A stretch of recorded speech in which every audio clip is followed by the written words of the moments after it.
No vex. Judah, Judah, Judah, Judah, Judah, Judah, Judah, Judah. Judah, Judah, Judah, Judah, Judah, Judah, Judah, Judah. The scepter will never leave Judah. The scepter will never leave Judah. The scepter will never leave.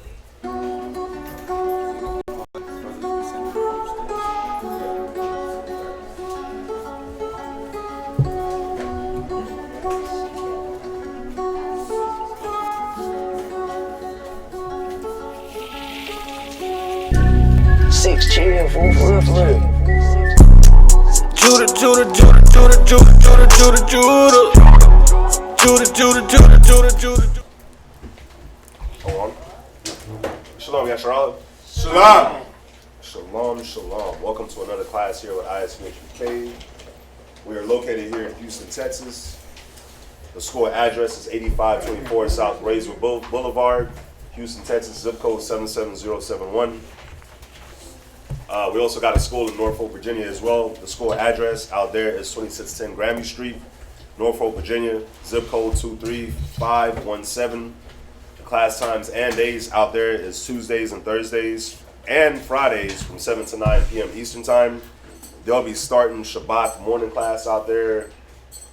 Saturday morning class out there pretty soon. I think next week, maybe next week.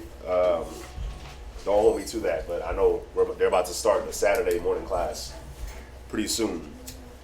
And I forgot to mention the Houston class times and days. In Houston, it's Mondays and Wednesdays from 7 to 9 p.m., Fridays from 6 to 8, and Saturday Shabbat morning class is from 10 a.m.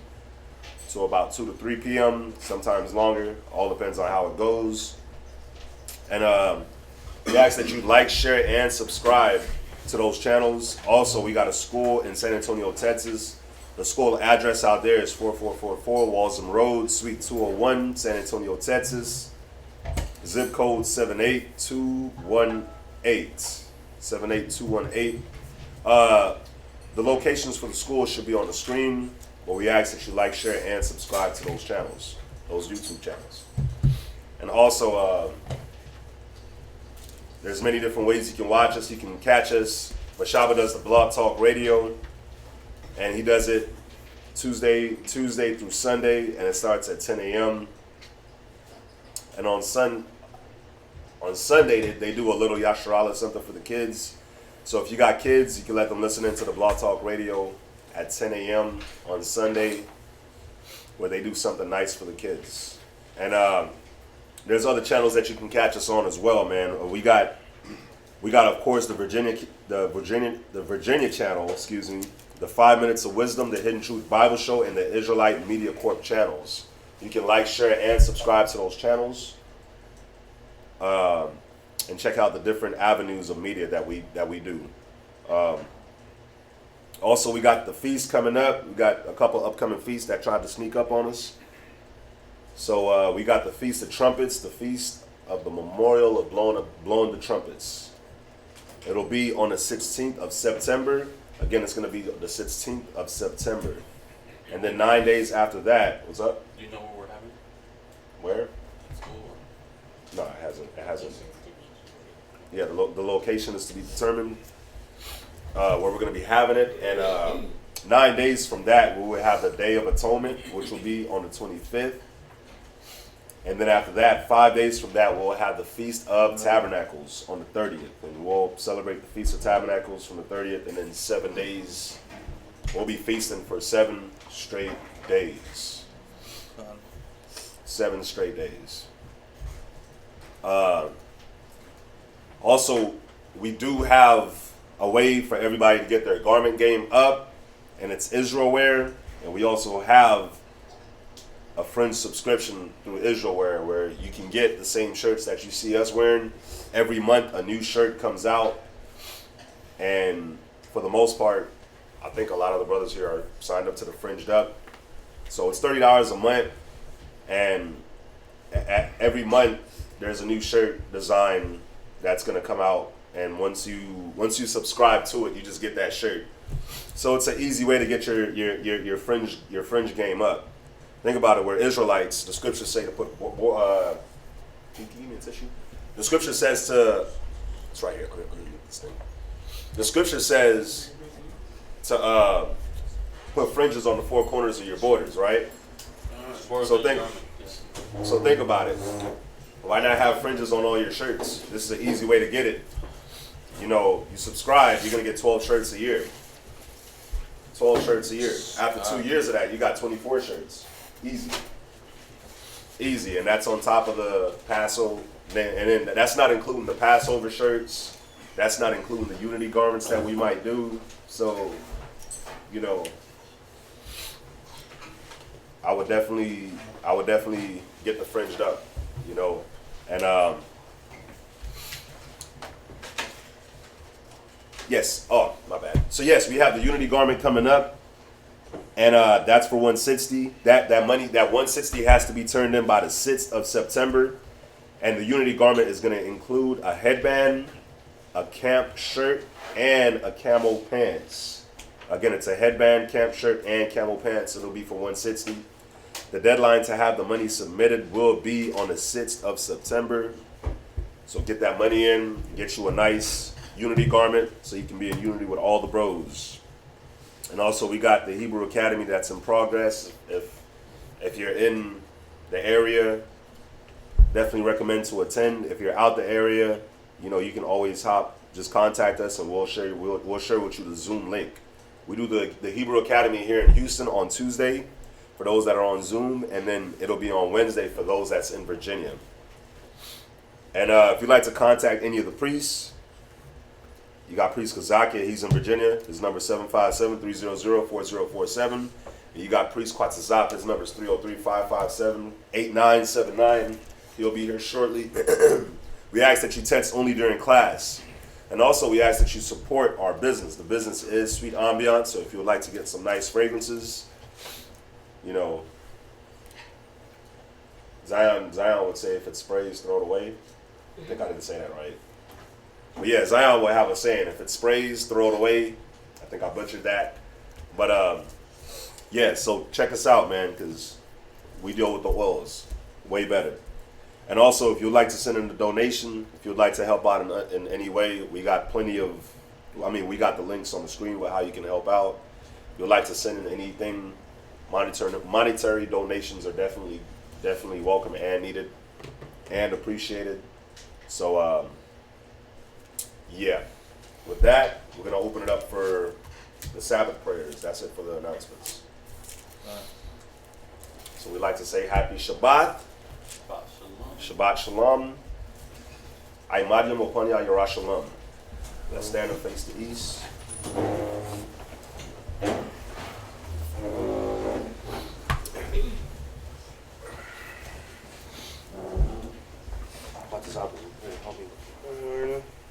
Alright, Barakatah Yahweh. Barakatah Yahweh. Bahashem Yahawashi. Bahashem Yahawashi. Hawa'ah. Batalanawa. Award. Zayawam. The water. Aman. And let's bless you, Yahweh, in the name of Yahawashi, that gives to us the light this day. Thank you, so be it. And the lighting of the candles, the light represents the wisdom, knowledge, and understanding that we obtain through the scriptures. Bahashem Yahawashi. Bahashem Yahawashi. Barakatah Yahweh. Barakatah Yahweh. Bahashem Yahawashi. Bahashem Yahawashi. Hawa'ah. Batalanawa. Rayach. Nayachacha. The water. Aman. Let's bless you, Yahweh, in the name of Yahawashi, that gives to us a sweet savor. Thank you, so be it. The frankincense and myrrh represents our prayers going up to the Most High as a sweet savor. Psalm 141 and verse 2 says, "Let my prayers be set before thee as incense."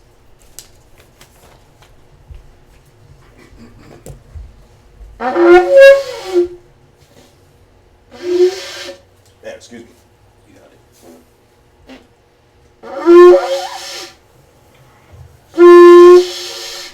Wow. Take your time.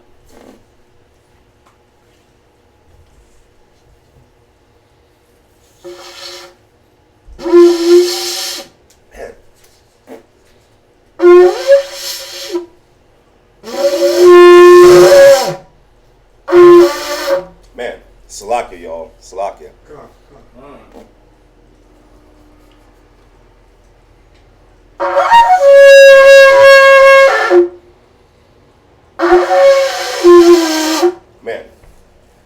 Excuse my ram blowing skills. Excuse it. Barakatah Yahweh. Barakatah Yahweh. Hashem Yahawashi. Hashem Yahawashi. Hawa'ab. Hawa'ab. Dalanawa. Dalanawa. Shabbat. Shabbat. HaShabbat. HaShabbat. Bashalom. Bashalom. The water. The water. Amen. Amen. And let's bless you, Yahweh, in the name of Yahawashi, that gives to us the Sabbath in peace. Thank you, so be it. This is Psalms chapter 121 in Hebrew. Adashah. Ayem Yem Yah. Al-Hahoyim. Na'ayah. Yabawa'ah. Aizoria.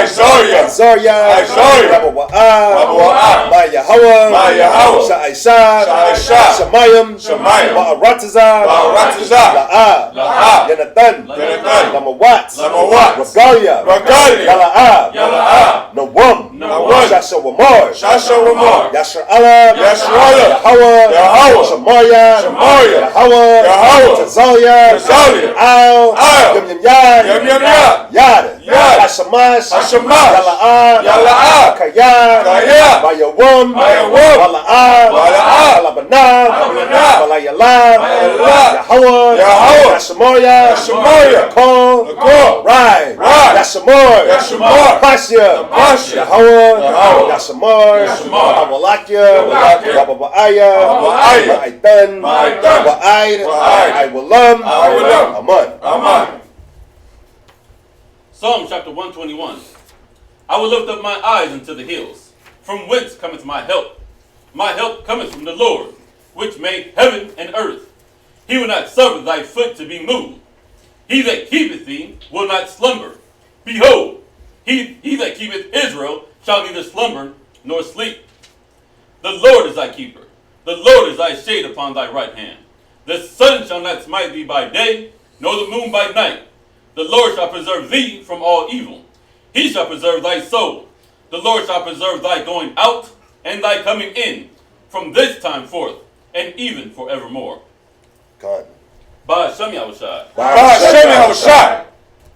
The water. Yahweh. Amen. Shema Yeshua. Yahweh Alahaya Noah.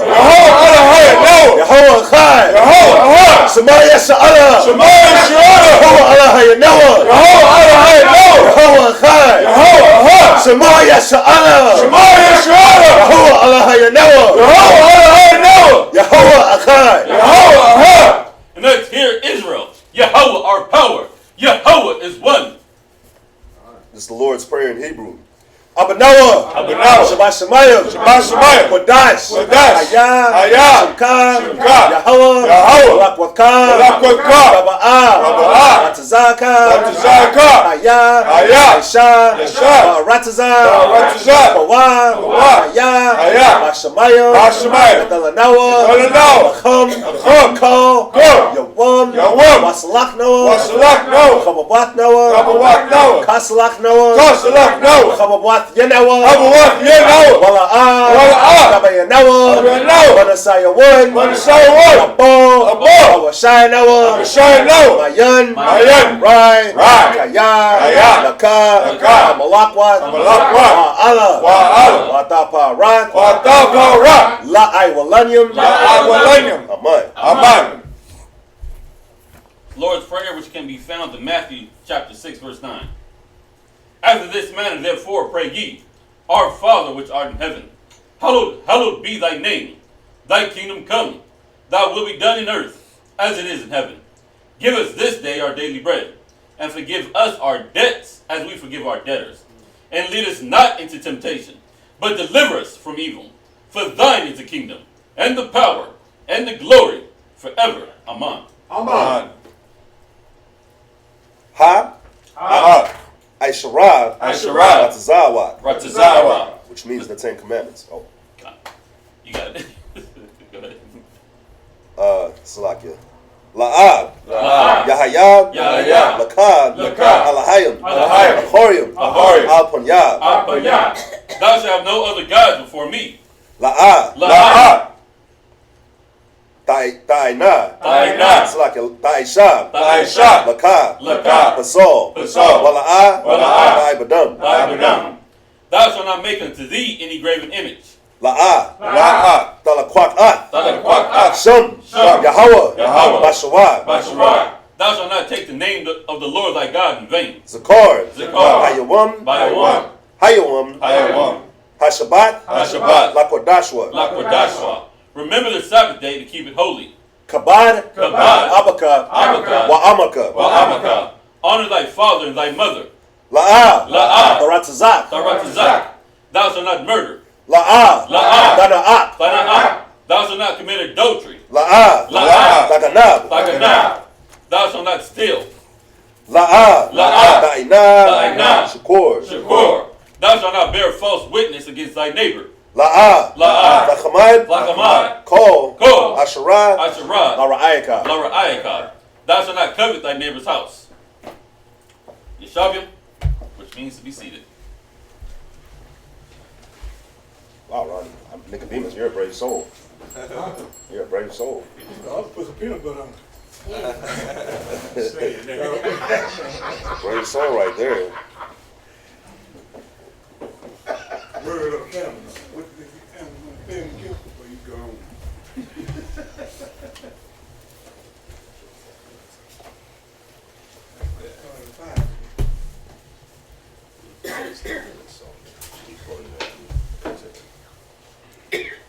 Oh, yeah. Yes. Yes. I don't know why it burning so much. The camera's burning super quick too. Oh, what's that? Oh, the fan. It's gold. Yeah. All right. So we'll be in Deuteronomy chapter 21 and verse 10. We'll be in Deuteronomy chapter 21 verse 10. So Deuteronomy, what we've been doing in Sabbath is just recapping the Deuteronomy. I should say in Deuteronomy, we're recapping everything that we've been through so far since, leaving Egypt through the Exodus, being in the wilderness, with our people being rebellious, getting the commandments, getting the laws and all that. So in Deuteronomy, Moses is just pretty much recapping. We're getting a recap of the laws, and it's dope, man. So we'll be reading from Deuteronomy chapter 21, verse 10 to Deuteronomy chapter 25, verse 19. It shouldn't be a long reading, but it's going to be a good reading. So let's salute up the first reader. Who wants to come up?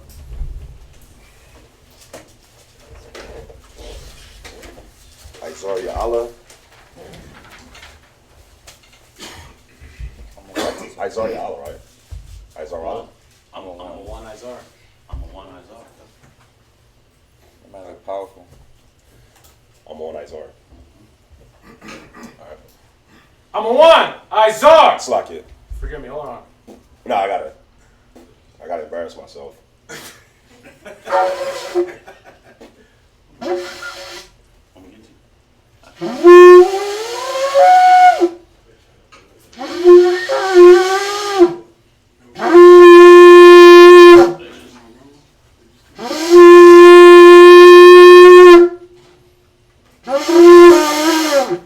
Man, I sound like a cruise ship.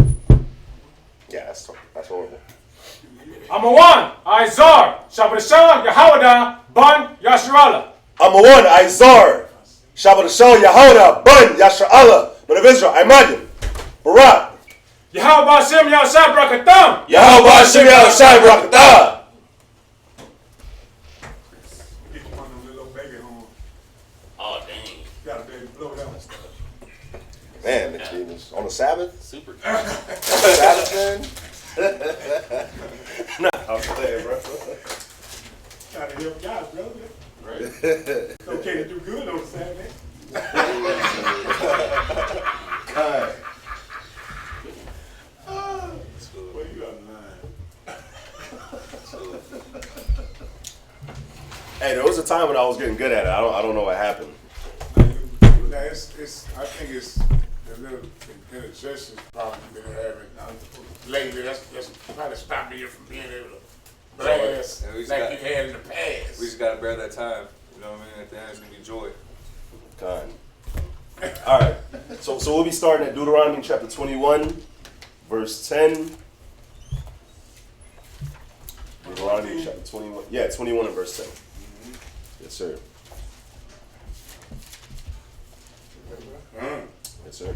All right, shalom, Israel. Shalom. All right. Deuteronomy chapter 21 and verse 10. When thou goest forth to war against thy enemies, and the Lord thy God hath delivered them into thine hands, and thou hast taken them captive, and seest among the captives a beautiful woman, and hast a desire unto her, and thou wouldest have her to thy wife, then thou shalt bring her home to thine house, and she shall shave her head and pare her nails. And she shall put the raiment of her captivity from off her, and shall remain in thine house, and bewail her father and her mother a full month. So think about it. So if you go to war, and y'all win it, y'all get the spoils from the war, right? All the males are gone, all the males are dead. You know, and you see a woman, she's unmarried, and you want to have her. Scripture says you could take her. Now, if you take her, you just got to pare her nails. You got to shave her head. Why? Because you're going to humble her. But then, you know what's dope about this is it shows the mercy that the Most High has, because you let her put her garment, you let her put the garment of her captivity on, and you let her bewail her parents for a month. So you don't just take her, and then all of a sudden now you got her in your house, and you letting her just assimilate in, like she ain't just lose her family, her people, her land, and all that, right?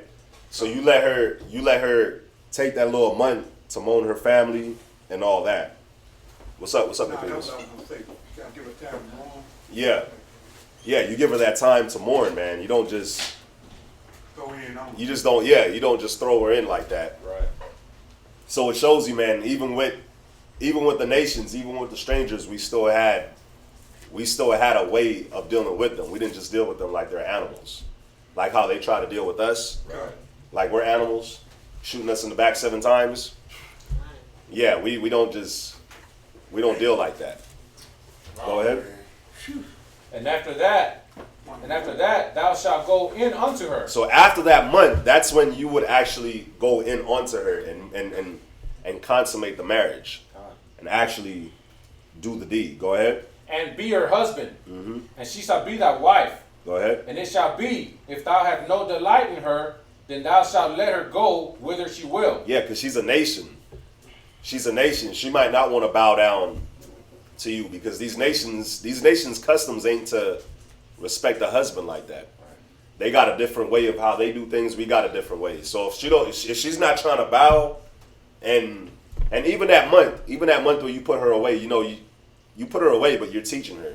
You're showing her the things that you're showing her the way that you would want her to go, and you're also showing her about the Most High. So after that, after you done gone into her, and a couple days, weeks, months, years go by, and she don't want to change, or she's not trying to take heed, the scripture says you can let her go. Go ahead. But thou, No, that was verse 14. Go ahead. But thou shalt not sell her at all for money. Thou shalt not make merchandise of her, because thou hast humbled her. Con. If a man have 2 wives, If a man have what? if a man have 2 wives, So this is the law. It's in the law. If a man have what? if a man have 2 wives, So in the law, it tells you you can have 2 wives. You can have multiple wives. But, you know, when you read back, when we were reading earlier, it says that if you're a king, you know you're not supposed to multiply wives, right? Right. So even in today's time, you know, the scripture says you got to be, when you read 1 Timothy chapter 3, verse 1, matter of fact, let's go there, 1 Timothy chapter 3, verse 1. Let's reiterate just for Deuteronomy chapter 21, verse 15, because you do got new brothers in class, new people in class, new people online, right? So you'll read, 1 Timothy chapter 3, verse 1. So you'll read Deuteronomy 21, 15, and you're like, oh my God, we got multiple wives. You'll go out, you'll try to get 20 of them. That's not what's needed for you. But what's needed is this. 1 Timothy chapter 3, verse 1. 1 Timothy chapter 3, verse 1. This is a true saying. If a man desire the office of a bishop, he desireth a good work. And this isn't just the office of a bishop. If you desire just being a man in general, like you'll ask, like people will ask, like, how do you know how to be a good man in the scriptures? Like, what does the scripture say about being a good man? Well, this is it. It's not just being a bishop. Every man should be striving to be a bishop. In Exodus, it tells you, in Exodus, Moses tells you, I would that everybody were prophets. I would that the whole nation of Israel were prophets. That's right. So, the Most High would that every man in Israel would be a bishop, or at least strive to be a bishop, especially if you're in our camp, especially if you're in this school, ISBHBK, in Houston, Virginia, San Antonio, Albuquerque, it don't matter. Like, you should be striving to be a bishop. And it's going to go into the qualities of a bishop. Right. Go ahead. A bishop then must be blameless. Must be blameless. You got to be blameless, man. You can't be getting blamed for everything. Something go wrong and you're the first person they call. Yeah, Jose did it. I don't mean to push you out there. But Jose did it. It was him. Nah, it shouldn't be you're the first person that gets blamed. Right. It should be, man, something went wrong. Let's go to William. William can solve it. You should be the problem solver. Let's go to Nicodemus. People tripping out in the family. It's not, let's blame Nicodemus. Nah, let's go to Nicodemus. He can help. You know what I'm saying? So the scripture says we're supposed to be blameless. Read. A husband of one wife. The scripture says a husband of one wife, right? But wouldn't that be contradicting Deuteronomy 21 and 15? The proper translation is the husband of a first wife. Right. So if you were reading this in Hebrew, this right here would say first. Whereas all the other times when you're reading, when you see one, then it'll actually say achad for one. But this one translated is first. Wow. So the husband of a what? One wife. Of a first wife is what it should say, right? And the reason why, if you can't deal with one wife and your kids that you'll get from this woman, if you can't deal with that, then what will make you think that you need to go and multiply 7, 8, 9, 10 when you don't even know how to deal with her? When you haven't built her, when you haven't rooted her, when you haven't purified her and make her, I don't want to say perfect, but make her as close to being perfect in the eyes of the Most High, in the eyes of the Most High as you can. Right. What's the point in trying to multiply when you can't get the first one down? What's the point in trying to have multiples if you can't have a stable relationship for 2-3 months, 4 months, 5 months, when all y'all do is argue? What's up? It's like, even in all that, what's the purpose of even if you can't deal with one and you can't even deal with yourself? That's right. You got to be able to deal with yourself and know how to rule your own self. Just like how the attributes of a bishop. If you can't do all these things and then have a wife too and still continue to do these things, what makes you think that you're prepared or ready to even have a second wife? It don't make sense because you can barely control or rule yourself. Exactly. You know, I'm glad you said that because, you know, for a lot of brothers that is single, you know, if you can't rule yourself, if you can't take care of yourself and maintain yourself, how do you expect the Most High to give you a daughter of Israel?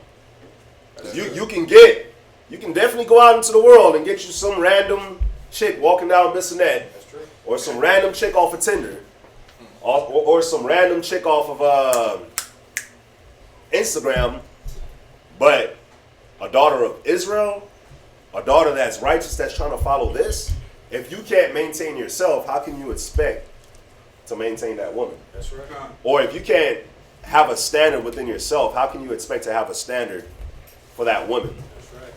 If you're not following the scriptures, how can you expect that woman to follow the scriptures? Yep. You want to say? Yes, you got to understand what America did to our people, how they separated the man from the house. Yeah. That when the woman's in the house and they're teaching a young man to be emotional.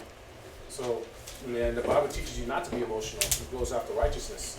So, that's all I have to say on that. You know, it's so funny that you said that, man, because I've been having this little joke with the brothers lately. Like, when you watch sports, especially now, because they know that men watch sports. They pump, like every interview, they pump this emotional garbage. They'll be interviewing LeBron James after the game. He'll be like, it was such an emotional game. It was just so emotional. And I was like, what do you mean? You're putting the ball in the hoop. What's emotional about that? But every interview, you cannot watch ESPN and not see an interview where they're like, it's emotional. You got the dude off the Mets walking off the field crying because old boy because what's his name got shot in the back 7 times. Why are you crying though? But that's what they did. They pumped that emotion. They pumped that garbage into our people, man. What's up? It hurt me. I see that. Yeah, but of course it's gonna hurt all of us, right? It's gonna hurt all of us. But remember what the scripture says. The righteous. Let's go to it. Let's go to Psalms real quick. Let's go to Psalms. Or is that Job? Oh, everybody's seen this. Can I say something before you get there? Yeah, go ahead. It don't hurt me because homeboy called that on himself. How do you walk to your car, officer got a gun on you, and you got your kids in the car? Well, it hurt me because that's my people, bro. I understand that, Phil. That's why. I understand that. But That's what I'm hold up. Before we start dealing like that, you always got to take it back to the scriptures. You always got to take it back to the scriptures. Go to Job 4:7. And then you rationalize through the scriptures. The Most High is not unrighteous. You know what it's supposed to do? It's not actually supposed to hurt you. It's supposed to kindle a fire in you. Can I get it real quick? What's up? Go to Romans. Go to Romans chapter 11 and verse 14. God. Romans chapter 11, verse 14. Somebody look up the word emulation. Look up the word emulation. Let's see what these killings were supposed to do. If we supposed to get all teary-eyed, start crying like Doc Rivers, get emotional like Kenny Smith. Like the guy from the Mets. Look up that word emulation and then read that scripture. All right, I got emulation. Read what you got in Romans. Romans chapter 11, verse 14. Come on. If by any means I may provoke to emulation.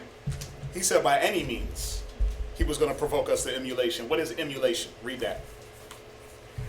What you got? Man, I can't find it yet. Okay, so emulation. The act of attempting to equal or excel in qualities or actions. Rivalry, desire of superiority, attend with effort to attain. That's what you were. Okay, I was there. Generally in a good sense, or attempt to equal or excel others in that which is praiseworthy, without the desire of depressing others. So, the Most High is trying to push us to do what? Well, according to this definition, he's trying to push us to attend with effort to attain. Attend to him, right? Hearken unto me. Since thou hearkenest not unto my law, I'm going to put you in slavery. So now I got to kill you niggas to wake y'all up. Right. So ain't no reason to shed tears and get all teary-eyed. Just attend to attain. I wouldn't tear out of it. I'm not saying you. I'm not saying no. I'm not saying That's all you. I'm saying, bro. I'm talking about like Doc Rivers and all these guys on TV crying. It does hurt. It's supposed to hurt. It's supposed to hurt seeing how people get shot down. But it's supposed to put us in a mind that, for one, how do we stop it? Right? How do we stop our people from getting shot? And then how do we not be one of those guys getting shot? Yeah, like how do we actually solve the problem? Yeah. Because nobody's trying to solve the actual problem that's happening. Everybody's just reacting. Right. But nobody's actually trying to get down to the root of the problem. Right. And that's what it is. And that's I'm going to read it again. It says, attend with effort to attain. Attempt to equal or excel others in which is praiseworthy. You know why this is important? Because when you read this Romans 11, Romans 11, what was going on in Romans 11? Well, the Most High was showing us that through our fall, the nations got our heritage. So he was showing us, I got to provoke you to emulation, right? I got to provoke you back to rising to the top. He said by any means. So guess what's going to happen? We're going to get shot in the streets. Our babies are going to get killed. There's going to be abortions. There's going to be injustices. There's going to be a white boy walking around with an AK shooting people, and then the cops is going to let him walk right by like he didn't do a damn thing. There's going to be all that. There's going to be, what do they call them? The Karens, right? They call them the cops on black people for doing things that normal people do, like barbecuing and using the pool. There's going to be all that to provoke you. It's like, give me a second. So, yeah, go ahead. Like, it ain't just like it's happening every 20 years, they killing. Right. It's happening Every day. You know what I'm saying? Yeah. And our people want to pray for the same people that's killing. You know what I'm saying? I got you. Trying to come together with everybody marching on, I had a dream, man. Washington Square? It's turned into a nightmare. Yeah. Yet, and it's 2020. Yeah. Kill them, nigga. They wake up. You know, you can see your emotions coming out, though. You know what I mean? And that's what's going to happen. Yeah. The scriptures say that our bodies will lay in the streets, right? It says our dead bodies will be in the streets of the great city, which is spiritually Sodom and Gomorrah. So we know it's going to happen, but it wasn't to spark us too emotional. It says emulation. It was supposed to push us to more greatness. Now, again, Samuel, we're not coming down on you and saying that it's wrong for you to feel something. I'm good, man. I ain't gonna say. We're not saying that it's wrong for you to feel, because you're supposed to be upset. You're supposed to feel some type of, again, emulation. You're supposed to feel something. We all are. We all are supposed to feel something for our brothers and sisters getting killed. That's why we're all here. But let me say this. Doc Rivers sitting there on the TV crying. What does that do for anybody? How does that edify anybody? I understand that. You see what I'm saying? So I'm trying to make there's a clear distinction between emotion and emulation. Y'all are sitting here right now, right? Because you're provoked to emulation. You're provoked to do something greater than just sit on the TV or sit in your house and cry, right? What is the boycotts doing? What is Kenny the Jeff Smith getting up all emotional on TV like, man, the best thing for me to do is just stand with my brothers. Like, what's that doing for anybody except for a drama? How does that teach anyone? That just teaches our people to do more of what the white man wants and just give up. All I said was that it hurt. Samuel. And it made it seem like there was some problem with that. Samuel. Because I said I was hurt by watching that. That's all I'm saying. Shamala, no, we're not saying anything towards you. What I'm doing is giving a clear distinction of the emotion and what we should be pushed to. Now, again, was I hurt by it? Of course. Every time I watch one of our people get killed, shot, kids at the border, I'm hurt. Every time I see our people roaming the streets high on crack, I'm hurt. But that pushes me more. Every time I drive down Bissonnette, and I do it on purpose. I could take other ways to get here to class, but I take Bissonnette on purpose so I could see. So I could continue to have the motivation every single day when I wake up to say, you know what? The people need the example. The people need us to keep pushing. So, again, nothing towards you directly. I'm just giving the clear distinction of there's a reason why we sit in this class. There's a reason why we sit here and learn day in and day out. And a Doc Rivers and a Kenny Smith and all these other celebrities that come out. Let me just finish real quick. They come out and they give you the wrong side of how you should be motivated. They give you the emotional BS, and then we get caught up in the emotion. Then what happens? Then what happens when we get caught up in emotion? We want to go out there and kill people, right? We want to go out there and react. We want to go out there and what is it? What's the gun dudes? The dudes with the guns? NRG? NRC? What happened to them? Where they at? You didn't hear nothing from them. But you see my point? Because their whole thing was just all about a show and emotions, and let's get roused up, right? But who will rouse him up? We are to get roused up, but in emotion? No. We're supposed to get roused up in, man, let's get our spirit right. Let me look at me first. Let me take this mantle of wisdom and push it on myself, and then push it to the ones close to me. That's all it's about. So it's nothing against you, directly. I just wanted to give the clear distinction. Well, it can be against you. You know why? Because I said the same thing about me, that I felt a way watching that video. That's why half the time I don't watch them videos. Because I get pissed off. I haven't watched the video yet. I haven't watched it yet. That's just me. I get upset. I can't watch it. Because I'll watch it and I might not deal, I don't want to, I don't want to put myself in that type of mode to where I'm around people that don't got nothing to do with it, and a slight thing, and now I might be in a little bit of a contention with them. Like I haven't watched it. Me personally, I don't watch slave movies. I can't, because that'll put a fire in me so bad. I watched the George Floyd thing. I couldn't watch the whole thing. I actually watched whatever they showed on the news. I didn't watch that whole thing. I can't watch it, because if I watch it, then I don't want my I'm a man. We're all men. When we're all trying to control, everything that's going on in our feelings and everything. But I don't want to be roused up. I know myself. I don't want to be roused up in that negative way. So what I do is I get in the book. And can I hit the scripture real quick? Yeah, go ahead. I'm gonna show y'all something. But I want y'all to understand that this is man, y'all gotta understand and listen before you let the emotion overtake you. Once again, that's why we can't ride in emotions, because it's not an attack on one brother. It's not an attack on you, It's showing brothers, got a lot of new people online and in class, what are we supposed to be motivated by? Why do these things happen? Well, we know that the Most High makes them happen to show Israel. Israel needs a sign. Yeah, I understand all right. Okay, so don't think that, and don't feel that this is a pinpoint attack on you, because it's not. It's not. Again, I said it about my own self, that I have feelings towards these matters. Nothing wrong with that. But we can't let those things be the motivating factors.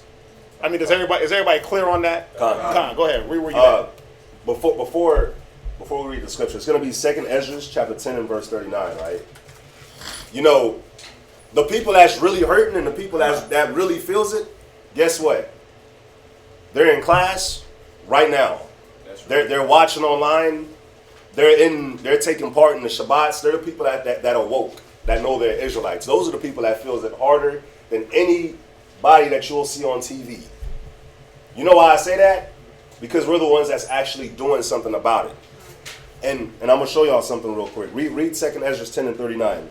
2 Esdras chapter 10, verse 39. Because this is the whole point on why the Most High chose you to wake you up and show you that you're an Israelite. All the 12 tribes. This right here. It's not just one killing, it's all the killing. It's not, it's our history. It's everything that's happened. It's not one child that went missing, it's all of them. I'm going to show y'all this. Read. 2 Esdras chapter 10, verse 39. He hath seen that thy way is right. You know why? Because your way is right, but it's going to show you how your way is right. Go ahead. For that thou sorrowest continually for thy people. Read that part again.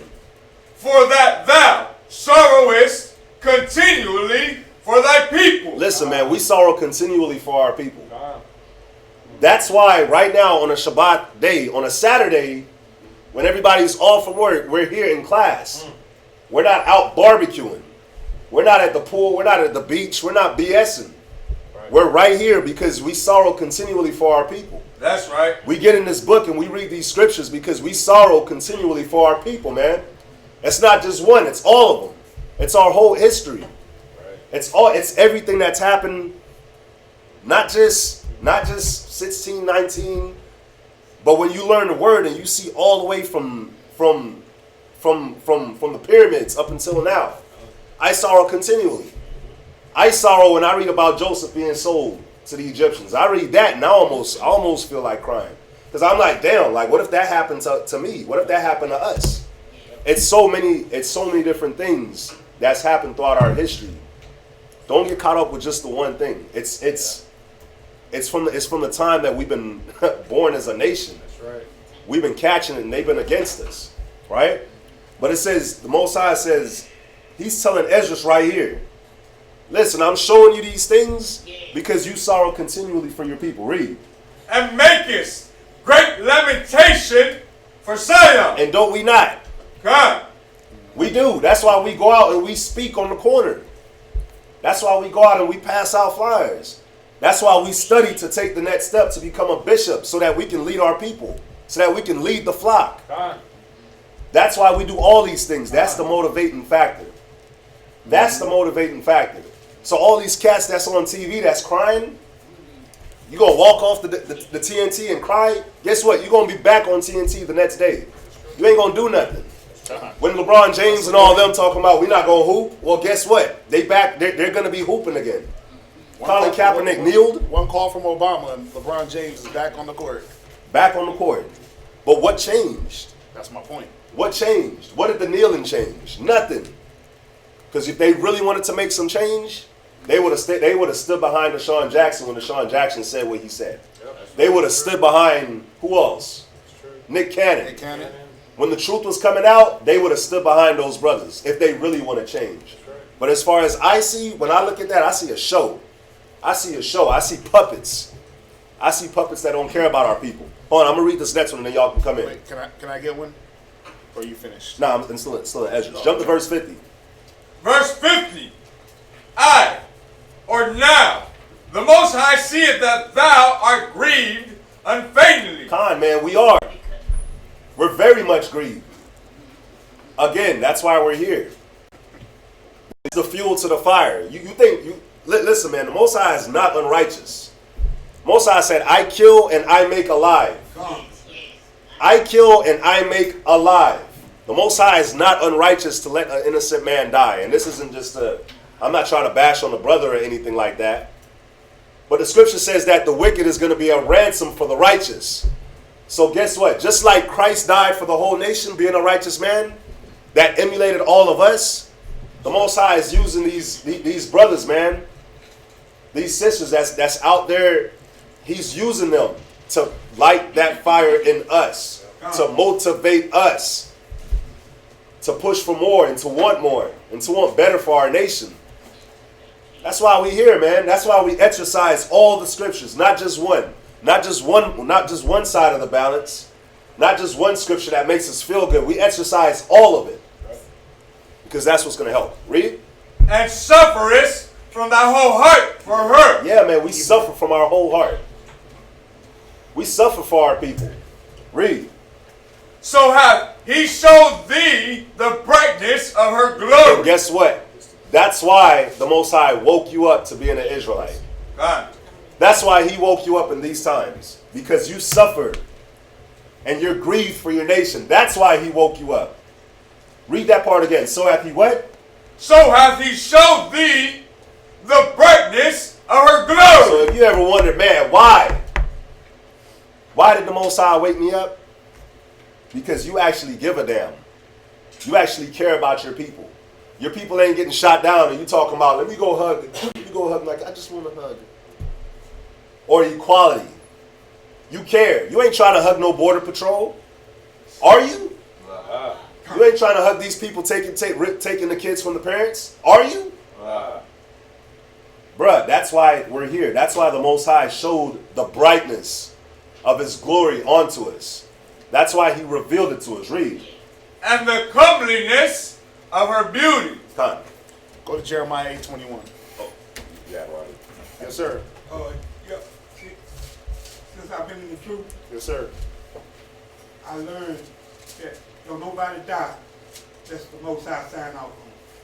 Yep. You know what I'm saying? You're absolutely right. I read the scripture last week. You're absolutely I'm gonna right. read it again. But that's You're absolutely right. Who? Job chapter 4:7. Go ahead, read it. Remember, I pray thee, whoever perished, being innocent, or where was the righteous cut off? You know, But I get the understanding that the Most High, that's just break. That's not what I'm sitting up there saying. Right. All I said was that it hurt me. Right. And then it was a big deal. But I said it hurt me. No, it wasn't a big deal. It wasn't a big deal. Check this out. Read Jeremiah 8:21. Read. Jeremiah chapter 8, verse 21. Go ahead. For the hurt of the daughter of my people, am I hurt? Am I what? Am I hurt? Am I what? Am I hurt? Read on. I am black. Read.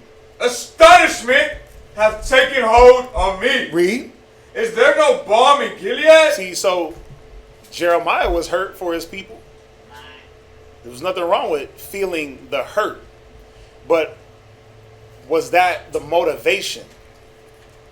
And that's all I was trying to show, is that there was nothing wrong with feeling hurt. I was talking more about the Kenny Smiths and the celebrities that they pushed, going off of how he was bringing out the whole emotional piece, how they make everything so emotional for our people. Yeah. And we ride off the emotions, but what happens when the emotions die down? Then you know what dies down? The push for change. Think about it. All they got to do is just open up the NBA, and all your emotional BS that you came with is gone. Yeah. And now you're emotional for the NBA. All they got to do is open up football, and your emotional push for change is now segued over into football or entertainment. They know how to play with your heartstrings. They do this like a puppet, right? Yeah. To guide you emotionally into what they want. Again, nobody was making a big deal over what you said because you didn't say anything wrong. The scripture right here proves it. Read it one more time and then go to Jeremiah 10:19. Read. Jeremiah chapter 8, verse 21. Go ahead. For the hurt of the daughter of my people, am I hurt? Jeremiah was hurt. But that wasn't his only motivation. He wasn't riding off the hurt emotion. He was riding off the will of the Most High. The will of the Most High is not to do things out of hurt. The scriptures say oppression make a wise man mad. Yep. So we all pissed off up here. Y'all pissed off down there. Right? But again, do we ride off the being pissed off? We can't. Because what happens when those emotions subside? Like he said, and like you're about to watch, Kenny Smith walks off of damn TNT just to do what? Be back The next day. week? Nah, the next The day. next day? Very LeBron next and them boycott the NBA and make a big deal. Oh, LeBron was talking about how pissed off he was. And he was getting all emotional on Twitter just to do what? Get a phone call from Obama so Obama could tell him, hey, jump back and go play ball, boy. But you know what? He was already going to go back and play ball. They probably just said something like Obama called him. But either way, the show that they give to our people, and they give us the wrong message on what we are supposed to be motivated by. Yeah. That's all we're saying. Go to Jeremiah 10:19. Jeremiah chapter 10, verse 19. Go ahead. Woe is me. Right? For my hurt. For my what? For my hurt. So we all feeling like Jeremiah out here. We all feeling like, damn, this is what we got to go through. When you read the prayer of Azariah, he goes through it and talks about how hurt he is for the desolation. Nehemiah, he talks about it.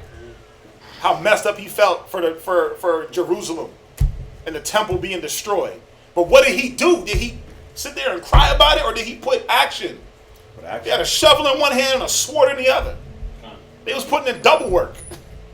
Double the work. Why? Because it wasn't about what the media, I'm going to get to you, William, what the media pushes out to our people to sit there like a bunch of damn crybabies. You men, get emotional about things. Smoke weed and be emotional. That's all they have for our men, is to water down their strength and make them roll in emotion. And damn female cry. Huh?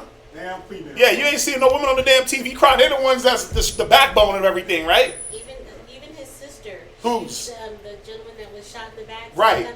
His sister got on, I guess, whatever, and was like, I ain't gonna cry. I ain't gonna cry. I'm But- tired of crying. I'm not. But they telling us to sit there and cry. You got Doc Rivers getting emotional, like crying. Fine, get emotional, cry, but then now what are you gonna do behind that? Is my point. What comes after the crying? Oh, you just gonna go right back to coaching? You gonna go right back to playing ball? Okay, well then it was for show. It was to motivate our people in the wrong way. Read on. My wound is grievous. Come on.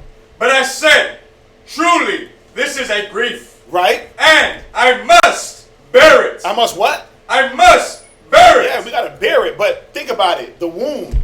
Did Jeremiah just sit there and just, man, well, they shot me in the face. I'm going to just bleed out. He put in works to try to mend that wound. He did the will of the Most High. He was provoked to emulation. He was trying to push the people, not just Jeremiah, Isaiah, Ezekiel, Hosea, Amos, Obadiah, Moses. Moses looked at his people and said, whoa, wait a minute. Something's going on here. Let me stand up. You see, so again, nothing against what you said. I wasn't even going off of what you said. What you said was correct. I was going off of the actions that they portrayed to us. Yeah. And then there's no righteous action behind it. It's true. Everybody get that? Khan. Let's move on from that. William. Oh, I just want to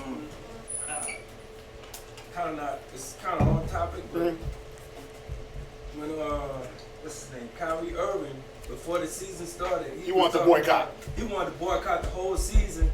From Breonna Taylor. Sit down and top it up about them starting their own league. Because Breonna Taylor got killed, right? Yeah, nobody wanted to hear it. Nobody wanted to hear it. Yeah, you're absolutely right. He wanted to boycott and start their own thing. Kyrie Irving is on a different thinking level than all them cats. And they look at him like he's an outcast. They ostracize him. They talk bad about him. Yep. But think about it. He wanted to boycott because people was getting killed. They said, hell nah. He actually wanted to do something behind this action. Let's boycott, but let's start our own thing. We're the product. Yeah. You mean to tell me that they the 5 best players couldn't come together and say, you know what? We don't got paid. We got billions. You think LeBron, who's the top 5 players in the league? LeBron, the Greek freak, Harden, LeBron, Giannis, the Greek freak, right? And you Curry, and you pick 2 other cats and say, listen, let's go start our own league.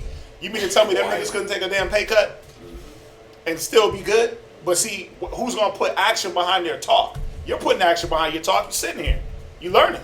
He's putting action. He's putting action. We're putting action. Yep. Every day when we're on them front lines. Every day when we wake up and we don't drop the plow like the scriptures say. We don't look back like, man, let me go back to sitting back doing nothing and acting like I love the Bible. So it's not against you. My whole thing was against and just showing why does the Most High, what are we supposed to be provoked by? Right? We are supposed to be provoked to emulation by these killings.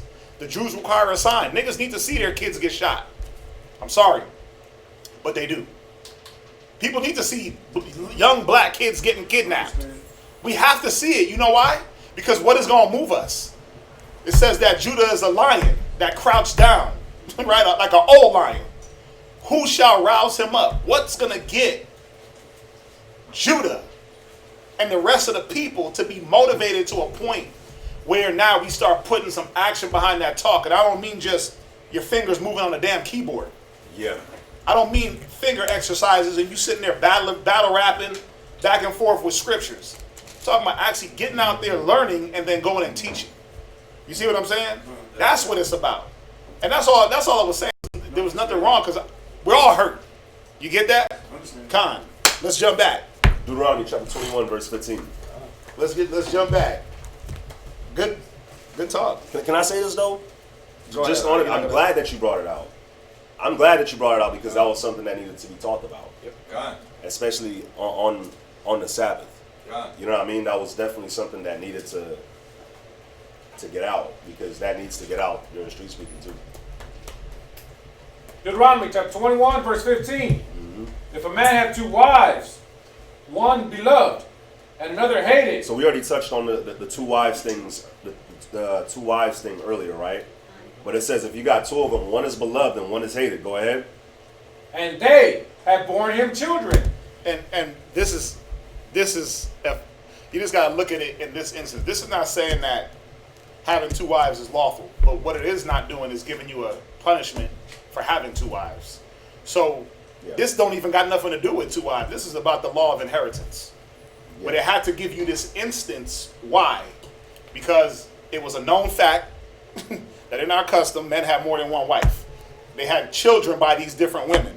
So when it came down to who was going to inherit, there had to be stipulations because he might hate one, love the other, right? But you couldn't skip who rightfully got the inheritance, again, off of emotion. You see how emotion plays a factor in so many things, and the Most High is like, nah, we ain't riding with emotions here. We're riding with righteous judgment. Right. We're riding with equity.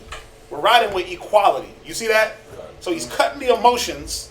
Yeah, you hate her, you love her, so what? This is the law. You have a firstborn by the hated, guess what? He gets the inheritance. Cut, dry, done. So this had nothing really to do with, this wasn't a law on multiple ribs. This was really about inheritance. But in order to let that law come to light, the only way it could play out is if a man had more than one rib and more than one kid. Right? So it was showing in a roundabout way that it was lawful for a man to have more than one wife. And everybody in here knows that. Nobody's battling that. Nobody's fighting that. Just giving you a little bit more perspective. Go ahead. Both the beloved and the hated, and if the firstborn son be hers that was hated, then it shall be when he maketh his sons to inherit that which he hath, that he may not make the son of the beloved firstborn before the son of the hated, which is indeed the firstborn. Now, check it out. Rachel and Leah. Right? Did he say he loved Rachel more than Leah? Right? Who had the children? Leah. Who did she have? All five. Who was the firstborn? Judah, Benjamin, Levi. The firstborn was Reuben, right? He was supposed to get the inheritance. Yeah. Even though Rachel was the loved, she had children too. But the inheritance had to go to Reuben. But then they messed that up, right? Through their folly, and it dropped down to Judah. Right. You see that? So that right there was the play out of this law. Now, we all the way in Deuteronomy. He was rocking with the law all the way in Genesis. Y'all understand that? So they understood this law of inheritance all the way back in Genesis. This law was predicated on if a man did have two wives. Right. But did this have to happen to everyone, this law? No. Not every man had two wives. Not every man decided to have more than one rib. I mean, that's for each man's discretion, right? All things are lawful, but not all things are expedient. Yeah. Right, so not every man had to follow this law because it didn't pertain to him. Y'all get that? Go ahead. I have a question. Sir. So, in a relatable time like today, right? Right. I have a firstborn son from back in the day. Right. Now, I'm not going to say that this woman is hated or anything like that, but in the sense of the law of inheritance, it will fall to your firstborn. To him. Yep. Regardless. Yeah, just because they're in the law don't mean that you stop following it. Right? So the firstborn son gets whatever. And then it's his job to, disperse whatever of yours, whatever he wants to keep, then he can disperse the rest to his brothers and his sisters. But that's the law. Yeah. That's the law. So, but I'm not mad about it. I love my son. Yeah, hopefully, obviously he's not around to understand how he's supposed to move, but hopefully you get that chance to be able to teach him, certain things. But I mean, you still want to follow the law. Yeah. Go ahead. Deuteronomy 21:17. But he shall acknowledge the son of the hated for the firstborn, by giving him a double portion of all that he hath. Damn. For he is the beginning of his strength.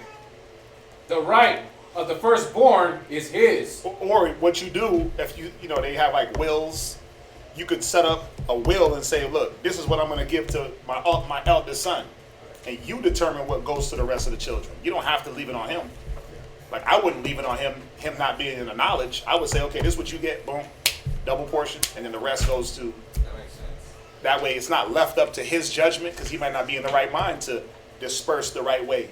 That might cause more conflict. It might cause conflict with him and the other brothers and sisters. I'm the water for saying that, because I'm here present within this reading and everything like that, but definitely I don't want my mind to be like, oh snap. wicked right now. You know what I'm saying? I Yeah. mean, he's 13, Yeah, but that's why you set things up. We did things accordingly to the situation, and if that's the situation, then you make sure you try to set it up the best way for everybody to prosper and to be less contention as possible. So I would say, look, firstborn, that's yours. Second, that's you. Third, fourth, whatever, so on down the line, and just you donate what everybody gets. You determine this what you get, this what you get, this what you get, this what you get. So now taking it back to the scripture with Joseph, right? Right. Obviously, the firstborn was Reuben. The first three messed up, right? Right. Then it went to Judah. Right.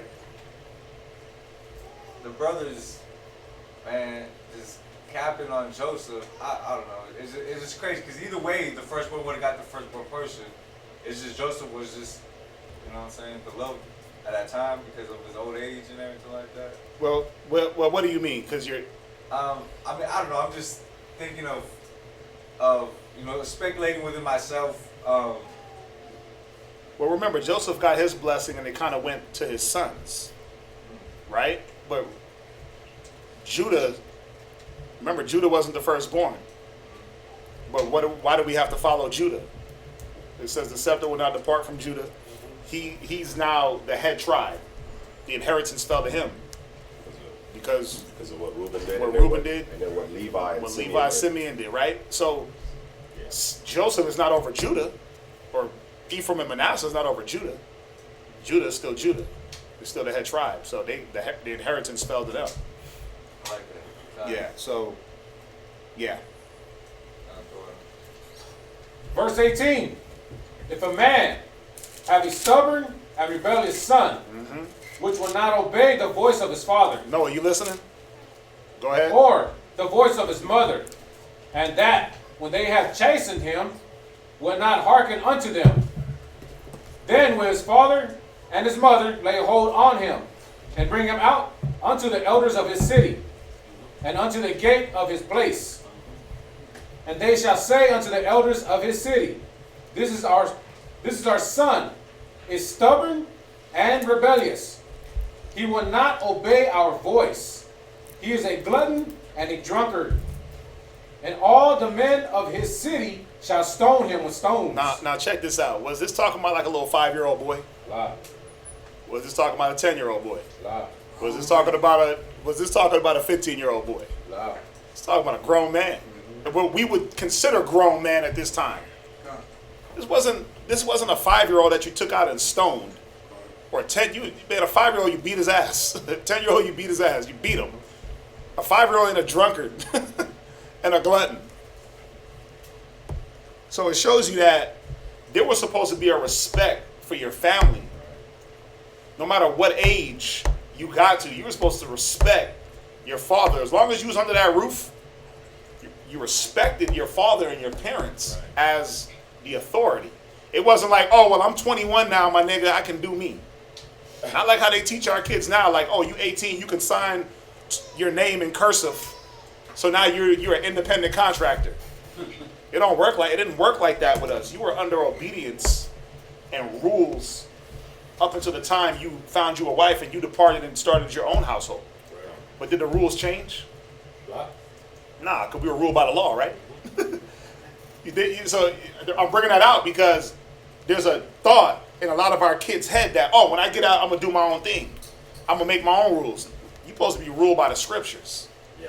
You shouldn't be looking to make your own rules, because if that's the case, then you're going to be doing something wrong against the Most High and what He wants. Right? So hopefully everyone understands that. William. All right, it's kind of about both of these scriptures. So we know we're not under the we're under grace, so we're not, like, things that we do is not punishable by that. Right. So if you got kids like this, well, in the law you was supposed to do away with it. But right. Like now you can't do that with your kids. But if you got kids like this, you supposed to leave your inheritance to these type of kids? I wouldn't. I would let that go to someone else. Because remember, not just your kids could inherit, male family members male family could inherit also. So it didn't have to just go to your sons. It could go to your brothers. It could go to your, remember, the daughters could inherit, right? So, I mean, I'm not going to leave my inheritance to no rebellious ass kid. For what? Solomon talked about that, right? He said you build something and then you give it to someone that ain't going to take the same care for it. He said all this vanity. It's vanity. So I wouldn't give, think about it. Like me right now, what do I got to inherit? Some books? Right? I got books. So if my sons get old enough to where they made the decision whether to be in the truth or not, I'm not going to be like, okay, son, you out the truth. You don't care about the Bible. Here's my books.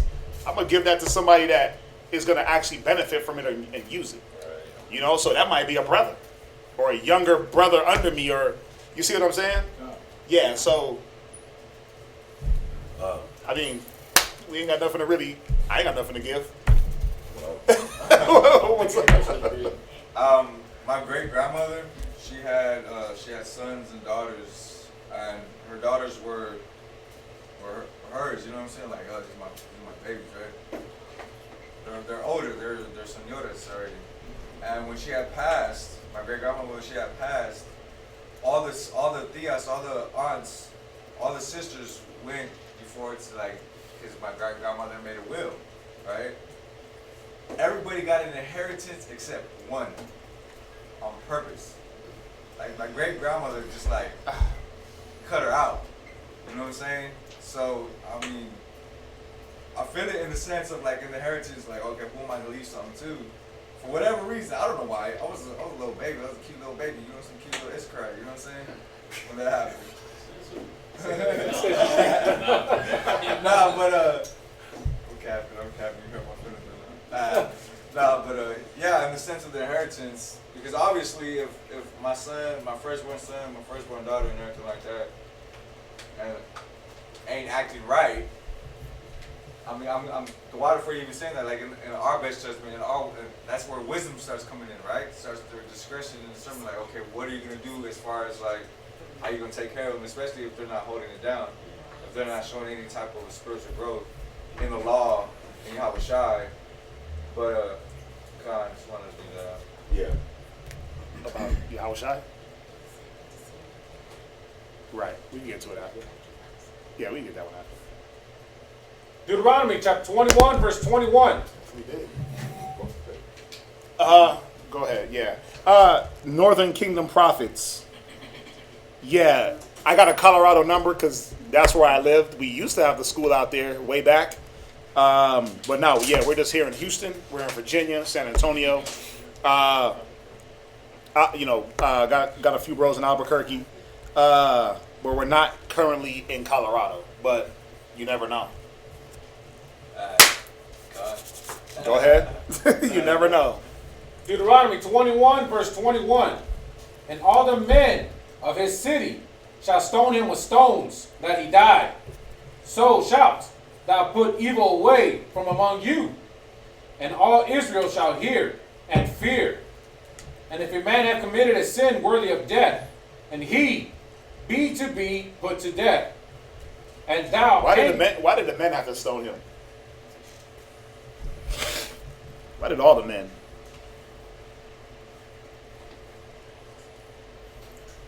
Was it to send a message that there's like unity in this decision, and every household agrees with this? So if it happens in my household, these men are going to do it to whomever in my household is getting that too. Well, think about this.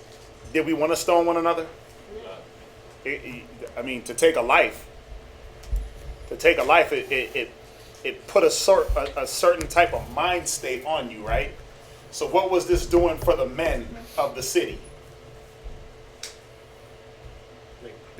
Think about it. You kill a person and you are actually like, yeah, you're doing it because the Most High said to do it, right? We know that. That's the law. But no matter what, you can't get around the emotional peace that's there. Yeah. You can't. I don't care who you are. Unless you're an angel, right? You're going to feel something. You're going to feel something. What was it supposed to deter? It was supposed to show these men, man, you're supposed to watch for these kids. You see that? It takes who said it? It takes a village. We were supposed to be united in the fact that we were supposed to be looking out for all of our kids. If I gotta go stone your baby, if I gotta go stone your son, first of all, that ain't my son, it's yours, right? But then you gotta stone him too. So what were we doing where this boy, this man, slipped through the cracks and was able to go just be rebellious and a drunkard and a glutton and disrespectful? Who was checking him early? Train up a child, right? It's supposed to put in the mind of the men, wait a minute, we can't let rebelliousness slide early. Yeah. Conquer thy child, right? What does it say? Conquer not thy child? Yeah, and he will make thee ashamed? Oh no, conquer thy child. Conquer thy child. Right. We ain't supposed to be playing around with these kids when they get disrespectful. Like there's this one on, I told y'all about it, and you can watch it on Facebook and Instagram. It's hilarious. It's called, but I don't like it because it kind of promotes disrespect in our children. But it's called the Shut Up Challenge, where the mom will tell the son something to do, and he'd be like, "Shut up," while the dad is sitting right there. He, Pops is sitting there drinking his coffee. One dad was sitting at the island, and the mom was like, "Hey, such and such, can you grab me something out the fridge?" She was like, "Shut up, do it yourself." He spit his whole beer out, looked around like, "Who do I kill?" Right? He tried to, it was like, and then he ran, because she was behind him. Like, he's at the island, mom's is over here filming this way, and the way, there's some steps to go down, and the daughter's standing right here watching TV, and he spit his whole beer, he looked around like, and he basically hopped over the counter, jumped back over the counter, lighted down the steps. His daughter took off running because she knew she was about to get it. And the mom the whole time is, "It's a prank, it's a prank, it's a prank." And he was like, "Boy," he said, "listen, y'all don't play with me like that." He was getting ready to rip her face off. But all the dads, all of them were like that. But then you seen some that was like one, I think it was like Issachar or something. He was sitting there, he was drinking his beer, and the little boy was like, "Shut up." And he looked like, and then he just smiled like, "You gonna let her talk to you like that?" But he didn't do nothing. And I was like, "The hell? What's wrong with you?" But all these, it had black dads, it had white dads. These dudes was ready to avenge all disobedience. It was crazy. Like, it's a prank, it's a prank. One dude grabbed his son. He was ready to just body slam him. It's a prank, it's a prank. But and I don't like it, once again, because it's like, it's a game. And it's like, oh yeah, be disrespectful, right? But the one thing I did see was that disrespect is not tolerated in a lot of houses. You see what I'm saying? And we ain't got to fly off the handle with our children and just rip their whole heads off.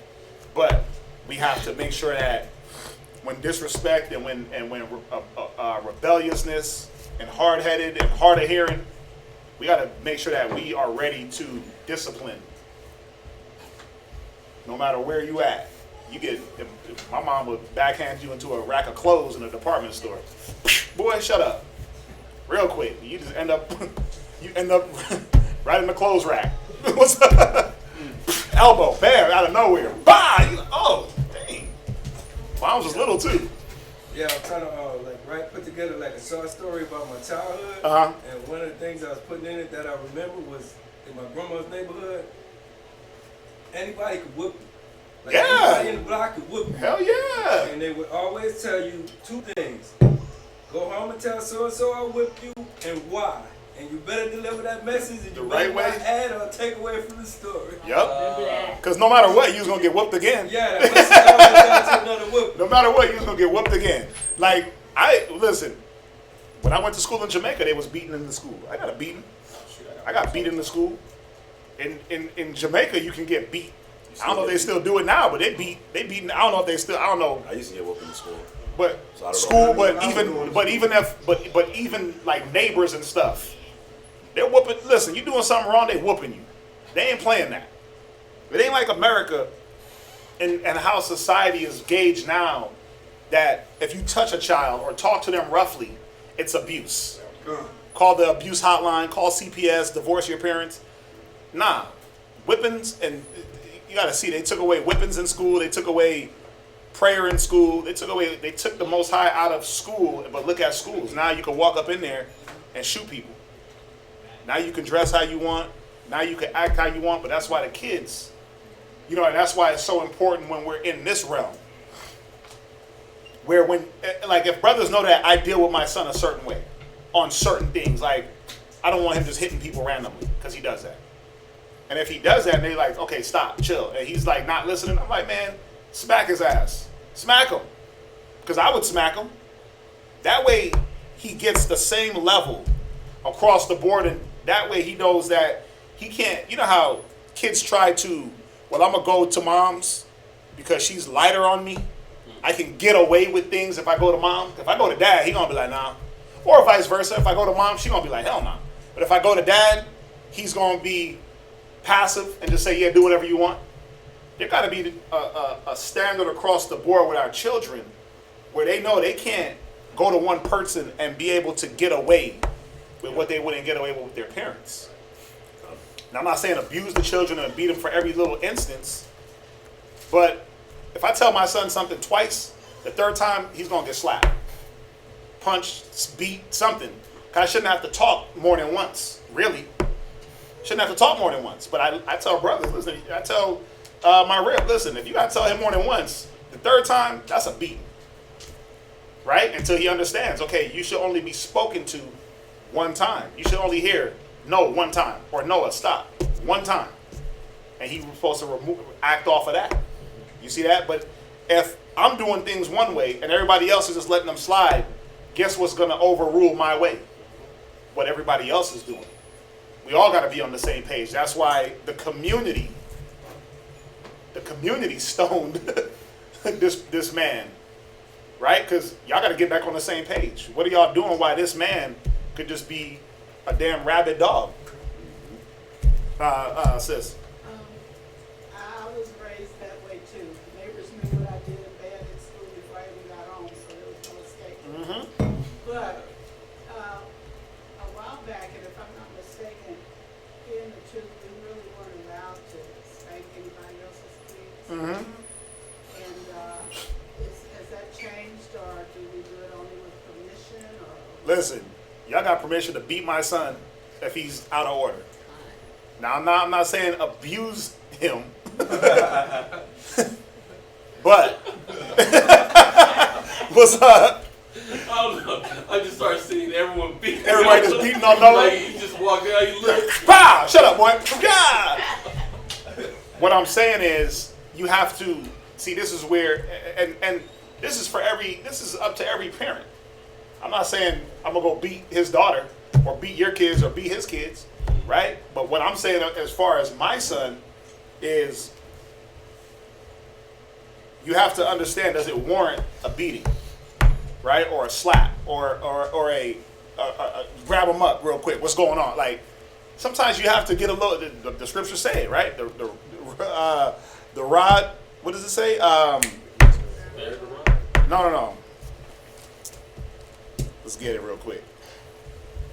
Again, I'm not speaking for everybody on this. that's what I'm wondering. Do we have to ask? Do we need to seek out permission from the parents before doing something? Before slotting their little butt, or I mean yeah. I mean, think about it. If you're watching someone's kid and you will want to talk to the parent before all that, so you might want to have something set in play before the fact. But y'all got permission to listen. You deal with the situations accordingly. You deal with the situation. Some things can't wait. If I'm not around, let's say I'm gone to a whole other state for 3 months, and this dude is acting up. Do I wait another 6 months to whoop his? Like, nah, somebody better get that belt. One of these brothers better get the belt and beat this guy. Because, yeah, he's going to see that, wait a minute, I could get away with murder. So somebody got to step in, right? So there's situations. I might not be around to have to beat him. You see that? But, yeah. I've watched Noah, Come. You got to take him. He's very intelligent to know I'm going to take advantage of these women. and it will.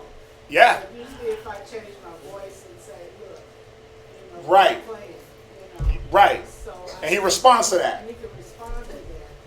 But at behind. But now think about it. How many times does it take? How many times would you have to change and be stern in the voice, and he still don't get it? Not often with him. Right, but what if now you did that a few times and he don't get it?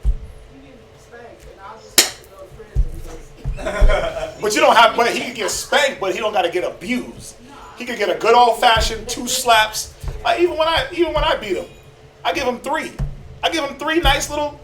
So he feels it. 2 on the hand. Put your hand out. Put your hand out. Turn around. I give him 3, and it's not over excessive. I'm talking to him, explaining to him why he's catching it, right? And then we move on. We hug it out after that. We're gone. We go eat a popsicle, something, and we're good. Because it's not personal. It's just, hey, you ain't listening, so I'm tired of talking, right? But again, we can deal with our children. You can even deal with a child without having to beat them. But there is a time, right? Watch. It says the rod and reproof. Oh. The rod and reproof. That's the one I want. There has to be a mixture of both, a balance. It's in Job 9:34. That's before. It's in the one I think the one I want is in Proverbs. Correction. No. It says rod and reproof. 29 and 15. Read it, Benaiah.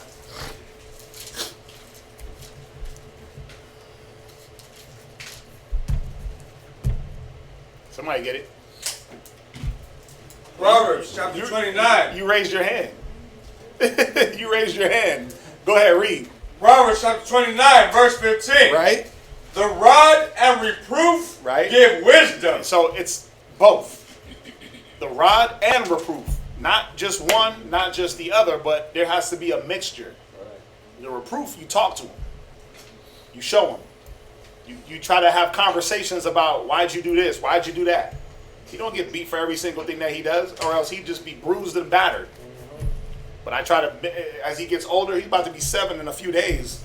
I look at that age 7 of, there's a level of consciousness that he should be attaining to, where now we should be able to discourse your level of rebelliousness. We should be able to talk about what the hell's going on with you. What do you need while you're acting out the way you are? Let's talk.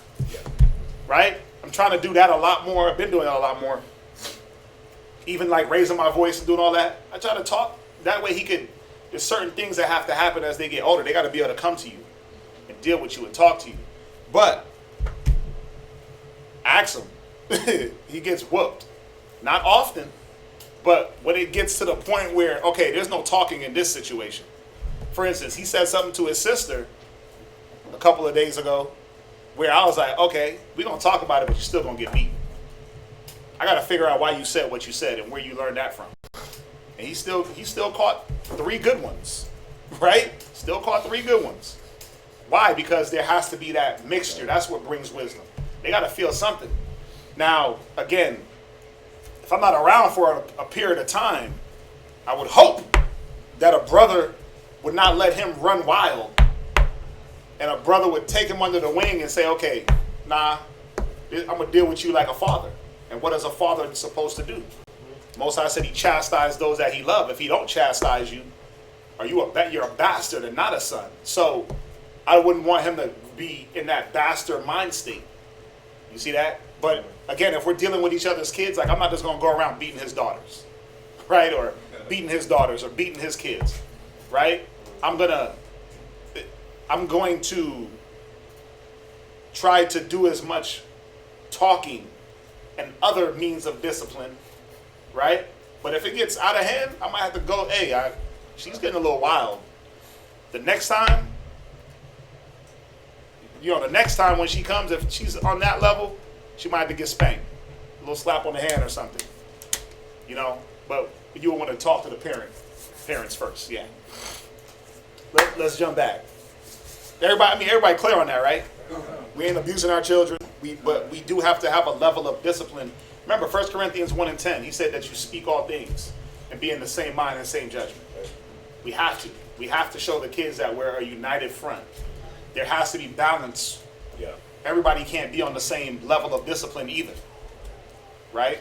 So just want to make sure that's clear. Go ahead. Deuteronomy 21 and 21. And all the men of this city shall stone him with stones, that he die. So shalt thou put evil away from among you, and all Israel shall hear and fear. And if a man have committed sin worthy of death, and he be to be put to death, and thou hang him on a tree, his body shall not remain all night upon the tree, and thou shalt in any wise bury him that day. No. For he that is hanged is cursed of God, that thy land be not defiled, which the Lord thy God hath given thee for an inheritance. Chapter 22, verse 1.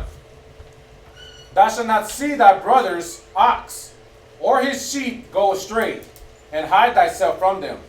Thou shalt in any case bring them again unto thy brother. And if thy brother be not nigh unto thee, or if thou know him not, then thou shalt bring it unto thine own house, and it shall be with thee until thy brother seek after it, and thou shalt restore it to him again. Man, this is like true neighborhood, true community right here. You see your brother's ox going away, you bring it back to him. I remember my house got broken into and my neighbors watched. They watched. They watched them pillage the house. Really? Yeah, and when I went down to go talk to them, let them know, hey, they just broke into my house. Y'all need to watch out. They was like, yeah, we saw them. I'm like, thanks. What?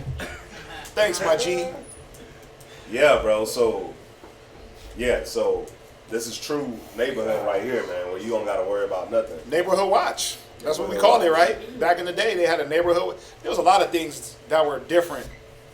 You know, there were a lot of different things that were different, obviously, back in these days. But then even if you go to like the 50s, the 60s, when you had a lot of up-and-coming black neighborhoods, you know, there was a higher level of community and brotherhood, and not saying that we did it out of all wisdom. We just did it because we was all black, right? Like, man, we all black, we together, let's take care of each other. And that was the way to have it. That was the way that we should have been. That tender and delicateness. Say it again? You didn't have to lock your doors. Yeah, there was places you didn't have to lock your doors. You know, you could entrust neighbors to just come through, grab a cup of sugar and leave. Like, there was a time when it was like that. Not no more. Hell nah. You got to have double locks. You got to have the double padlock with the chain and the key lock. You got to lock up all your stuff in a safe because covetousness, man. Covetousness, that, like I said, the tender and delicate man that is among you, the tender and delicate woman. Now it's everybody's on that come up. There is no more community, nationalism. There is no more, let me love my neighbor as myself. Let me look out. Now anybody can just roll up in your neighborhood. Think about it. You live in a neighborhood 30 years and you know all the cars that come in and come out. Somebody park under a tree for too long. You walking out like, wait a minute, what you doing here? You gotta do it. You gotta do it. Who sent you? What you here doing? Right? But there's a lot of people that don't care. They just let anybody roll up, and then that's where the kids get snatched. That's true. That's where the women get raped. That's where the kids get molested.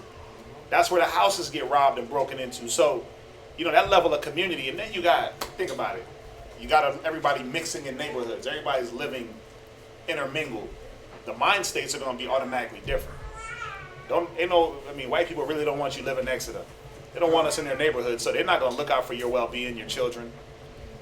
You know, they're not looking out for us the way we would look out for us. You know, yeah.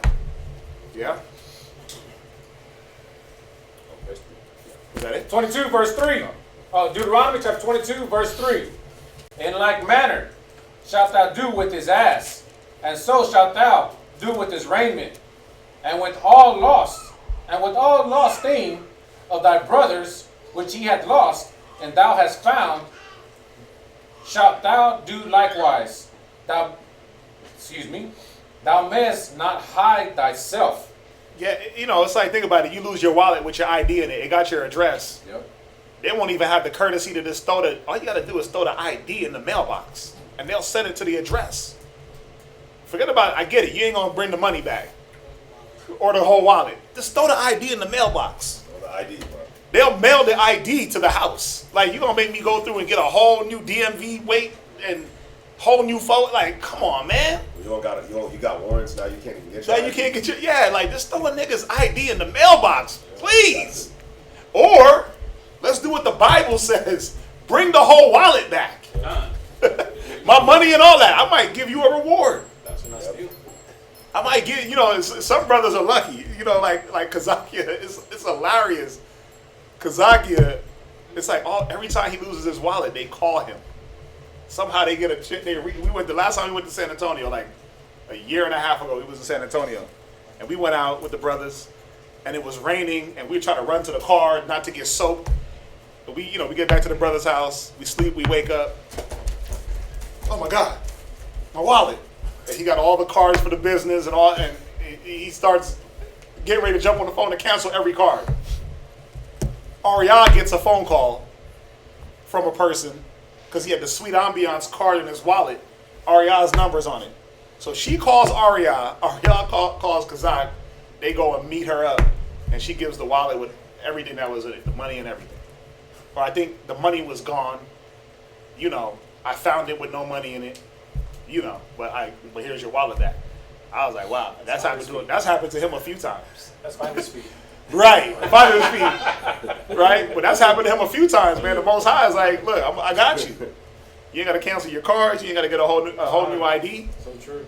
You know, but think about how many times you done lost something and people, they just they roll off with it, man, and they keep it. They dump everything, and again, just put the ID in the mailbox, man.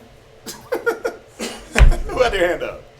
What's up, Roddy? Nigga Davis. About a couple of months ago, I dropped my whole wallet in parking lot random. I'm in the store shopping, filling up the basket and stuff. And when I get close to the counter, I'm beat you. I ain't got nothing. Yeah. Then I'm heading back towards the car. The lady met with that courtesy group, brought my whole wallet back. Nice. I was going to give her a reward, but I was trying to tell her who she was according to the Bible. And the lady she had with her, are you them Hebrew Israelites? That threw me all the way out, so I just left. Take his wallet and let's run. Let's see, we should have brought you your wallet. No, I had got the wallet. And I was trying to let her know who she was according to the Bible. Right. It was so nice, and I was going to give her something. I Yeah, yeah. But this lady that she was with, I don't know if it was her mother or what. Threw off the We got a spirit. preacher. You them Hebrew Israelites. We already got a preacher. We ain't listening to That you. threw me off. I had to go pay for my stuff. Yeah, that's I was glad hilarious. for the wallet though. Yeah, some people are, some people are good like that. Cash and everything still in there. Yeah. Credit cards, everything. Some people, listen, I remember one time I was working in the mall and I had a phone. I had this Note 4. This one, the Note 4 was the phone. And the battery on my phone was getting bad to where it wouldn't hold a charge. So I go to the restroom and something was like, just go to the family bathroom. I went to the family bathroom. I went into the family bathroom to use the bathroom. And as soon as I open the door, there's a phone on the counter. I'm like, oh. I look, I'm like, oh damn, it's a Note 4. Right? It's brand new. Brand new Note 4. I was like, there goes my battery. Right? And I was like, nah. So I took the phone with me. I went back to the cart with it. I left it on because I'm like, okay, you lose your phone, you call it. Left it on. She called. I'm like, yeah, I found your phone in the restroom. I'm down here, over here. I let her know where we were at. What messed me up, she didn't even say thank you after she got the phone. She just took the phone and just, like, Dad, you could have said thank you. Right? Hey. That was my battery, man. I never switched the battery. I kept rocking with the bad battery phone until the screen broke. New phone, but I look at things like that though as I could have turned that phone off and that could have been my phone. That's true. Right? But I look at little things like that in my own personal estimation that there's something the Most High looks at that regardless, and He wants to see what you're gonna do. It's a test. Sometimes it's a test. A lot of the times, all the time, it's a test. Now, think about it. It's a phone. Somebody loses it. Somebody's gonna call it. Now, if I'm walking down the damn block and I see a bundle of money, that's fair game. Ain't nobody can call for that. That's different. There's differences, but somebody's device, man, listen. The Most High enabled me to get new phones and things like that. It wasn't a big deal, So I feel like you can be fair in a lot of different instances where people lose a phone. What's the first thing you think? Oh, I'm gonna shut that off. I'm gonna go put my SIM card in it. Blah blah blah blah blah blah blah blah. Why? Just let somebody get their phone back. It's a lot of money, Sister Mary. My brother-in-law lost his ID, and somebody took his identity, and he doesn't have a birth certificate. So you can't prove who he is. That's it. Yeah, but you got people that make a profession out of just stealing from other people. I just got hit in my bank account. Oh, somebody stole my wallet and tried to go to Target and run it up. My bank hit me up. This was like 3-4 weeks ago, a month ago. Last week. Really? $150. Yeah. They tried to get me they tried to spend like $300 in Target. And the bank was like, wait a minute, this don't look right. Because I can't make purchases over a certain amount of money. But the bank will hit me up, which is good. So even when it's me and I'm trying to do something over like $150, they'll text me. Like, is this you? Did you make this purchase? So I wake up to a charge $350 from Target. I was like, what in Target? I look, oh, somebody got my car. Somebody stole my wallet out of my car. Oh yeah, got the ID, got everything. They could have sent the damn ID back. Anyway, hey, let's move on, man.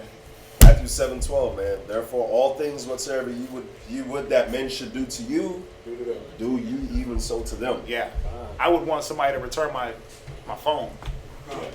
Money, this money just sitting there. Like if you see it drop out of a person's pocket, that's different. I've been in the mall and seen people drop hundreds out of their pocket, 50s, 20s.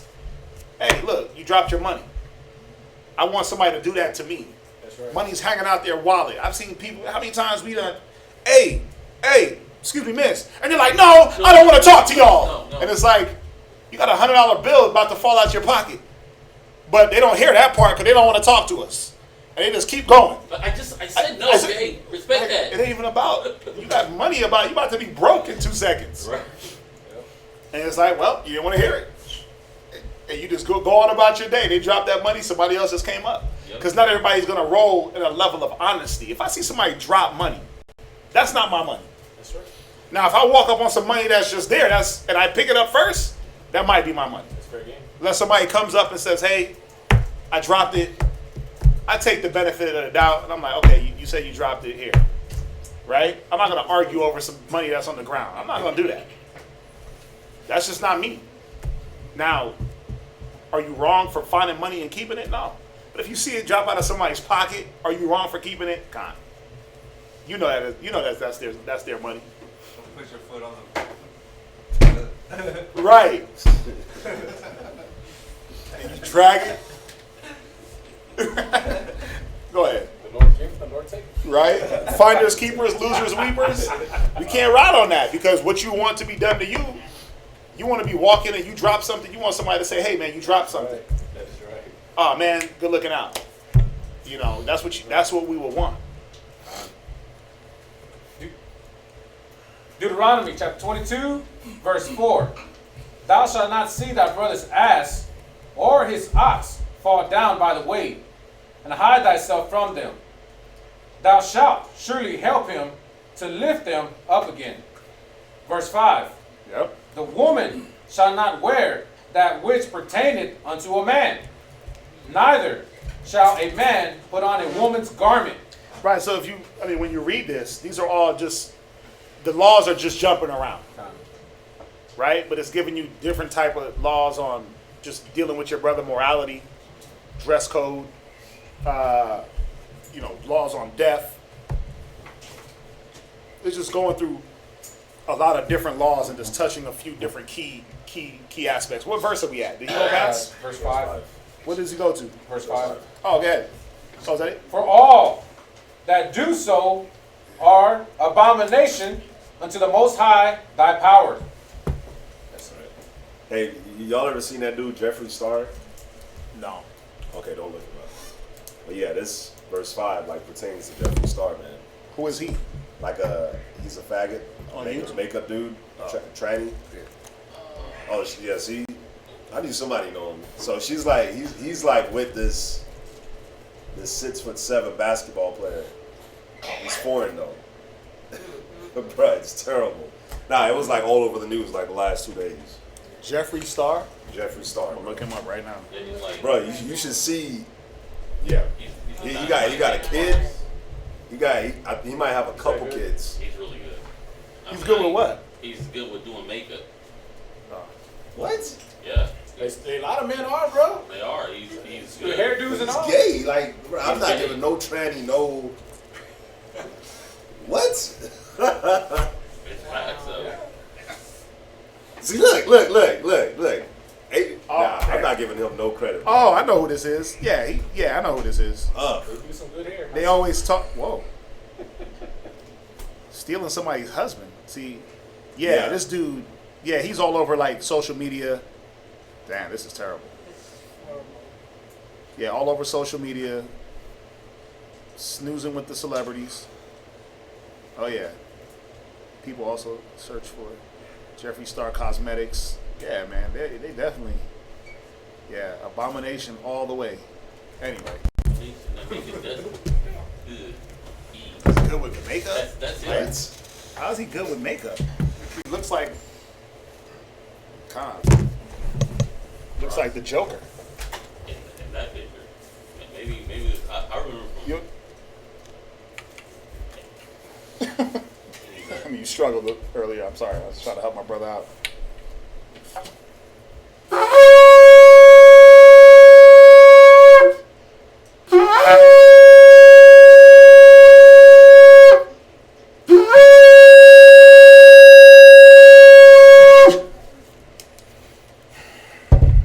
Brother falls, you gotta help him up.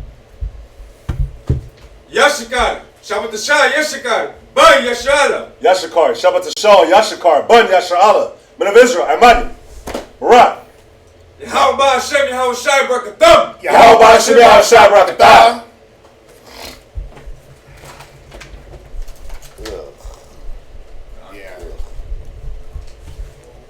Yeah, I know. Yeah, I see. I've been, for some reason, I don't know. Oh, I think it's probably Instagram where he been popping up. Bro, this cat He's popping up on my feed for some reason. Because you got to see what everybody else is looking at now. The way they have the social media, yeah, it'll generate what your friends look at for like certain searches. Like if you just go into the search and don't even search, it'll just give you all these stories. Like you'll have the butt naked women, the chicks in the swimsuits, the trannies. That's how Instagram is now. It's no longer like kid friendly. They got like stories. Like you go to like Instagram stories and Snapchat. Oh, it's Snapchat. That's what it is. That's where I see it. It's Snapchat. Yeah, bro, it's bad. You gotta keep your kids away from Snapchat. Because as soon as they scroll to the right and go down, it's stories. You got the reality TV like shows on Snapchat, and they got all this tranny stuff, all this plastic surgery, homosexuals, lesbians, all that whack. Yep. All that. Oh, I got some scriptures for that class. Oh, yes. I got some heat. God, I was up last night. I couldn't sleep. Couldn't sleep last night. Where we at? Deuteronomy chapter 22, verse 6.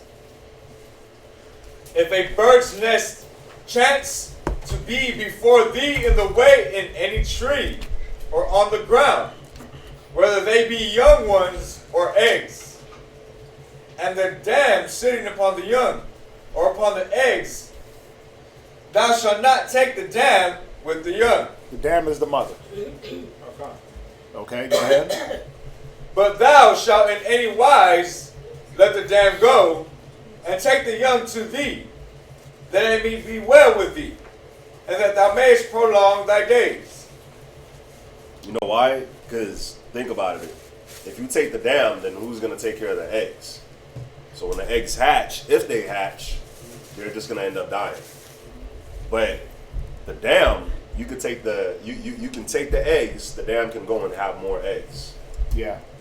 So especially, you know, if they're still in that mating season, they can always go and make and you know, have more eggs and stuff like that. But And you weren't supposed to take both. yeah, you can't take both. You weren't supposed to take both. There's a level of the Most High was trying to, that covetousness that rides in man. Like, man, I want everything. I want it all. Nah, take what you need. So, like, why would you take the eggs anyway? To eat them, right? Right. But you got to have the bird too. Like, damn, come on, get what you need. It's like Esau. Esau just comes and takes everything. He'll capture the whole family, right? You taking the mama bear, papa bear, baby bear, taking everybody. Why? Because he want to put everybody in a zoo. He wants to have them have more babies so he can have more. Like, it's that covetous spirit that the Most High was trying to push down in our people. That greed. Because it's going to go through a bunch of other laws that have to do with the same thing. You know, cleaning your field and shake. You know, what does it say? Shaking your olive tree. You don't just shake it, you know, a bunch of times to get every single olive off of it. You left some. It's covetousness, man. It's like what Rock was saying about Esau. You know, me and Ariel, we used to joke about it a lot. But even in the scripture, it says that even if a man breaks into your house to steal, when he take that which is sufficient for him to carry out, yeah. Instead of taking all of the house, the whole house, like rape the tiles, everything, taking the tiles, and bathroom fixtures, everything, the whole house, and then taking the whole foundation of the house, and then claiming the land that the house was on. Yeah. You know, even when you look at like people that break into houses, when Israelites break into houses, they might take your TV, laptops, take whatever they can fit in the car, right? Mm-hmm. But when you have these Edomite professional guys that break into houses, they come in a whole box truck. And move your whole house, That's true. furniture. They come in a whole box truck, dude. Like, I had a friend that happened too. Yeah. They popped up in the garage with the box truck. They go in with the van And just loaded up the whole house. Up. Yep. Yeah. It's like, damn, if you gonna steal, just steal what you need. If you hungry, take the food, right? Don't take all the electronics. Right. I had one of my houses that when my house got broken into one time, they actually ate my cake. The cheesecake. So while they robbed you, they feasted. No BS. It's real. I came home, I seen the fork. You sound dang. I would have been hurt. Like, I would have felt so disrespect. Like, you got that much confidence to steal from me and sit in my house and eat? Come on, bro. I went upstairs. That's you know, brazen. that house was like ransacked. I go into the kitchen. Like, I need some water. And I left the cake's right there on the counter with the fork in it. Like, damn, bro, you got to eat the cake. All the cake or this part? Nah, it was just part of the cake, but you know. Should just took the cake. It's like you start eating from the middle. He start eating from the cake. So he didn't even slice the cake. He just start eating, right? You start eating the cake, bro. Should have just took the cake. Nobody gonna eat that after you. Dang. True story, man. True story. That's hilarious. You got the Issacharites in the valley, like their people are bold. They'll take out your wheels. Like you have trucks, more so, right? Leave them on blocks and everything like that. I had that happen to like a lot of homies. You know what I'm saying? Like, man, these people are professionals with it. I seen this one video on social media where there was this Issachar, right? It's broad daylight, and then the Edomite comes out recording. I'm like, what are you doing? And he was like, I'm gonna borrow your tire. My tire is not good. He's like, what do you mean you're gonna borrow my tire? I was like, oh, I was gonna put my tire on yours. It's like, yo, you're not supposed to do that. But man, they be doing that. It's crazy. It's crazy. That was funny. The cave. Deuteronomy chapter 22, verse 8. When thou buildest a new house, then thou shalt make a battlement for thy roof, that thou bring not blood upon thy house. Right. So a battlement was like a gate. So if we're up there, somebody you don't just fall off, right? Or if you build steps, the common thing would be to build a railing for your steps so that somebody will just fall to the side of the steps. You build. What it's showing you is that, you know, you are looking out for the well-being of the other people around. Like if you dig a pit, you don't just leave the pit uncovered, right? Or you don't just let it be known there's a hole dug. But you wouldn't just leave, like, they do that. Oh my God, I was driving, where was I at? Oh, I was over there off of 90. I was like over there getting the stuff for the bro to mail to him. But anyway, I was driving from the post office. I had to mail something to Virginia. And I'm driving, and the street curved, and there was like they were doing construction on the street. You know, like there's some potholes. But they literally dug the street out, left the rebar, and just left it with 2 cones. I was like, so if I'm driving in the middle of the night and my vision is not great, my car is in that ditch in the middle of the street. Imagine just a patch in the middle of Braeswood in one of the lanes, and there's just cones. 1 cone at one end, and this is big enough for a whole car to fall into. 1 cone here at one end, 1 cone at the other end. They just left it. I was like, whoa. But if you fall into that, they're going to blame you. You should have been watching the road. You should have been looking. But they weren't supposed to leave that uncovered. You were supposed to block off the lane to a certain degree so people could merge over. Literally, the cone was in the hole. So by the time you saw the cone, if you weren't paying attention, your car, the front end was already in that ditch. And then you just hitting, the rebarb that they use, the metal, and they pour the cement. That's what it was. I do that. I throw the cones away. I said, there's no cones there. Right? You take them cones out and say there's no, you have to figure out somewhere around it. Bro, I saw that. I was like, whoa, that's dangerous. That's dangerous. But you weren't supposed to leave that like that.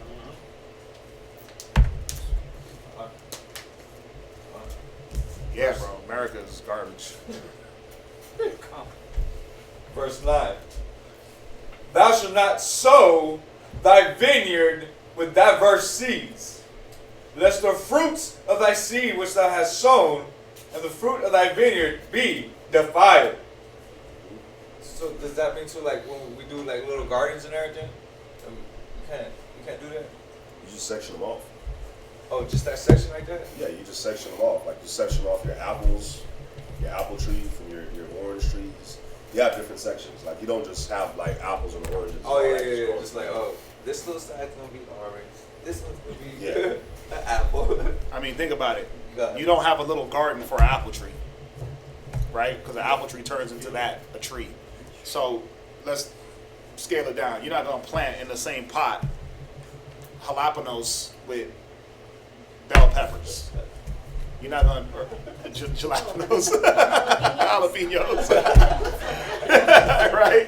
You're not going to do jalapenos I was lost on that one. with basil. Jalapenos, right? I was like, what fruit is that?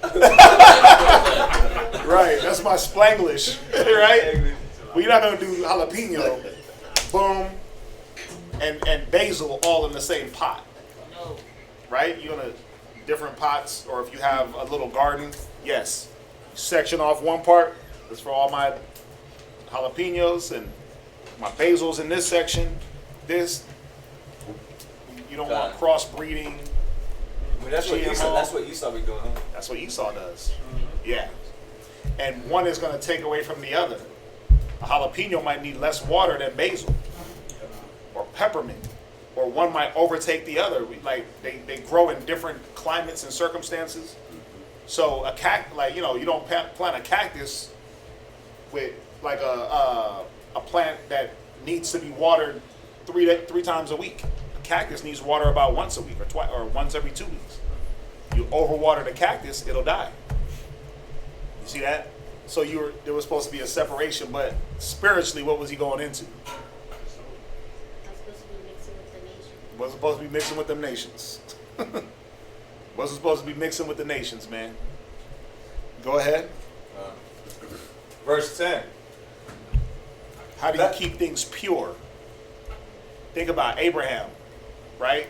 Dealt with close kin to keep the line pure. That's what it was about. How do we keep things in this purest of state and keep things functioning the way they were intended? God. Right? Because it's going to go into the wool. It's going to go into plowing your field with an ox and an ass. wearing wool and linen, you take away the function that each thing was intended to do. Done. Wool was to keep you hot or warm. Linen was to keep you cool. Now, what comes from that is what? Your body is jumping temperatures. It's confusion. Yeah, but it's confusion. He was trying to take away the confusion.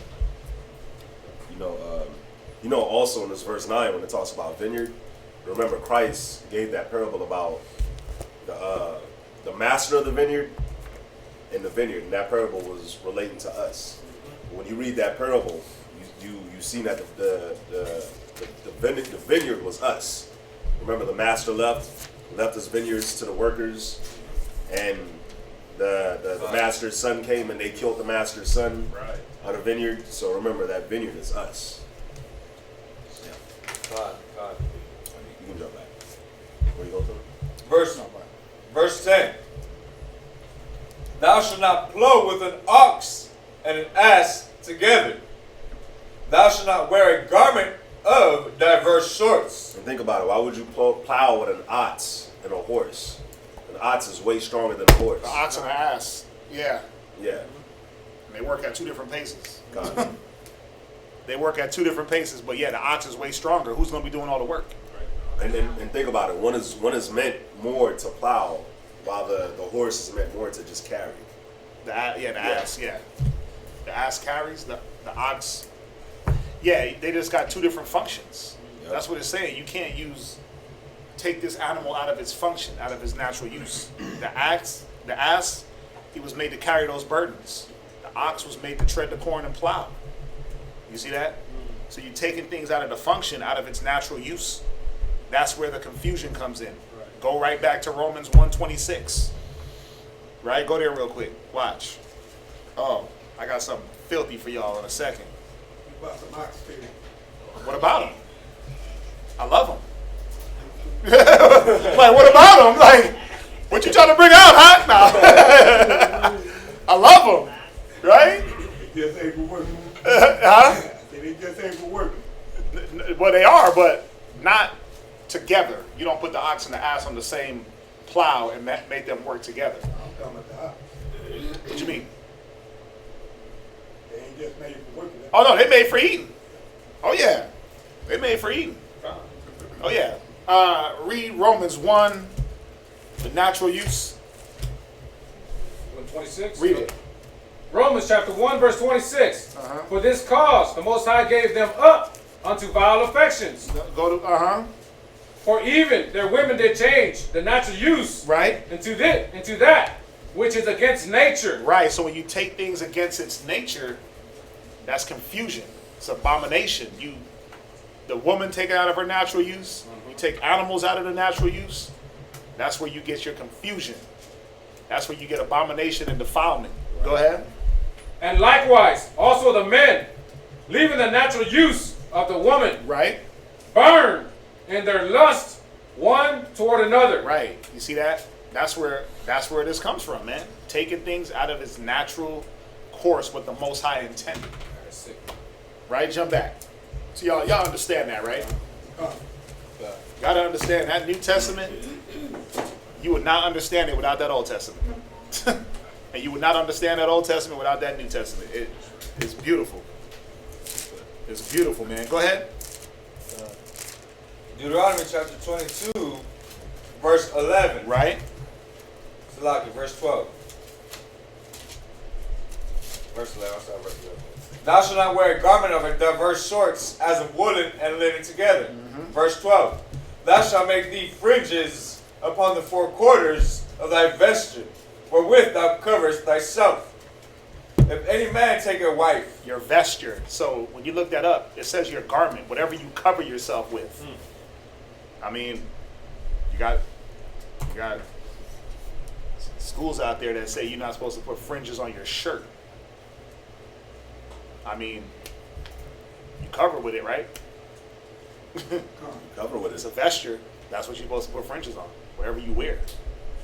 Whatever you wear. So, again, are we following man or are we following what the Bible says? We got to follow what the Bible says. Are we going to be spoiled through the tradition of men? What is vest? Something like a vest? No, vesture, when you look up that word, watch. It's talking about whatever you cover yourself with, garment. It says garment. It goes into not just vest in particularly, like this is a vest, but my vesture, this is all my vesture. Everything, garments in general. So even this was supposed to be fringe. I haven't got it done yet, but it says dress, garments, right, in general. Habit, clothing. Clothing in general. You see that? Clothing, covering. Right. So technically, whatever we wore, we were supposed to have the fringes on it. You see that? It wasn't, oh, well, your shirt can't be fringed because that's wicked, like, or that's not fringes. Like, who said that? But you know, when you look at it, when you just look at the common sense of things, right? When you look in the world and you're moving around in the world, if you see the fringes or the tassels and you see it on an Israelite brother, he got his beard, you're like, oh yeah, he's an Israelite. He's a woke. He's a woke. Yeah, you're like, oh okay, I can. If you're walking by in the store, you say shalom. Right. You know, you say what's up. But a lot of times you wouldn't know that if they weren't wearing their fringes or they weren't wearing their tassels. You know what I'm saying? How would you know? How would we know? You would just be walking by each other.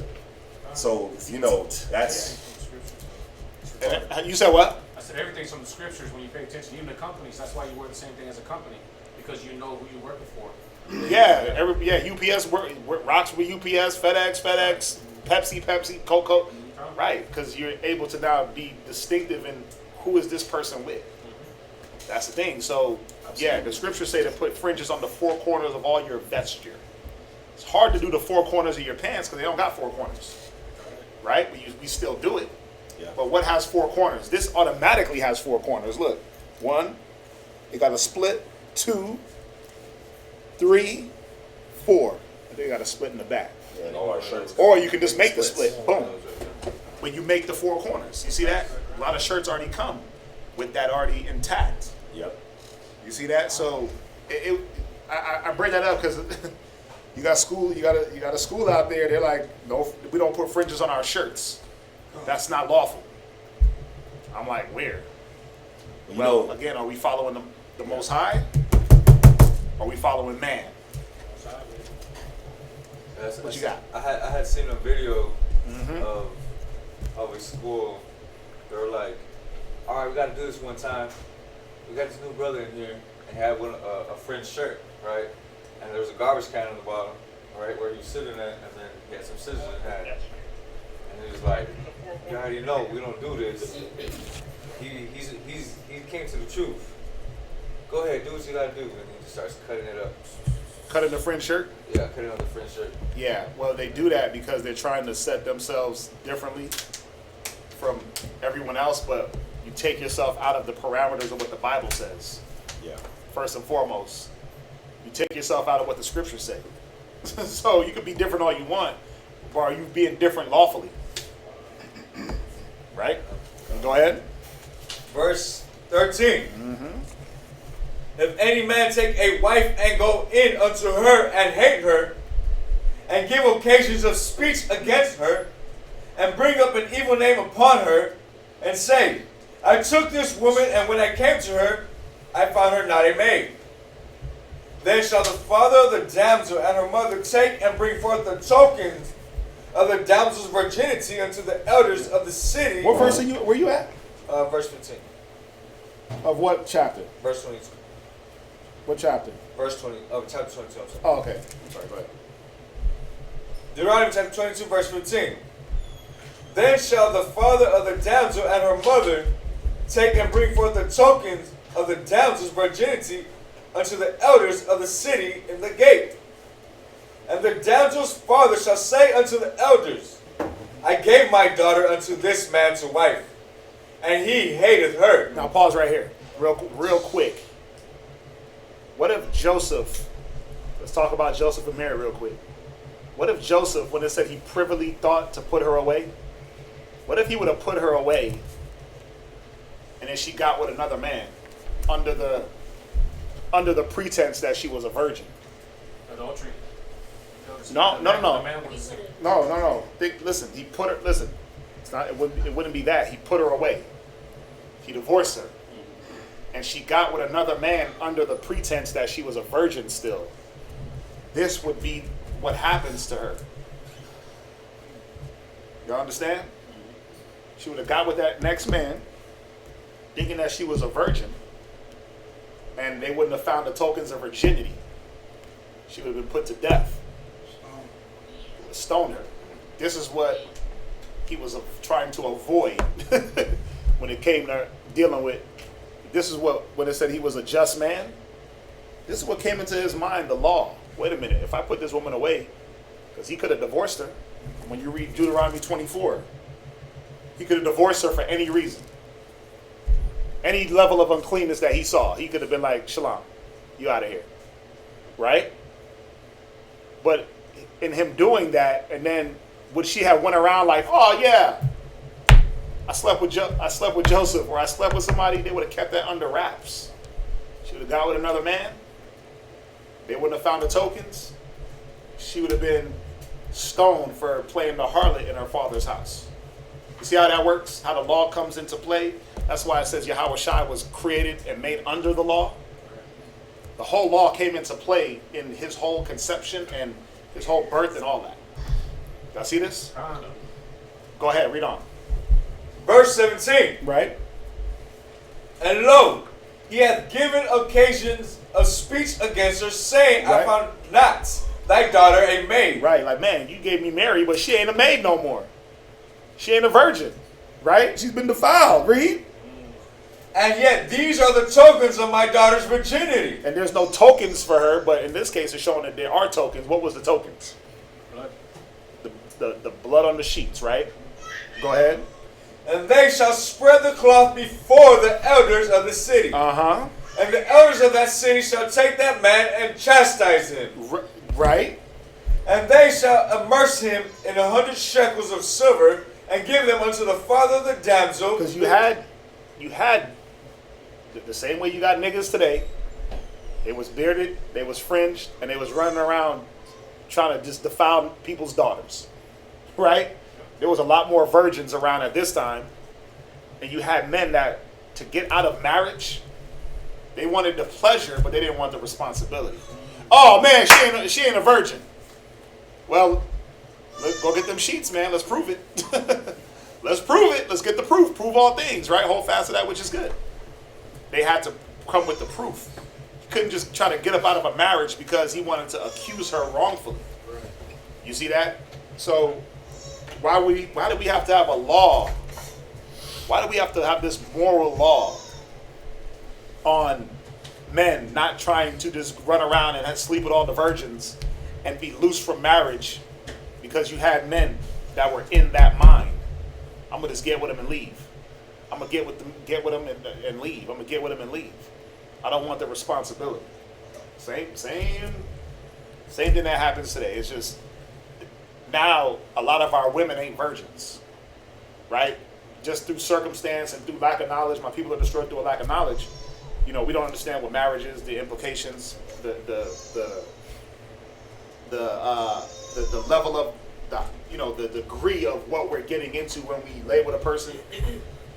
So there's not a lot of that, but you still have men. Let me lay with her and let me just dip. Let me lay with her, let me just dip. Let me sleep with her, let me just leave. There was laws against that. Go ahead. Because he hath brought up an evil name upon a virgin of Yasharallah.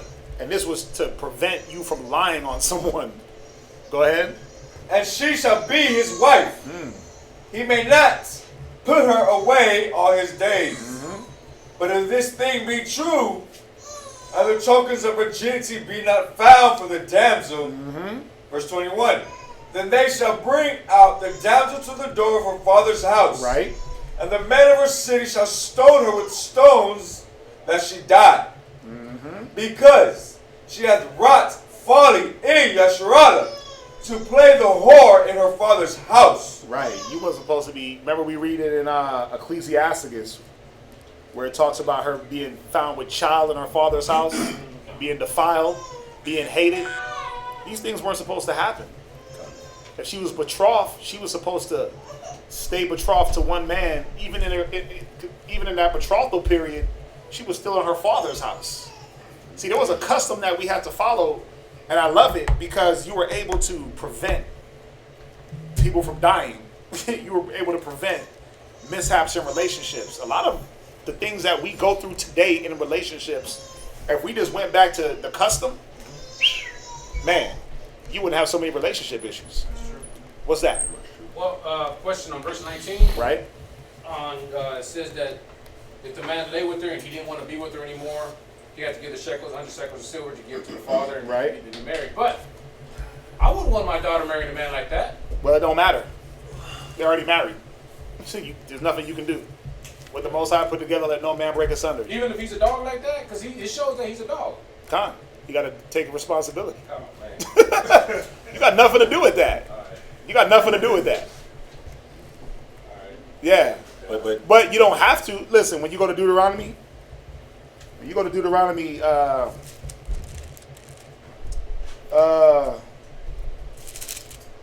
we just read it? Oh, we're about to read it.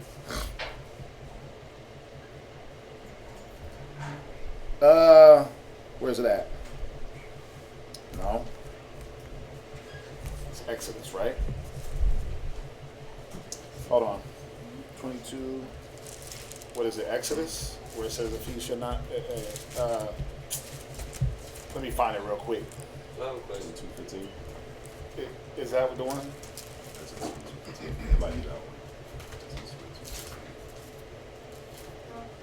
Right, watch. 22:16. Deuteronomy? Yeah. Deuteronomy chapter 22, verse 16.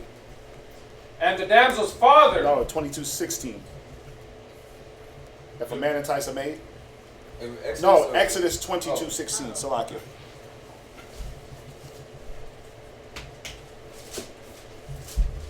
Whoever got it. Exodus chapter 22, verse 16. And if a man entice a maid that is not betrothed and lie with her, he shall surely endow her to be his wife. Read. If her father utterly refuse to give her unto him. So there could be a refusal. Go ahead. He shall pay money according to the dowry of virgins. Right, so there still had to be a payment. But the father could refuse. Now in that instance, I mean a lot of the times that wasn't a setup. That wasn't an arranged something by the parents. That was them going off on their own. But still, technically, she lied with that man. She lied with that man. Now, when we go into Deuteronomy 24, I mean, think about it. A man like that, he wasn't going to stay with that woman anyway. Right. But you didn't want to make that be on you. You just got to let nature run its course. Because he's going to try to get out of the, watch. When we get to Deuteronomy, you'll see he's going to try to get out of that marriage any way, shape, or form. If he slept with a virgin and lied and said she wasn't a virgin, something's going on with that man. Right. So he's going to try to make up some reason other than her not being a virgin to get out of the marriage. My speculation is thinking of what my daughter is going through with this man. So I'm going to have to go check this man. That's what I'm thinking of. Right. So before you got to get, but guess what? Before you got to all of this, you know what you do? You keep your daughter in straight. You give the water no passage. Before we even get here, who is my daughter trying to deal with? Right. See, these instances happen for us as parents. Again, why do I got to go have the whole congregation stone my son? But what the hell was I doing with my son where he's just rude and rebellious? Or what was I not doing? Right. You see that? So this was the whole point was to what? Not get to this point. Right? Not put your daughter through this. Let me teach her. Let me teach her before it got to this point. You see that? So not go check him, check her. Check her early and often. Right? Before you have to go check some rebellious nigga that wasn't going to hear you anyway. You see that? And he was going to try to find some uncleanness in her to get rid of her regardless, because his agenda is not to have a wife. His agenda was to be a whoremonger. Right. Right? So jump back to Deuteronomy. I have a question. Yeah. During the betrothal period of our sons and or our daughters for a son or a daughter of Israel, right? So a man is supposed to come to the fathers, right, and say, "Hey, I want to betroth your daughter." Right. Right. Mm-hmm. So during that betrothal period of time, we're supposed to be keeping game on him too, right? To if like, all right, if something arises, and this is the question for like, if during the time of betrothal we don't like him because we recognize his spirit and everything like that, can we refuse that contract between them two? Yeah, that was the whole point of the betrothal. Watch. Check this out. Let me find it real quick. But that was the point. The point was to see, is there a compatibility? Again, that's why I said it. If we followed just the simple law, the simple tradition of the betrothal, a lot of our relationship issues that we face, man, you wouldn't have them. Because then you would understand, I don't just pick a person because they're there.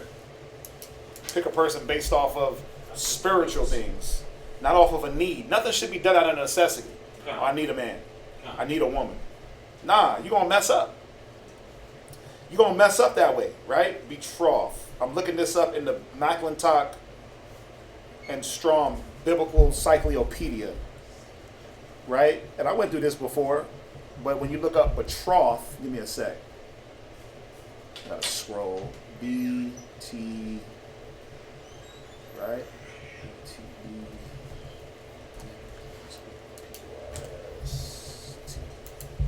Give me one moment. The betrothal period was to gauge compatibility. It was to see the character on both parties. Could I deal with this woman's spirit? Are we gonna be compatible? Let me get to know this person, TR, right? TR, DTR. I'm sorry, you gotta scroll through. You can't just type the word in. Am I even spelling it right? BETR, yeah. BET betroth. Right.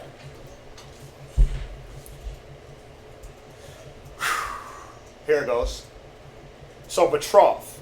A man and a woman were betrothed or espoused to each other. Espoused when they were engaged to be married. Among the Hebrews, this relation was usually determined by the parents or brothers without consulting the parties until they came to be betrothed. So I can set up something between my son and his daughter now. They ain't got to know about it till they're of the age to comprehend. This is who you're going to be talking to. So they could be betrothed, promised in marriage for years, right? That's all it is a promise. For years. Our kids are young, right? So I can say, listen, your daughter, my son, let's keep it righteous, right? But what is that all contingent on? Think about it. Let's say I drop out the truth. Does he want his daughter to marry my son? No. If I fall off and my kids are going to follow my lead. If he falls off, I don't want my daughter marrying or my son marrying his daughter. Why? Because we're trying to promote righteousness and keep that going. Right. Yeah. But if he falls back to the world, I might as well go get my son a worldly ass woman, right? But I wouldn't do that. So, okay, you're out the race. Next brother, he got a daughter, right? He just had a daughter, same age. Okay, boom, let's set him up. Or guess what I can do? I can betroth my son to all three. He got a daughter, and he got a daughter, all the same age. His is a little bit older. I can say, listen, I want my son to have your daughter, and your daughter. He can have more than one wife, right? But would I do that? Obviously not. He wouldn't be able to handle that, right? But I'm saying it can happen through time. I don't think he likes that. No, actually, I really had something. God. So you have my daughter, damn it. Right? But I know, but my son can't be with both his daughters. That's against the law. Yeah, you can't take sisters, right? To vex. But think about it. Let's just say my son is the only boy it's not going to be the case, but the only boy of their kids' age, would they go out and get their daughters some nigga in the world? Hell nah. They'd be like, okay, just be his second wife, be his third wife. Keep it moving. Right? They're going to get a righteous man. That's the hope. They're going to get a righteous man. You see that? That's what it was about. But if they're not following in righteousness, hell yeah, I'm going to call that off. I'm like, nope, you're X'd out. Nope, you're X'd out. You're X'd out. Next righteous man, where's he at? Next man holding the mantle. Where you got a daughter? You teaching her? I'm teaching him. Right. So of course we can call it off. We're the ones that put it on. Right? I'll read on. And you know, I'm gonna say this. We talk about this. We talk about it amongst. We talk about these things with our children because we can't be naive. We can't be naive and act like they ain't never gonna do what we did and get married and want to have a significant other. I'm not gonna say boyfriend and girlfriend. We don't do that. Right? If we join our children together, there ain't no boyfriend and girlfriend thing. They're gonna follow the same laws that we gotta follow. So we can't be naive. The best thing to do is talk about it now. You got some cats, oh man, that's my daughter and nobody can have her. Okay, that's not what the Bible says, right? Go to Ecclesiasticus 7:25. This is one of my favorite scriptures. Just pertaining to the topic. I got a question saying what? Read. So in that example where the father refuses a relationship and accepts the dowry, isn't his daughter still married to this guy? Yeah. So she gave her virginity too. So if no, then do the two young lovers get stoned? No, it don't say that. It doesn't say that. With her virginity now gone and her father refusing to accept the non-sanctioned relationship, is the daughter still eligible to? Of course she is. Of course she is. She's not sanctioned to be alone because again, it doesn't say that. And watch, when we read on in Deuteronomy 24, it's gonna further edify more on these things. Right? Read Ecclesiasticus 7:25. Ecclesiasticus chapter 7 verse 25. Go ahead. Marry thy daughter. He said what? Marry thy daughter. No. Keep her all to yourself. Marry thy daughter. That's my babe. Marry thy daughter. Go ahead. And so shalt thou have performed a weighty matter. Yeah, it's a hard thing to do. Why? Because any man in his right mind ain't just gonna pawn his daughter off. Well, okay. Any man in the truth in his right mind ain't just gonna pawn his daughter off to a dude that's just breathing. In the world, they're like, oh, bank account, go with him. Credit, go with him. Car, job, go with him. They don't look at the weightier matter of, wait a minute, is he gonna beat you? Is he gonna lead you astray? Is he gonna teach you? Is he gonna be there for you spiritually?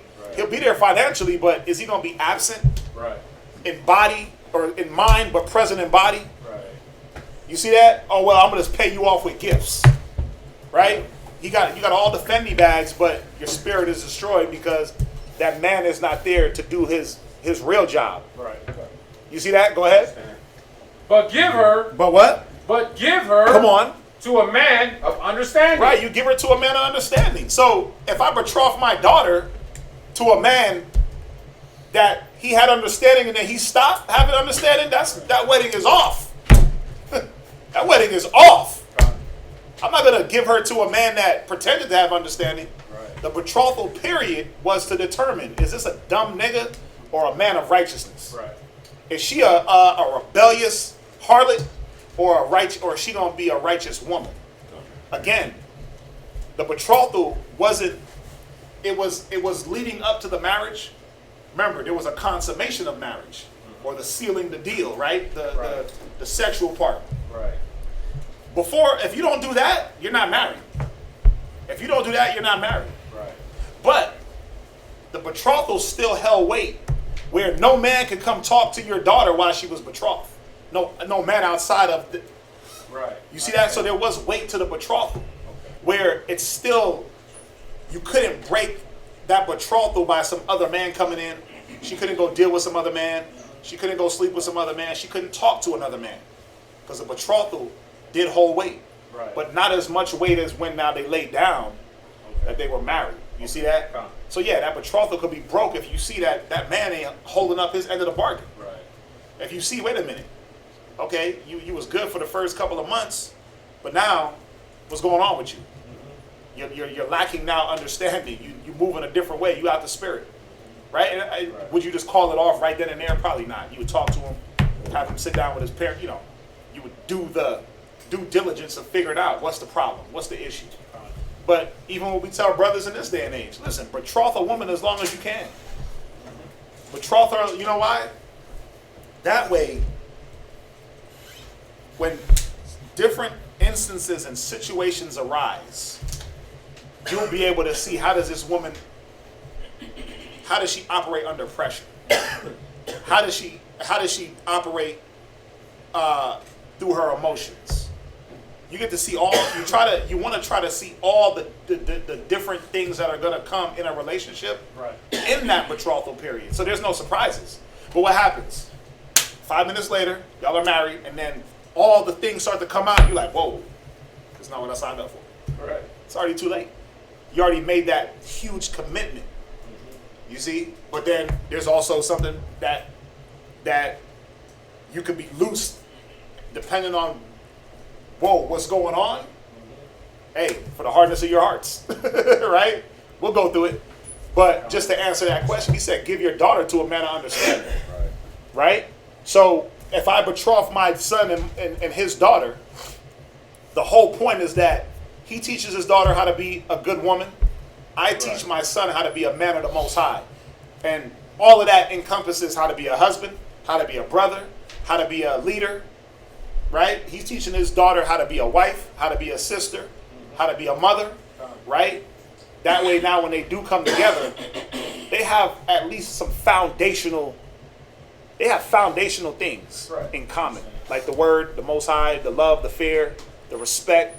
She knows how to respect a man. He knows how to treat a woman. So if this guy is going off, do you go to his mom and dad first, parents first, or do you go to him I first? would. I would go to his parents if they're around. If they're in the knowledge, you go to that man's parents. That's how we dealt. Everything was contracted through the parents. Everything. So if the parents are around and they're in the knowledge, like if I got a son and he's acting wild, right? Who would you go to? When Eli's sons was messing up, they went to Eli. He's supposed to go correct his sons, right? It's supposed to come from them first. Now, if my son is going off, again, going back to smacking the kids up if needed, if my son is doing something crazy, yes, I would expect someone to come to me and say, hey, he's doing this. Okay, let me deal with it. Right? But if I give hey, listen, if he does it again, put some hands on him. Right? I gave that. Now, obviously, we're talking about older kids. Like, I'm not going to give my son and his daughter at the age of 12 or 13. They're not ready for that. Right? Not saying they can't be, but we're going to wait for them to get a little bit older. Where they can comprehend the magnitude of just being with that person for life. That's heavy. Especially in this world that promotes being promiscuous and hopping from one pipe to the other and jumping from one chick to the next, this hedge to that hedge, right? That's what the world promotes in every instance of life. You're a free agent all the time, right? Just be a free agent. Jump from team to team, right? Don't keep a car too long, get another one. Don't stay with a basketball team too long, go get another one, right? That's what they promote in this world. So, yes, we have the power. That's what it's about. To be able to determine for our children the best course. Right? Right. Yeah, the Ecclesiasticus 42:9. We go there a lot. Let me finish this betrothal. So, without consulting the parties until they came to be betrothed. Now, let's take it back. I'm going to throw a little Mary and Joseph in there. Remember when Mary said, I know not a man? Because she didn't know she was betrothed. She didn't know a man. At that time, she didn't know she was betrothed to anyone. It wasn't her business. It wasn't her business. But her parents knew. See how they rolled in the custom? Yeah, we rolled in the custom, man. Let's see here. The engagement took place very early, as is still the case in Oriental countries, though it was not consummated by actual marriage until the spouse was at least 12 years of age. At least 12, right? Now, remember, we're not doing this now. We ain't trying to hitch 12-year-olds together.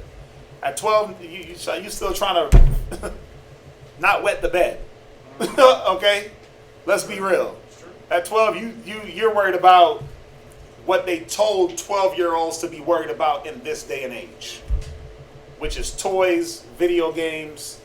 You might have your little feelings, your little tingle in your nutsack for girls, but you don't even understand what that's about. Your what do they call it? Puberty. You're still learning, right? Because that's how we've been taught through the ages. We go all the way back to biblical David. When David was a boy, he wasn't a 20-year-old sheep herder, a 40-year-old sheep herder. He was a boy. He was young. He was in charge of sheep from the age of 12 up. You see that? He was given responsibility early. It wasn't like, let's wait till he's 18, let's wait till he's 21. He's a legal adult. We didn't rock like that. Listen, you were programmed to be an adult from the birth. It says we nurtured our children in the law from birth. So what did that make them automatically be? Well, obviously they follow, they learned to follow the law, the Most High, but there was a maturity that came with following the law. Right. So our children way back were a lot more mature. Think about it. Even when we had our youngest kings, they still had a level of maturity to be a king. Right. They had to be able to make decisions. They weren't always the most righteous, but the law provided a level of maturity for our children that a lot of the nations didn't have, and you can see we don't have now. Right? Right. So I have a question. What's that?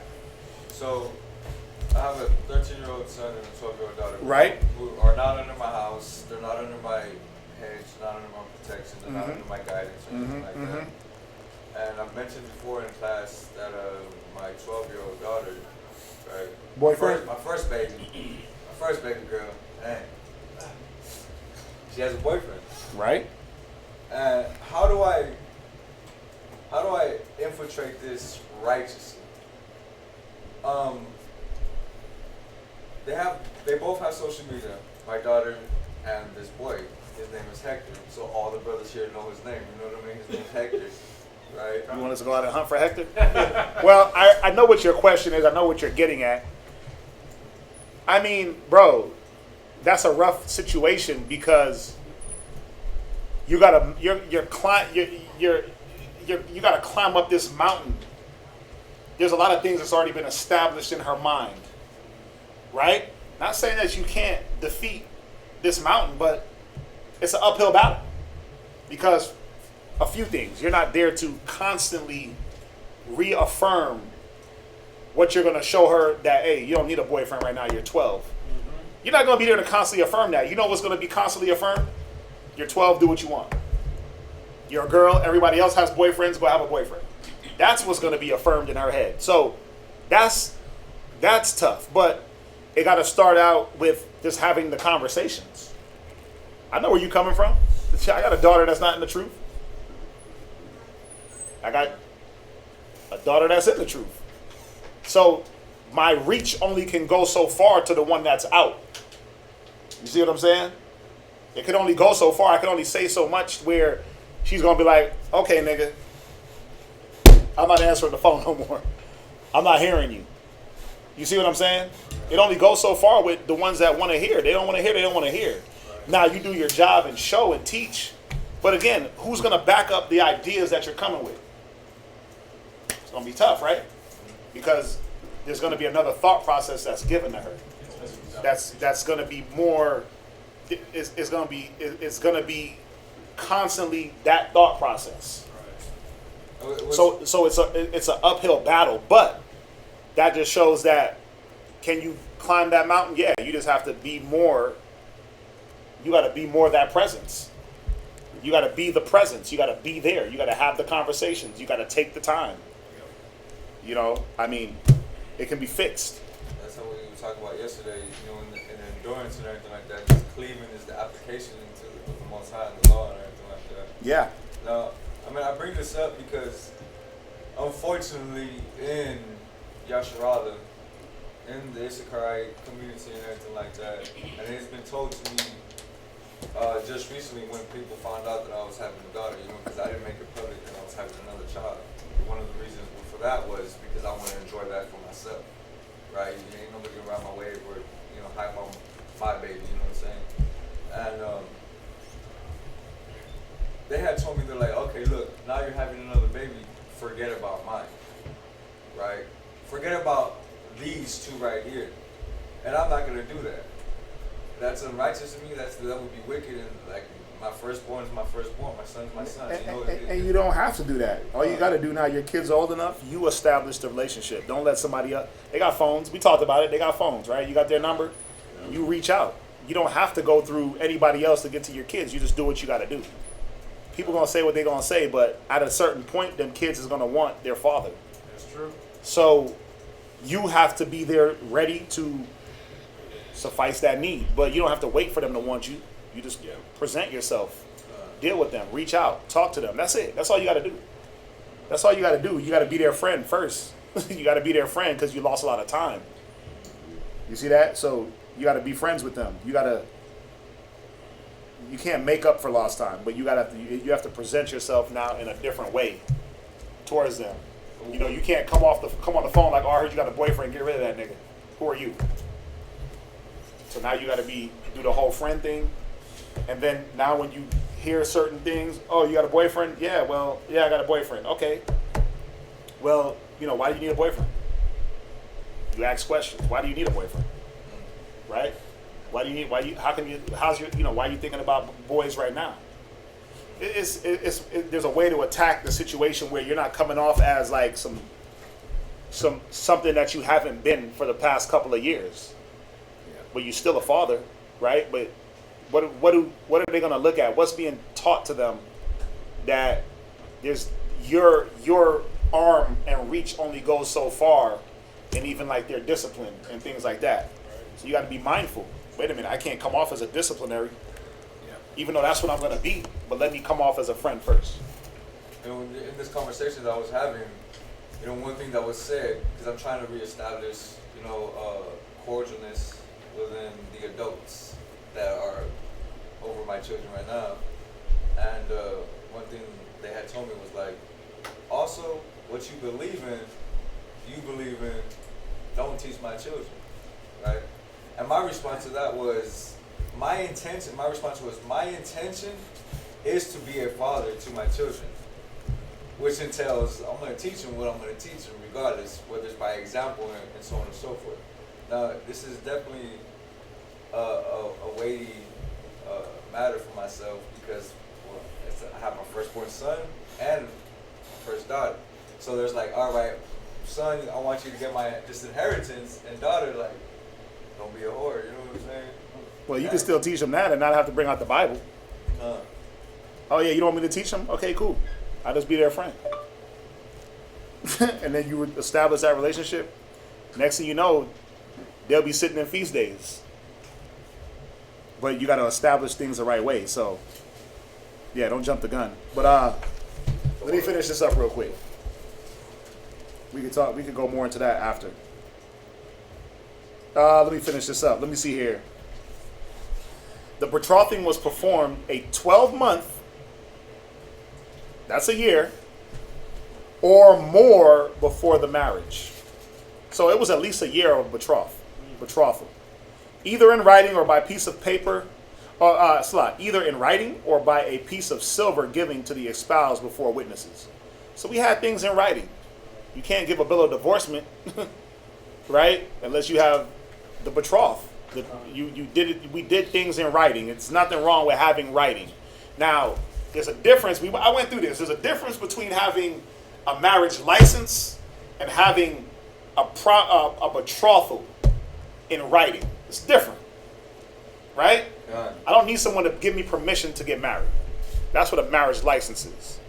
Now, if I have an agreement saying, hey, your daughter, my son, boom, boom, boom, that's a written agreement. It's not giving our kids permission to marry. Y'all get that, right? Esau is trying to give y'all permission to do what the Most High already gave you permission for. Right. Where we're just writing out an agreement.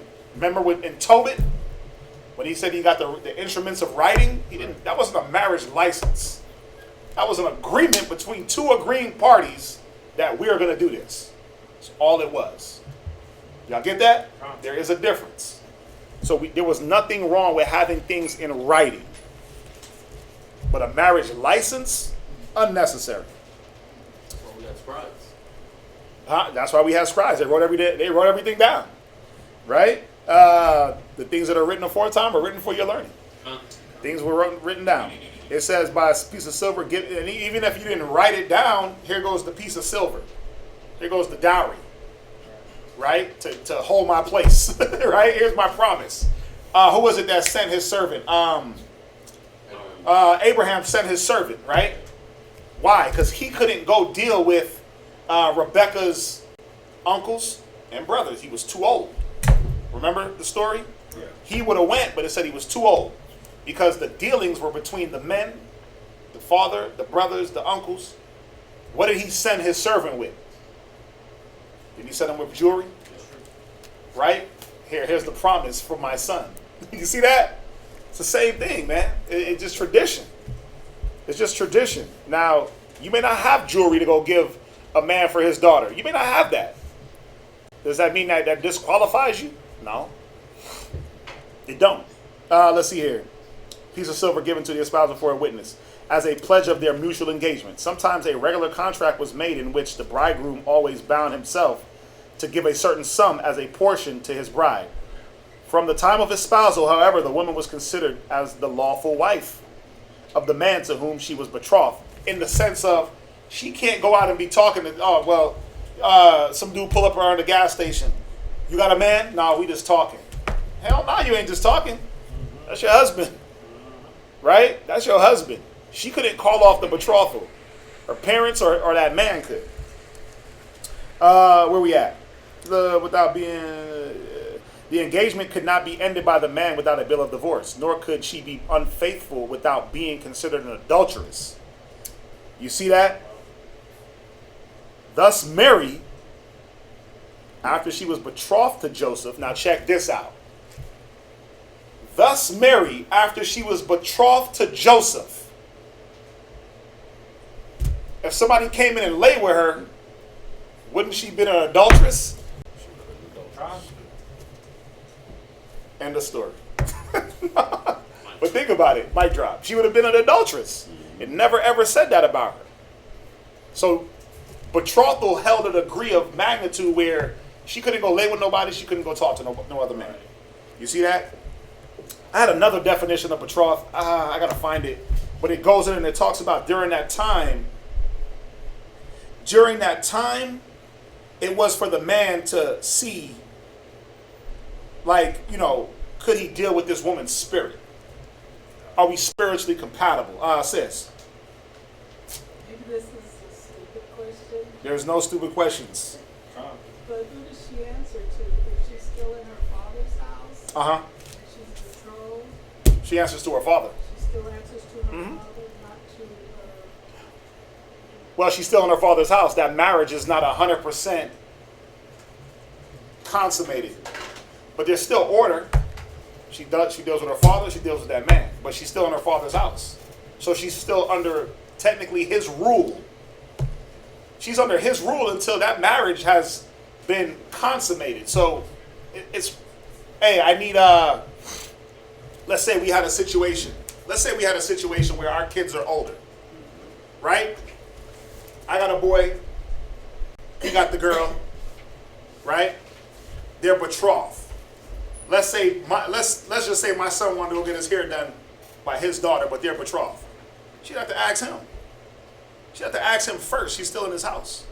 Everything is ran through the father. There's still an order that has to be kept until now they're married. Then what happens? A man shall leave his mother and his father and cling to his wife, and they go do their thing. She answers to that man now. Right. You see that? But there's still, because you don't want to. There has to be order that way. Let's say the marriage didn't go through. She can't be just disrespecting her father. She got to stay in his house. You see that? So she had to hold that order to her parents. But still, there was an order. So it was the father, then it was that man. But that man's rule couldn't overrule the father. You see that? It couldn't think about it. If a woman made a vow in her father's house, who had the rule on that? to disannul that vow? The father. So she could come and say, well, I'm going to marry this man. He could be like, hell no, you're not marrying that man. You see that? No, you're not marrying him. You're going to marry him. I don't want you marrying him. You see that? And you see it kind of play out. You know, I be watching like Moesha. I tell you, I was watching it last night. And Moesha wants to get with Quentin Q, right? He's the thug from New York. And her dad is like, I don't want you talking to him. I don't want you looking at him. I don't want you this. I don't want you that. You ain't messing with him. What does she have to do? She had to sit up in her room, be on punishment, and not mess with him. But the rebellion that from time to time, that rebellion, now they're like, oh, no, I ain't listening to him. I'm going to sneak out. I'm going to do this. I'm going to do that. I'm going to get who I want. Again, how do we mitigate a lot of the bad relationships? Just this definition of betrothal, it would help a lot of us. So until he takes possession of her, she's still under the rule of her father. Yep. That's why when you, now let's go to Ecclesiasticus 40, what is it, 42? Now let's go to Ecclesiasticus 42. Because watch.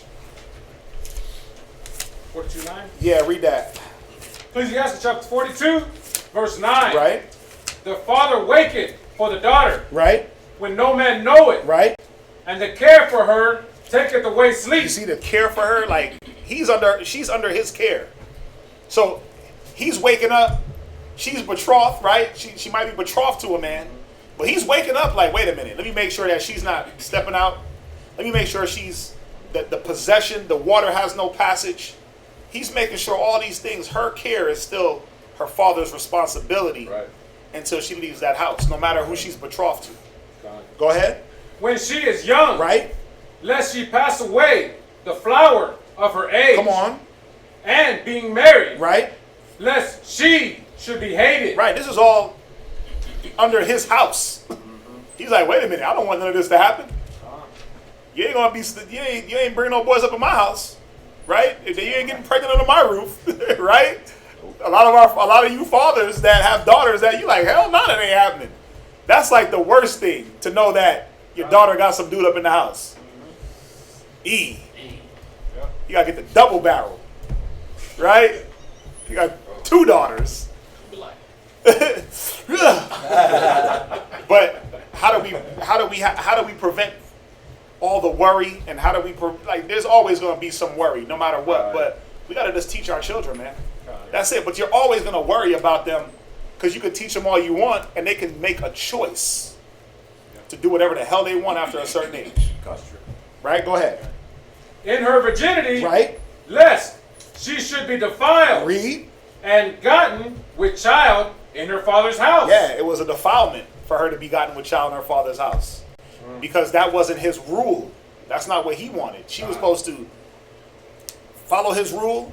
I mean, if she was gotten with child in her father's house, that means she's doing some sneaking around. That's right. Somebody creeping through windows, right? So it's just showing you that the father had that rule until now she goes with that man. Right. Let's jump back. So, I mean, everybody clear on that? Yeah, this I know it's when you got young kids and when you just got kids in general, touchy.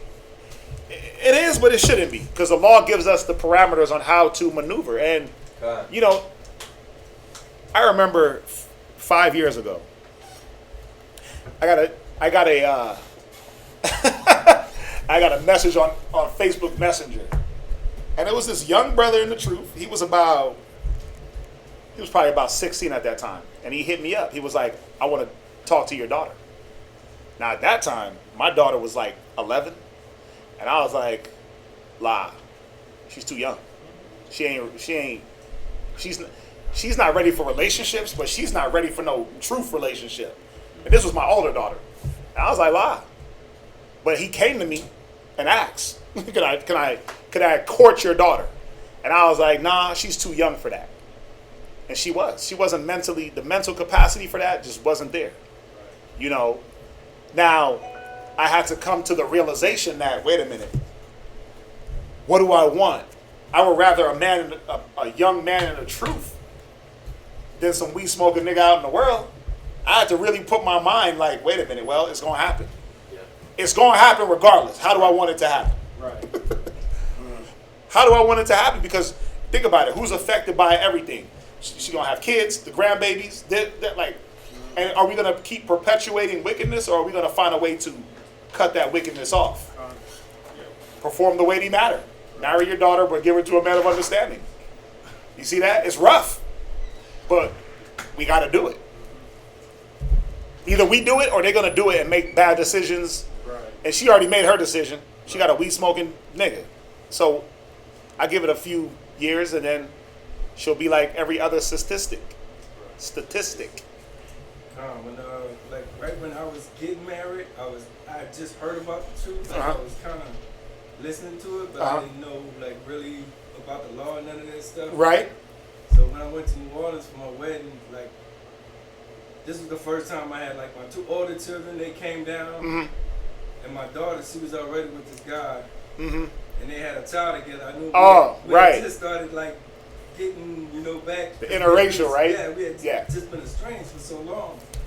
But like at our wedding, he pulled me on the side and he was like, "Yo, I wanted to ask you, could I marry your daughter?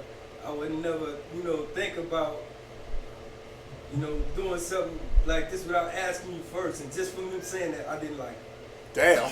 Why? Huh? Why? At least he came to you. Because I felt like if he felt that way, he wouldn't have got her pregnant first.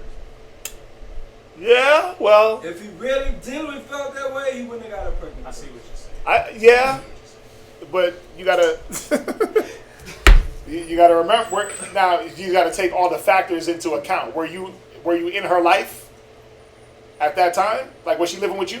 No. You see what I'm saying? Right? Was there a way to stop that from happening? But I'm saying that's dishonesty on his part from him even saying that. You know what I'm saying? Saying that he wants to be with your daughter? Asking me like, I need your permission to be with your daughter. Well, was it to be with her or to marry her? To marry her. Well, remember, that's what the world teaches. Yeah. Sleep with them and then go get permission to marry. They don't realize that the marriage is the sex. So he was doing what the world taught him. Hey, hit it, enjoy it, and then now you want to get married, let's go ask Pops. So he did the right thing according to his knowledge. But now that we're coming up, we understand that's not how we roll. You want a woman, you go deal with her head or her family first, and go from there. What's that saying? It's better to ask for forgiveness than permission. I never heard that saying. No. Okay. It's better to ask for forgiveness than permission. I never heard that one. Right? Let's jump back to Deuteronomy. Yeah, a lot of marriage talk, but hopefully, brothers and sisters are seeing, man, that there's a way that we did things, and it didn't prevent totally, but it helped to prevent a lot of the things, a lot of the heartache, a lot of the heartache, man, that we go through just in relationships, man. You ain't gonna prevent everything. You're not gonna have a perfect relationship. Sorry, not happening. But you didn't get with a damn psycho. Go ahead. Deuteronomy chapter 22, verse 20. A nutcase. Read. But if this thing be true, and the tokens of virginity be not found for the damsel, then they shall bring out the damsel to the door of her father's house, and the men of her city shall stone her with stones, that she die because she had wrought folly in Yasharala, to play the whore in her father's house. So shalt thou put evil away from among you. If a man be found lying with a woman married to an husband, then they shall both of them die, both the man that lay with the woman and the woman. So shalt thou put away evil from Yasharala. If a damsel that is a virgin be betrothed unto a husband, and a man find her in the city and lie with her. We're going to salute up the next reader. That was it for Yashikar. Who else to read next?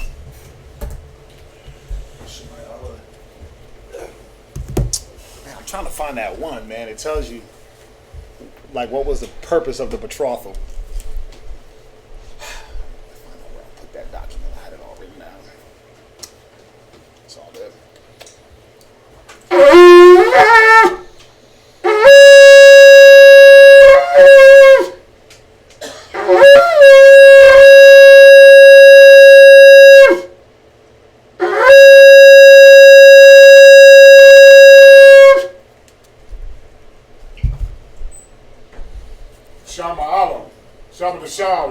Ban Yashua. Shemayala, Shabbat Tisho, Yahoda, Ban Yasha'ala. Men of Israel, Imagine.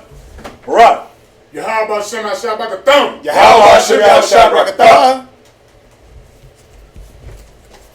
Ay. Shemayala. Numbers chapter 30. I never understood it. But I have to ask for forgiveness afterwards, and I don't need it. Numbers chapter 30. Numbers 30.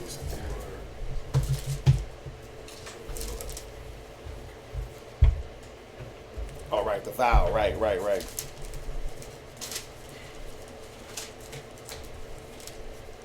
Yeah, marriage was a heavy. It wasn't an easy thing, man. You got to see. Look how lightly marriage is taken in this society.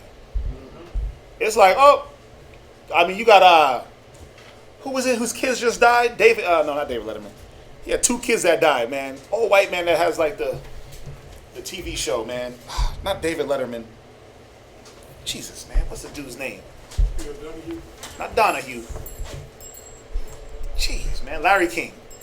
Is it Larry King? He wears glasses and suspenders. This dude was married married 8 times. He got like 8 divorces.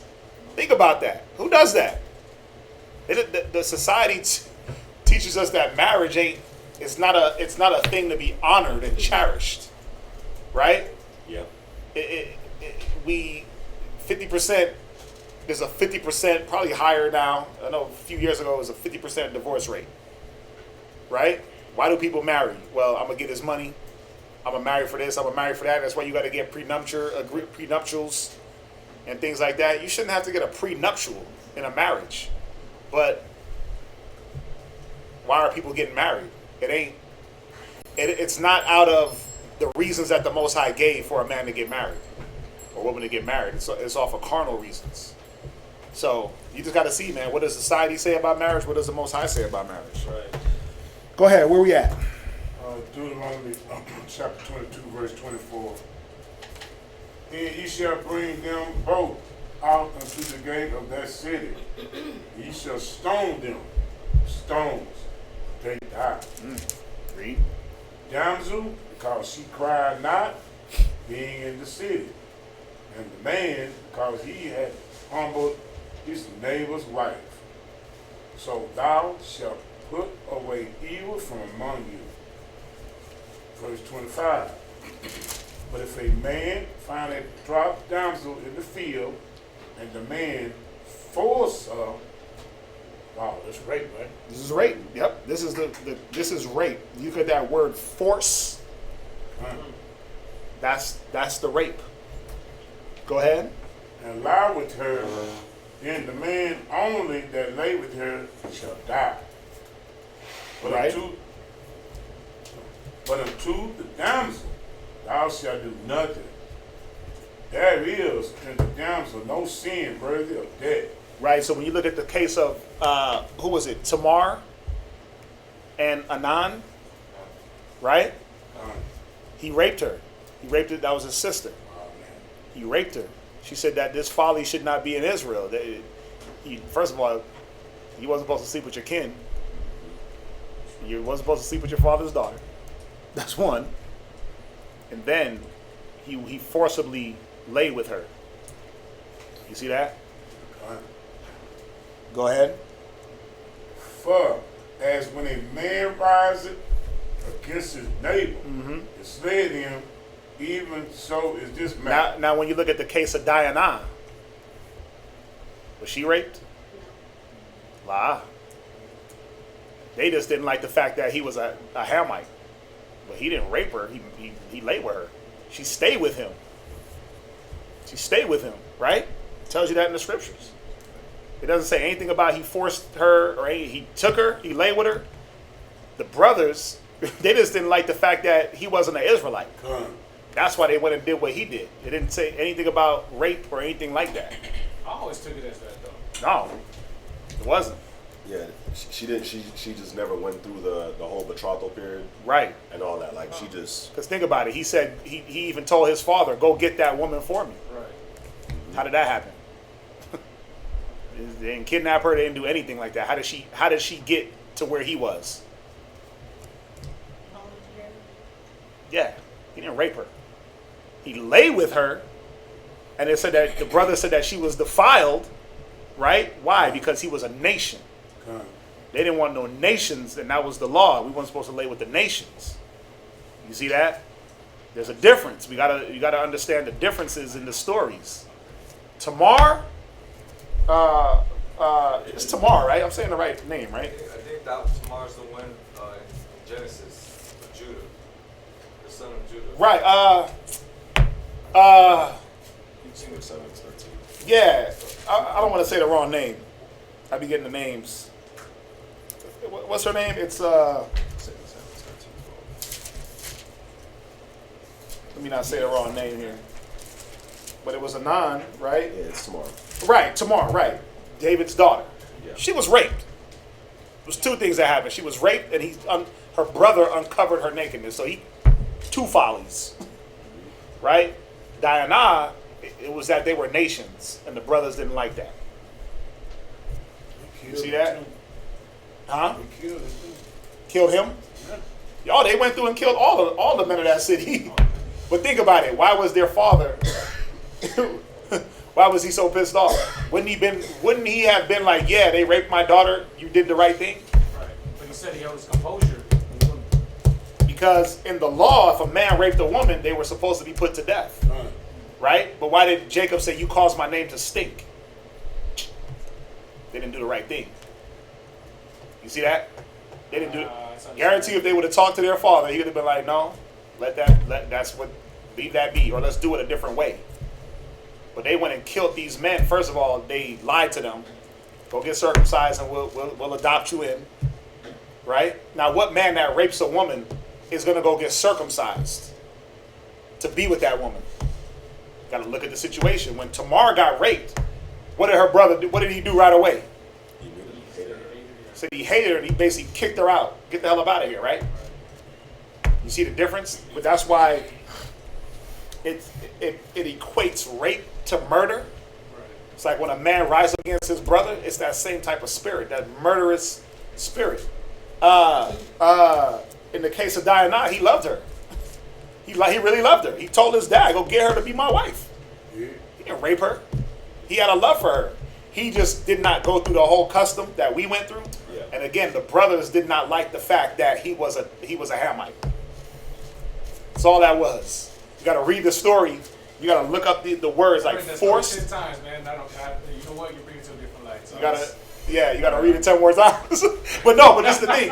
You got to read that story, but then you also got to read the other story. Like you got to read the story with Tamar and Anan. You got to read that and really, you got to pick up the nuances. Right? Like when it says in 13, it says Amnon. I'm saying Hanan. Amnon. It says that Amnon was so vexed that he fell sick for his sister, for she was a virgin. And Amnon thought it hard for him to do anything to her. Why would he was getting so stirred up in his emotions, right? And then somebody came with a way for him to get with her. Why would this nigga show him how to get with his sister? Think about it. It's his sister. Why would this dude, why would Jonadab, why would Jonadab say, look, this is how you get her. Play that you're sick, have her come into the room, and then you got her. He should have been like, bruh, that's your sister. Half sister or not, the Bible says you don't lay with your father's daughter or your sister from your father. You don't lay with her, that's your blood. You see that? Yeah, so you got to have the law in mind always when reading the stories. Who's following the law, who's breaking the law, and then understand, okay, forced, you look up that Hebrew word, right? Laid, you look up that Hebrew word, they're two different words. When you go to the stories, it don't say that he forced her in the case of Diana. So he lay with her. You see that? But how did he get a chance to lay with her? Like, think about it. David and Bathsheba, did he rape her? No. How did she get there? She wanted to get there. She got there. Right? He didn't rape her, he lay with her. You see that? Now, could she have called rape? Of course she could have. To get out of all of it, she could have called rape. But she didn't. Right? Nobody would have probably hurt her anyway. But you see, You gotta, when you read the stories, you gotta be like, wait a minute, hold up. How did she even get into David's room? Well, he's the king, he get whatever he want, but still. You see that? Why did she go with this Hamite king? On David, I figured that he summoned her. Yeah, of course. He went, yeah. But then did he have to lay with her? Could she have stopped that? Of course she could have. But she wanted it. Right. From the king, though, right? From the king. He and him a king, right? Terrible. But think about it. She shouldn't have wanted it from no man but her own husband. That's right. You see that? I get it. Right. So you got to look at the different ways and look at the nuances and what words are being used. There's a different word for the rape, forced, and different Hebrew words also. Yeah. Where we at? Deuteronomy chapter 22, verse 27. Right. For he found her in the field, and the betrothed damsel cried, and there was none to save her. If a man find a damsel that is a virgin, which is not betrothed, right, and lay hold on her, and lie with her, right, and they be found, then man that lay with her shall give unto the damsel's father 50 shekels of silver, and she shall be his wife, because he hath humbled her. He may not put her away all his days. A man shall not take his father's wife. Go ahead, man. Shall what? A man shall not take his father's wife. You see that? That father's wife wasn't his mother. That was his father's wife. So the notation is that, the thought is that our custom, the things that we did, men had more than one wives, had more than one wife. It was customary for us to do so, and there was a law preventing, or not preventing, but there was a law for that man's son not to be able to go sleep with his father's women. In the case of David and Absalom, right? Ain't that what Absalom did? He went, he slept with his father's women on the rooftop. We know that was the prophecy that what would happen. But was it lawful? No, it wasn't lawful. You see where Absalom died it's almost a shameful death, man. It was shameful the way he died. He hung up in a tree, right? Cursed be the man that hanging from a tree. Yeah. I mean, right? Didn't he die up in a tree? Didn't he hang there? Right? Even when they told him to take the body down, he was like, nah, I'm going to leave the body. Right? Yeah. Didn't it say that you're supposed to take that body down? To not make the... so you see, got to put all the stories together with the law. Right, go ahead. Verse 30, last precept, it says, nor discover his father's skirt. Right. Deuteronomy chapter 23, verse 1. He that is wounded in the stones or has his private member cut off, shall not enter into the congregation of the Lord. Right. So he that is wounded in the stones, a man that went to war and he got hit in the stones and he was wounded, why couldn't he go into the congregation? Well, because if you're wounded in that area and there's like blood and there's blood, there's pus, there's all that stuff, you can't come into the congregation. Technically, you couldn't come into the congregation with any open sores, any type of blood, any type of leprosy, right? That was open scab, you couldn't be around. They had to let that heal, take 7 days, let that heal up, you good to go. Because you had that. Man got wounded, he went to war. They're not like, oh, watch out for his jiggleberries, his twigs and jiggleberries. They're not in war. They ain't worried about that. They like, man, we taking out everything. Whatever we can hit him in, we gonna hit him. So he might have got hit. Peter's got to heal up before he can go now around the congregation. Why? Because pus and blood carries disease, right? So we want to make sure that there's no disease, that he's not leaking. You sit in a chair, what's there? It's stones, right? We don't want to make sure that that's not leaking all over the chairs and the seats and getting everybody, contamination. The Most High, wow. When you look at disease, we were the best at staying diseases away from the congregation. Why? We knew about quarantine. That was our way of doing it. We didn't go, let's get him some shots or herd immunity. We didn't do that. We were like, he's sick, or wear a mask. We're like, maybe you sick? Go sit over there in that house for 7 days and let's see what your sickness is looking like. Right?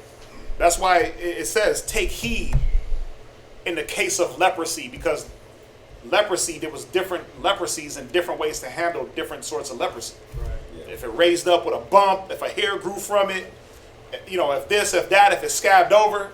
If it didn't, then you kept him 7 more days. If it scabbed over, it's healing. He's good. Right? All these different ways to say, okay, let's not let any contagion spread. So that's that in this case right here. Go ahead. Deuteronomy chapter 23, verse 2. A bastard shall not enter into the congregation of the Lord. Right. Even to his 10th generation shall he not enter into the congregation of the Lord. Mm-hmm. And can I say something on that? Sure. What is considered bastard? Because I always thought the bastard meant no father. The man had no father. Right. Well, there's 3 definitions of bastards. You got 3 definitions. So, bastard in this case, and the next verse will tell you. Yeah. Read the next verse. Watch. Verse 3. Right. An Ammonite. Right. Or Moabite. What was synonymous with Ammon and Moab? A father slept with his daughters. Right. So, incest was considered a bastard. Okay. Right? That's one instance. Right. The second instance was what? Go to Hebrews 12.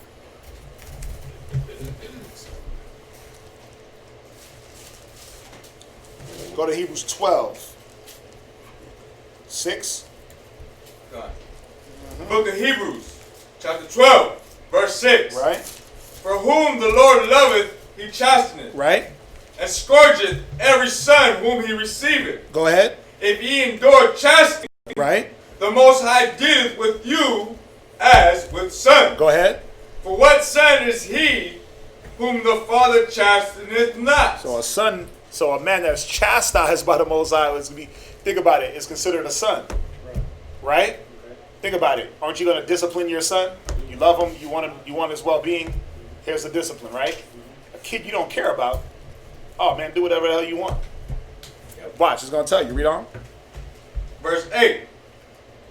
But if ye be without chastisement, right, whereof all are partakers, read, then are ye bastards. Are you what? Then are ye bastards. Right. He's not saying are you children of incest. Right. You're children without that disciplinary, that father, that love. You see that? I said it was 3 definitions, right? Right. And then if you look up the word bastard, and even this definition is not the greatest. Illegitimate bastard, one born not in lawful wedlock, but of a concubine or female slave. But think about it. That can't be true because, I mean, where did half Israel come from? Right. Right? Mm-hmm. Right. Part of us came from concubines. So we weren't looked at as bastard children. Right? So we don't hold to the definition like how the fake Jews. Right. We know that lineage is determined by the father regardless. Right. Regardless of who your mother is, your lineage is determined by your father. So you wouldn't be a bastard in that sense of where you're no longer a Jew or an Israelite because your mother is not an Israelite. Right. You see that we don't look at it in that way because that's not biblical. Okay. The fake Jews, they do. Your mother got to be the Jew. Your father. If your mother is a Jew and your father is not, they consider you a bastard.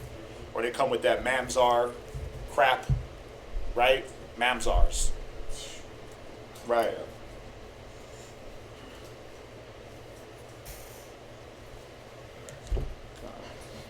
Let me check one more thing here. I think we did a whole class on this too a while back. We got to do another one. We're in Deuteronomy 24, right? 23 in verse 1. I just want to see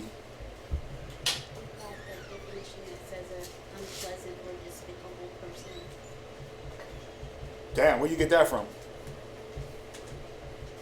Oh, you just look up the word? Yeah, it has, Unpleasant or despicable person. That's a person that don't have no discipline.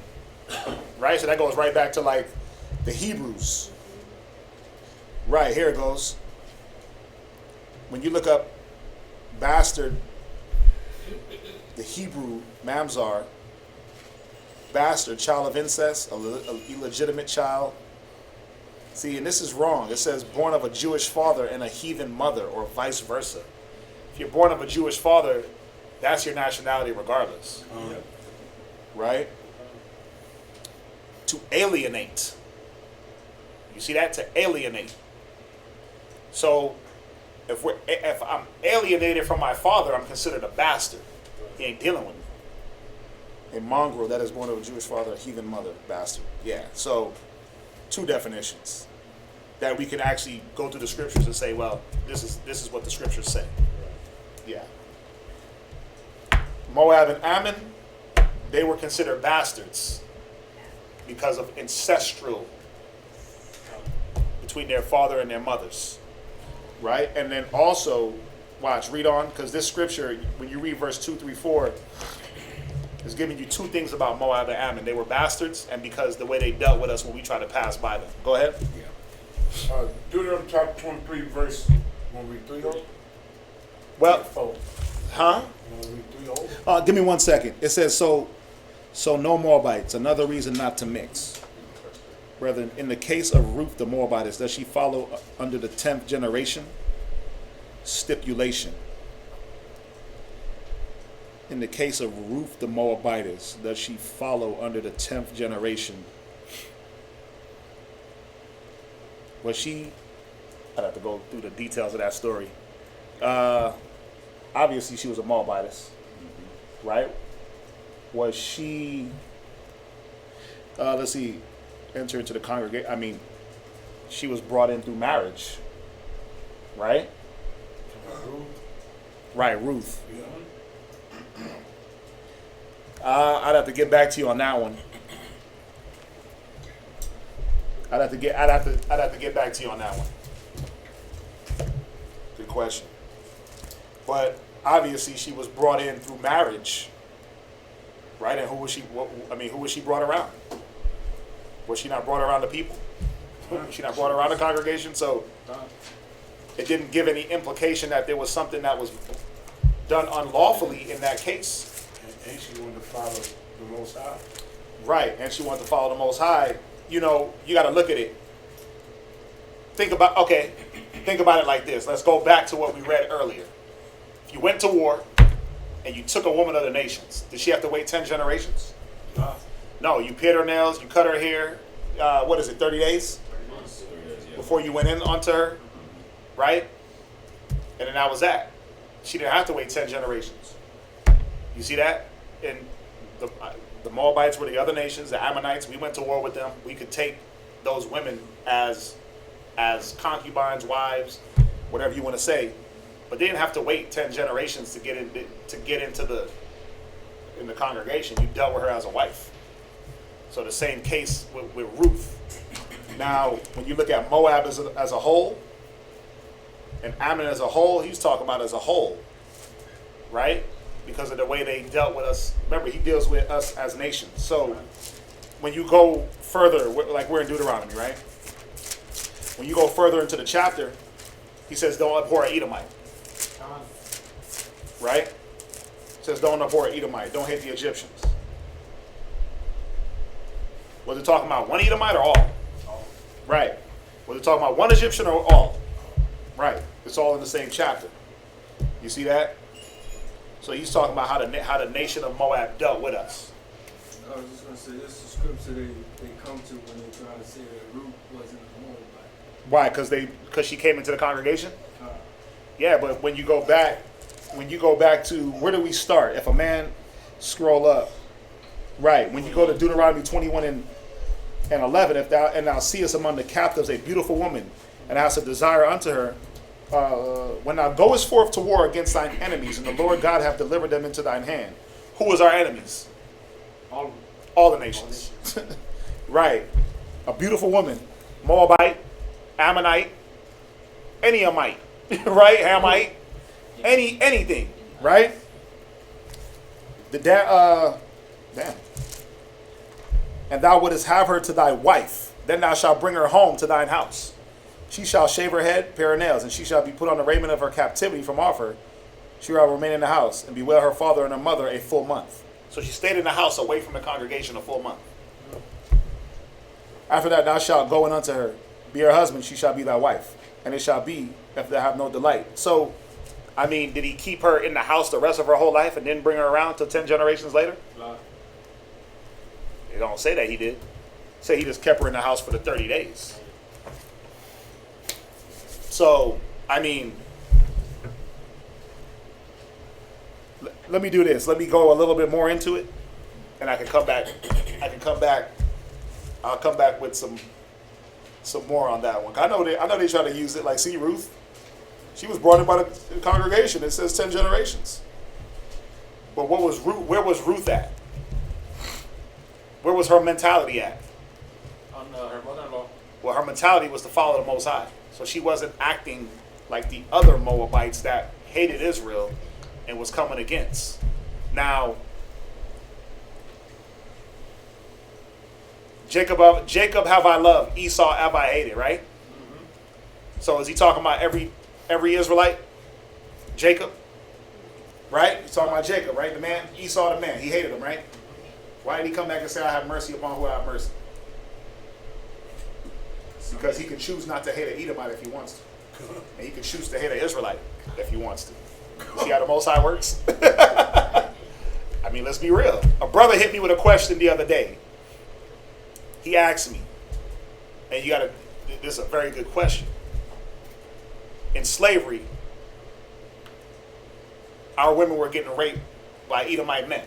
Right. So there's a possibility that even in this classroom today, there might be one of us of the Edomite race. Or, brothers and sisters online, there's a possibility that you could be of the Edomite stock. It's a possibility. We don't know who, but there's a possibility, right? We can't be naive that there's a possibility. You got Chicken George. Chicken George was a black man that looked black. His daddy was white. He had sons. They look black as tar. If you watch Roots, right? His daddy was white. He was raised as a slave. His sons were slaves. They were dark.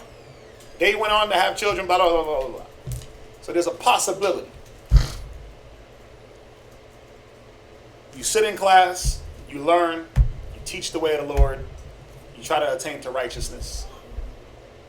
But you're Edomite by nationality. Does the Most High wipe you out? Huh? For Jacob I love, Esau I hate.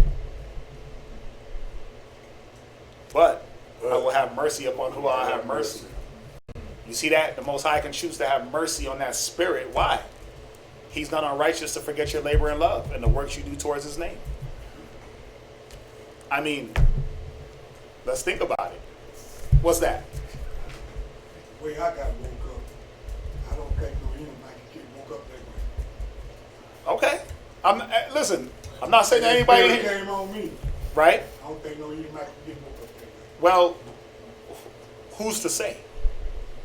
Who's to say but the Most High? It says the Spirit bear witness, right? The Spirit bear witness, not the nationality, not the flesh, not the...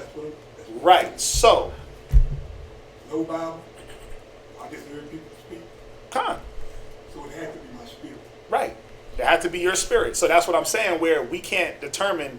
Nationality don't determine whether you believe or not. It don't. It's the spirit that determines. So you can have... Okay, you might not be... Right, but listen to what I'm saying. I think you're misunderstanding what I'm saying. What I'm saying is, we can't determine it off of skin color, right? You can be, any one of us, even me. Look, hold on. Pause real quick. Even me. My mama, my great grandmama could have got raped by a white man, right? And I could be just chocolatey color that I am, but nationality, Esau. Can I speak on that? Of course. Most of the women that got raped in slavery, they had miscarriage. You know that for a fact. Not for a fact. We got to deal with facts. And what about the ones that slid through the cracks? That's all I'm saying. The one that slid through the cracks, or the one that mixed their seed out of slavery. You know what I'm saying now? Wait, you said they mixed their seeds out of slavery? Meaning what? Explain that to me. See all the interracial marriage? Right. Oh, they went back to their people, is what you're saying. Huh? They went back to their original people. No, I'm not saying that. I'm saying Most High controlled everything, right? Right. He the one put us in slavery, right? Right. You know what they were going to do to us, right? Oh, yeah. This what I'm saying. There's some of us that are Edomites, but I'm for sure I'm not an Edomite. Well, I'm not. I think you're misunderstanding. I'm not accusing anybody in here of being Esau. I'm not doing that. I'm not accusing like, oh, Ronnie, you're Edomite, or I'm not saying that. I'm not saying that at all. What I'm saying is, there's a small possibility that there are people that hold to the truth. They appear to be of the Israelite stock. No, listen to what I'm saying. I'm not talking about Bob Marley. Just listen to me real quick. I'm talking about there's brothers and sisters that could be amongst us or online or learning the truth and saying, you know what? My spirit bears witness to the truth, regardless of nationality, and they may look like an Israelite and they're not. And they do the work of the Most High, and they push the word. Christ is black, Jews are black, but they could be Edomites by nationality, is what I'm saying. Would the Most High just wipe them out because of their nation? He said, well, he can, or he can have mercy. You're absolutely right, but I think you're missing my point. You're missing my point because you're trying to throw extra factors. I'm just trying to show that the Most High can determine what he wants to determine, regardless of anything. The man that was born blind, why was he born blind? Because somebody sinned?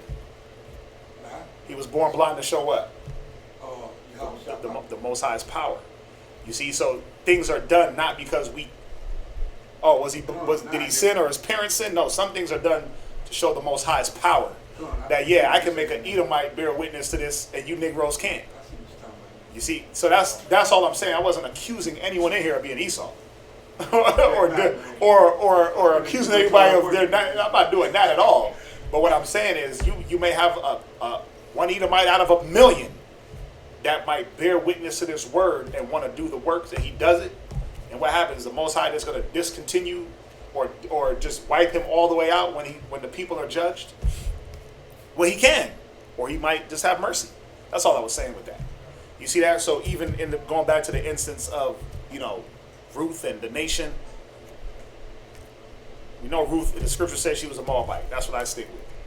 She dealt with an Israelite man. He had her around the congregation.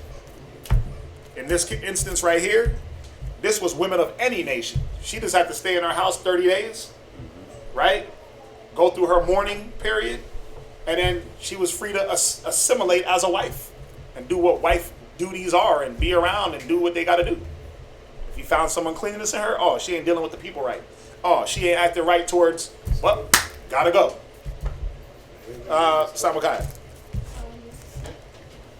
Wasn't it that sometimes when another nation felt like, Ruth's example, that it would provoke us to righteousness because of their righteousness that we weren't following?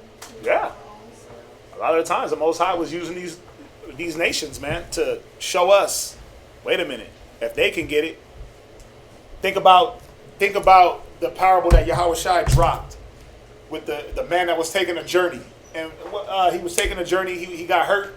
Oh, yeah, and his fellow, the Samaritan, his brother, seen him hurt, kept going. Who came and saved them? The Samaritan, a nation. So what was he showing about them? That is every single last solitary one of them just filthy? Like we think, yeah, they get judged as a nation, but you have your little anomaly here and there. Right? Just like all Israel isn't righteous. Just like all Israel ain't righteous. You got wicked people in Israel. You can't think that because you're an Israelite, automatically you qualify. Why would 2/3 get cut off? You see that? They were judged individually and by nation. Because when I look at it, because Ezekiel, of course, you have to be judged. I was talking to Shabbat about this. He was in slavery also, right? When he was in Jeremiah, they were all in captivity, basically. Right. Babylonian captivity. Right. They're on, and so they were judged. So we judge two ways, individually and by nationality. By nation. Yeah, you got to be judged for your individual works. Right. And the nation is going to be judged off how the nation rolled. The nation, the Moabites, as a nation, decided we ain't going to give Israel the safe passage. Right? Think about it. What Edomite killed you? But what I'm saying is there's no Edomite that came and spat in your face, shot you, killed you, put a gun to your head. Like, right. But are they going to be judged as a nation for that? Of course. Okay. It says prepare slaughter for the iniquity of his fathers. Right? So they're going to be judged as a nation. But individually, everyone's going to be judged also. You got to hold account for every idle word that you speak. And all the things you do, there's going to be an account for that. You see that? Gotcha. So, let's go back to Deuteronomy. Sorry, we're going off topic, brother. No, we're good.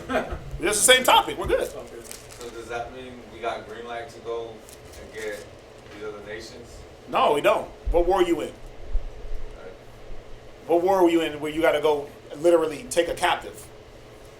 No, we're in a spiritual war. It says the weapons of our warfare are spiritual, not carnal. So, this Deuteronomy right now, this Deuteronomy 21 don't apply to us right now. God. Like when a man has a wife and you got to take a year off, that don't apply to you. Sorry. Ain't no year off when you go take a wife and cheer her up. You better cheer her up while you work. Why? Why is there no time? Because she's supposed to be working right alongside you. That's right. You guys are supposed to take joy in the work together. So, that law don't apply to us, man. That Deuteronomy 21. You ain't going out and actually going to war and taking spoils of the captives. Nah. Let's jump back. Deuteronomy 23, verse 3. An Ammonite or a Moabite shall not enter into the congregation of the Lord. Even to their 10th generation shall they not enter into the congregation of the Lord forever. Because they met you not with bread and with water in the way when ye came forth out of Egypt. And then was Ruth 10 generations from, well, obviously Ruth happened Ruth happened after Deuteronomy, right? Was Ruth 10 generations after Deuteronomy? Or not Deuteronomy, because this didn't even happen in Deuteronomy. I didn't understand that. No, yeah, but was it 10 generations? The story of Ruth and the story that happened in, where was that at? Where we came up to Moab. Was that Exodus? Where we asked them for passage and they were like, no? Was that 10 generations? You see, we could disqualify certain things by just going through the steps of, well, let's see, was that 10 generations? You see what I'm saying? Right, so we have to do that also. Go ahead, read on. Deuteronomy chapter 23, verse 4. Because they met you not with bread and with water in the way when ye came forth out of Egypt, and because they hired against thee Balaam, the son of Beor, of Pethar, of Mesopotamia. Sorry about this, Shaddai. Right. Of Mesopotamia.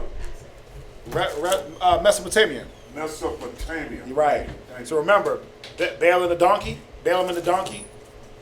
Remember that? Right. So was Balaam and the donkey, was that 10 generations after Ruth? Or before Ruth? I mean, it's just simply just looking through it and looking it up. Go ahead. Of Mesopotamia, to curse thee. Nevertheless, the Lord thy God not hearken to Balaam, but the Lord thy God turned the curse to a blessing unto thee, because the Lord thy God loved thee. Verse 6. Thou shalt not seek their peace, nor their prosperity all thy days forever. Thou shalt not abhor an Edomite. An Edomite. Okay, Edomite. Right, you ain't supposed to hate the Edomites. Okay. Go ahead. I don't know why I call him Edomite, but I do. Thou shalt not abhor an Edomite, for he is thy brother.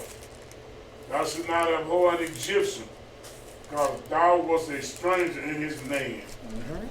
Children that are begotten of them shall enter into the congregation of the Lord in their third generation. When the host goeth forth against thine enemies, then keep thee from every wicked thing. If there be among you any man that is not clean by reason of uncleanness, that chanceth him by night, then shall he go abroad out of the camp. He shall not come within the camp. But it shall be, when evening cometh on, he shall wash himself with water, and when the sun is down, he shall come into the camp again. Was that it? That's it. Right. Dale. Numbers all the way to Joshua 7. Next reader, right? Yeah, next reader.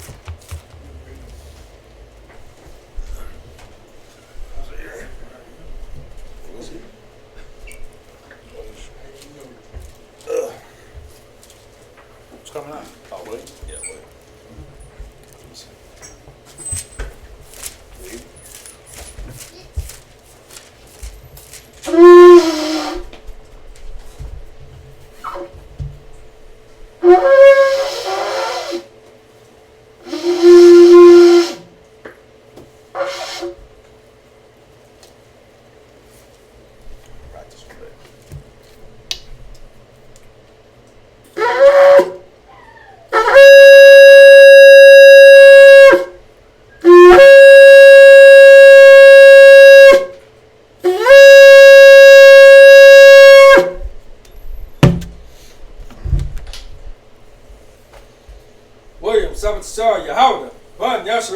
William Shabbat Yahawashi, Bun Yashar Allah, men of Israel, Imagine.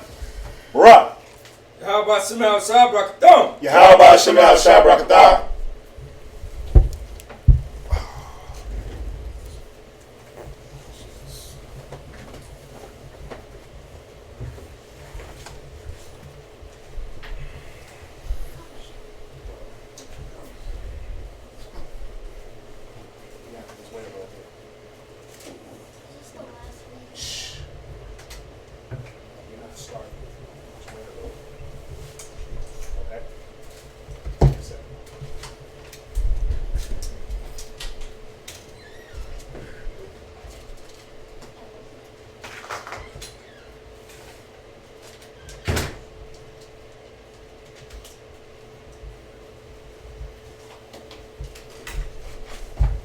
Deuteronomy chapter 23, verse 12. Thou shalt have a place also without the camp, whither thou shalt go forth abroad. Thou shalt have a paddle upon thy weapon.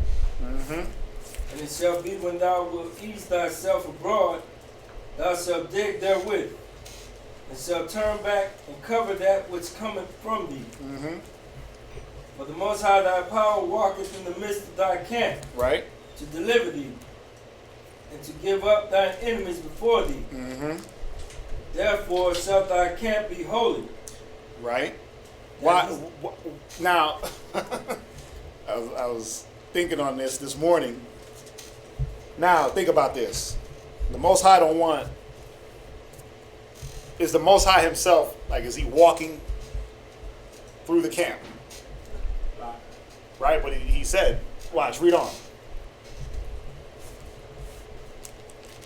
That he said no unclean thing in thee.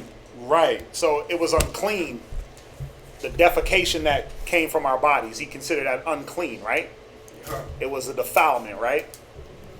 Now, bear with me. It's going to get a little graphic. You have schools, or you have a school, and this is how you destroy garbage-ass doctrine and what man brings to the table. You got a school out there that they teach that anal sex is lawful. It's okay to have anal sex with your wife. Go to Hebrews real quick, 13:2. It's okay to have anal sex with your wife, right? I want you to hold where you at in Deuteronomy. And let's go to Hebrews chapter 13. Marriage is undefiled. Marriage is honorable in all. What is it? Verse 2? 4. Read. Hebrews chapter 13, verse 4. Right. Marriage is honorable in all. Right. And the bed undefiled. The bed what? And the bed undefiled. Go back to the unclean part in Deuteronomy. Read that. That he said no unclean thing in thee. So the Most High didn't even want to see the uncleanness. The poop is around the camp, right? Because that's what it was. That's what he was talking about. When you went and you eased yourself, you ease your body, you get a paddle, you bury that. Right? Most High don't want to see that. Now, huh?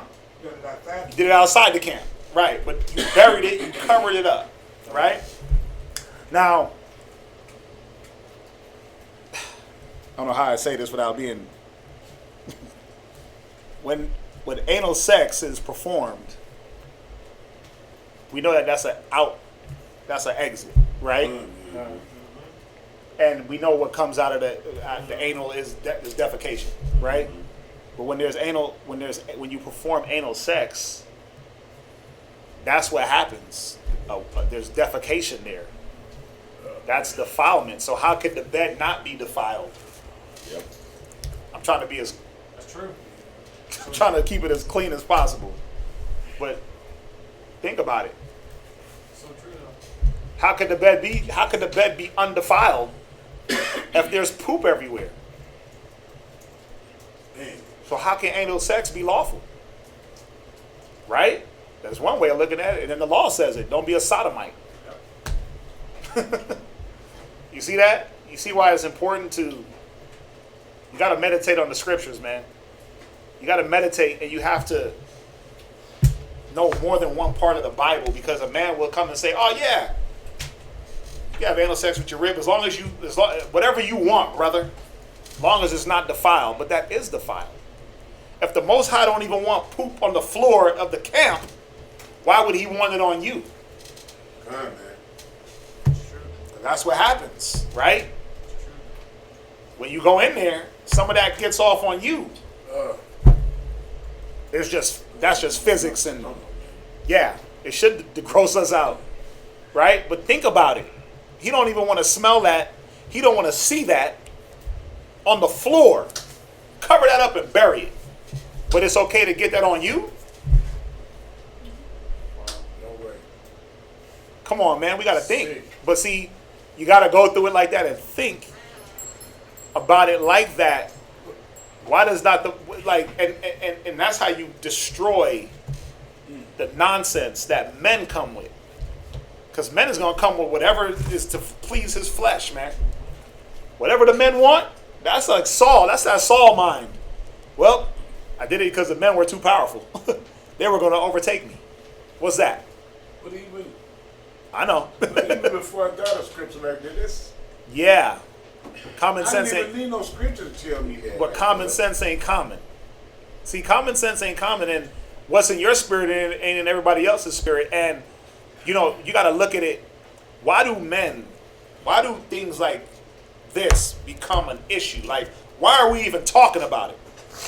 Well, because somebody came along and said it's okay to do. And why though? Why do I want to okay this? Well, to heap men to myself and to keep niggas coming, I'm going to let them get away with certain things that the Bible would shut down anyway. Right? It's no different than, listen, it's no different than the other school that says having more than one wife is a sin. They call us wicked. You're off, you're wicked because you have more than one wife. Where does it say that? But their leaders do. And their leaders do it, but we're wicked for doing it. Wow. It's a sin. It was good when it was your school rule to not have more than one wife, but as soon as you start saying it's a sin and trying to pull scripture, that's where it's wrong. Right? And it shouldn't be anybody's school rule that anal sex is okay. Like, that's a sin. That's against the Bible on every level. That's sick to nature. On every level, that's off. On every level, it's off. It's wrong. Man on man, man on woman, woman on woman. It's all off because that's not the natural use. Damn, he almost dropped the whole. That's not the natural use to go in that area. Nothing can come from that but defecation. That's what makes the bed undefiled. Read it again in Hebrews. Hebrews chapter 13, verse 4. Right? Marriage is honorable. Right? The only way, your marriage is honorable in all aspects. Go ahead. And the bed undefiled. Right? But whoremongers and adulterers, the Most High will judge. Right. And sodomites and anal chasers and backdoor gangsters, all of that, you're going to get judged. All of that. Because it's defiled. No matter how you cut it, it's defiled. Just what comes out of there is defiled. Come on. It's waste. It's waste. The Most High said he don't even want to see it in the camp. Go bury it outside the camp. You know. We... Con, I'm not going to keep repeating myself, but y'all get what I'm saying, right? Right. You know, the laws were given for our benefit. So when you break the law, in Jeremiah chapter 25, it tells you that you don't harm the Most High, you harm yourself. You do these works to your own hurt, right? So when you look at the topic that we're on, what happens when you do that is you end up having the seepage, right? Yeah. And you become incontinent, meaning that you can't hold it. There's a muscle that's there that is loosened through the anal penetration. God. And that muscle retracts and tightens. It's the sphincter muscle. When you loosen up that sphincter, you no longer can, like you said, you're incontinent. You can't hold your bowels. Now that happens to old people. People that get to a certain age where they got loose bowels. They can't control. They got to wear a damn diaper. Right? But you're not supposed to go loosen that through your sexual activities. You see that? It's like imagine if you were doing that your whole life, right? By the time you hit 40, 50, you're done. You're finished. You can't. You're not going to be able to. You have hold grip, it as well. No muscle tension there. Think about you take a cleanse and you on the road, and you holding it to make it home because you took a cleanse. You know, if you've been doing that, you're not going to be able to hold it. You got defecation that seeps out on the car seats. And you got to understand that one thing about defecation, it holds germs and disease. Yeah. Hepatitis is what a lot of people get when they're doing that anal. You get hepatitis. And the reason they get that is because it's toxic. Yeah. The one that's natural lubricates itself. The one that's unnatural doesn't have any lube. So what ends up happening is if you get a rip, if that person gets a rip inside of them, then there's poop. You have an open cut, and you have poop that's supposed to be passing through there. That poop gets in, and it messes all that bacteria. Yeah. And then you have the blood, and then that's not just there now. It's your whole your body. blood. That's hepatitis. So, Yeah. Yep. You it's become toxic. Yeah. What are they sepsis. Yeah.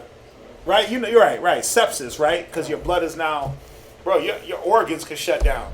Your liver can fail. Like a lot of things can happen off that anal penetration. Right. But think about it.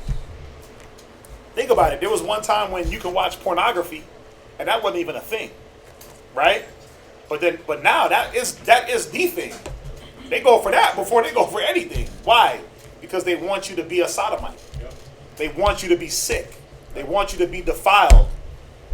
They want you to go the extra measure. That's like one of the major things in surgery right now is because of reconstruction of your sphincter, Yeah.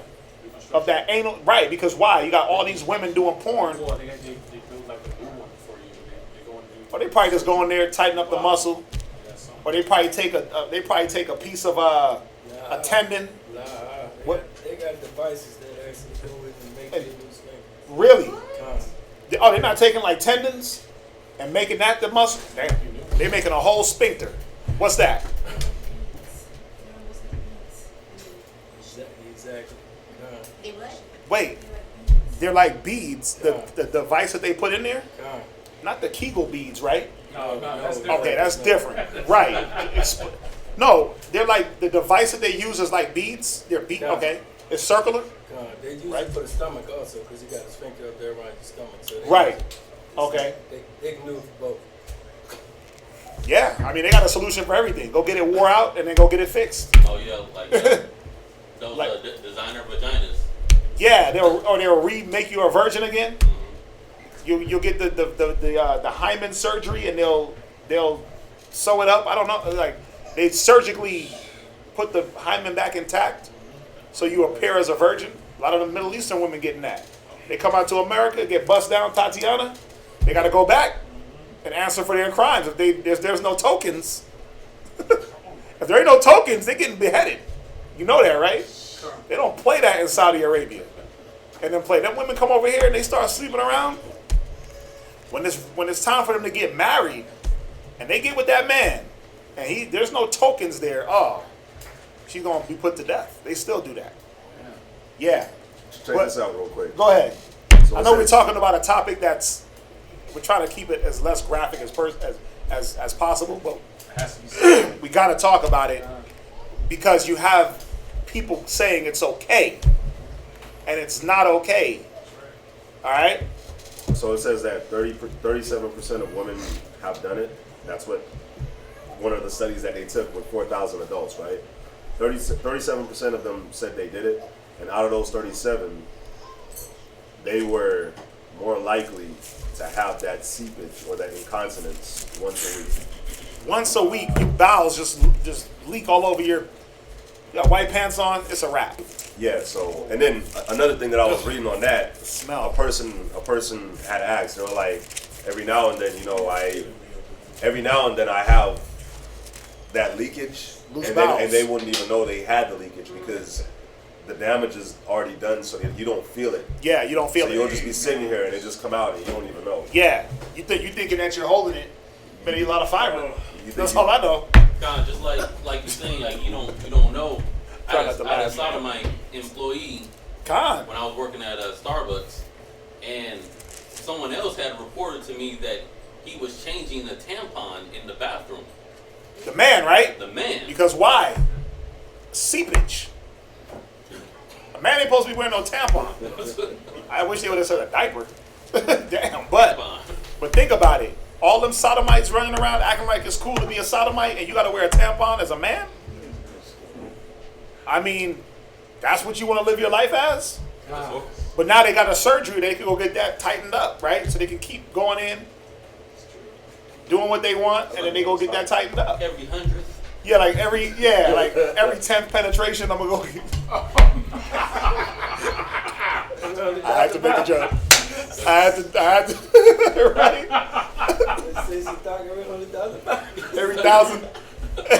Every thousand seepage, I gotta go get tightened up. Close. Right. You got it on the Apple Watch? I'm almost at my 1,000. It's terrible. But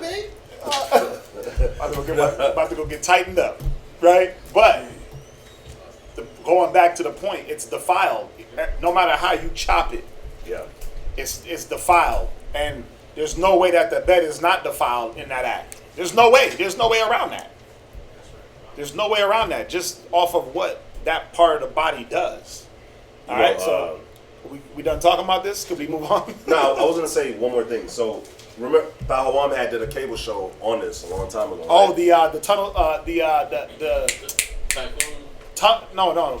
It was, I think it was ass worship. Anal worship, yeah. But remember, all they're doing is desensitizing people because the Hawam had brought out about that demon where when that demon comes, you have to kiss the brown eye.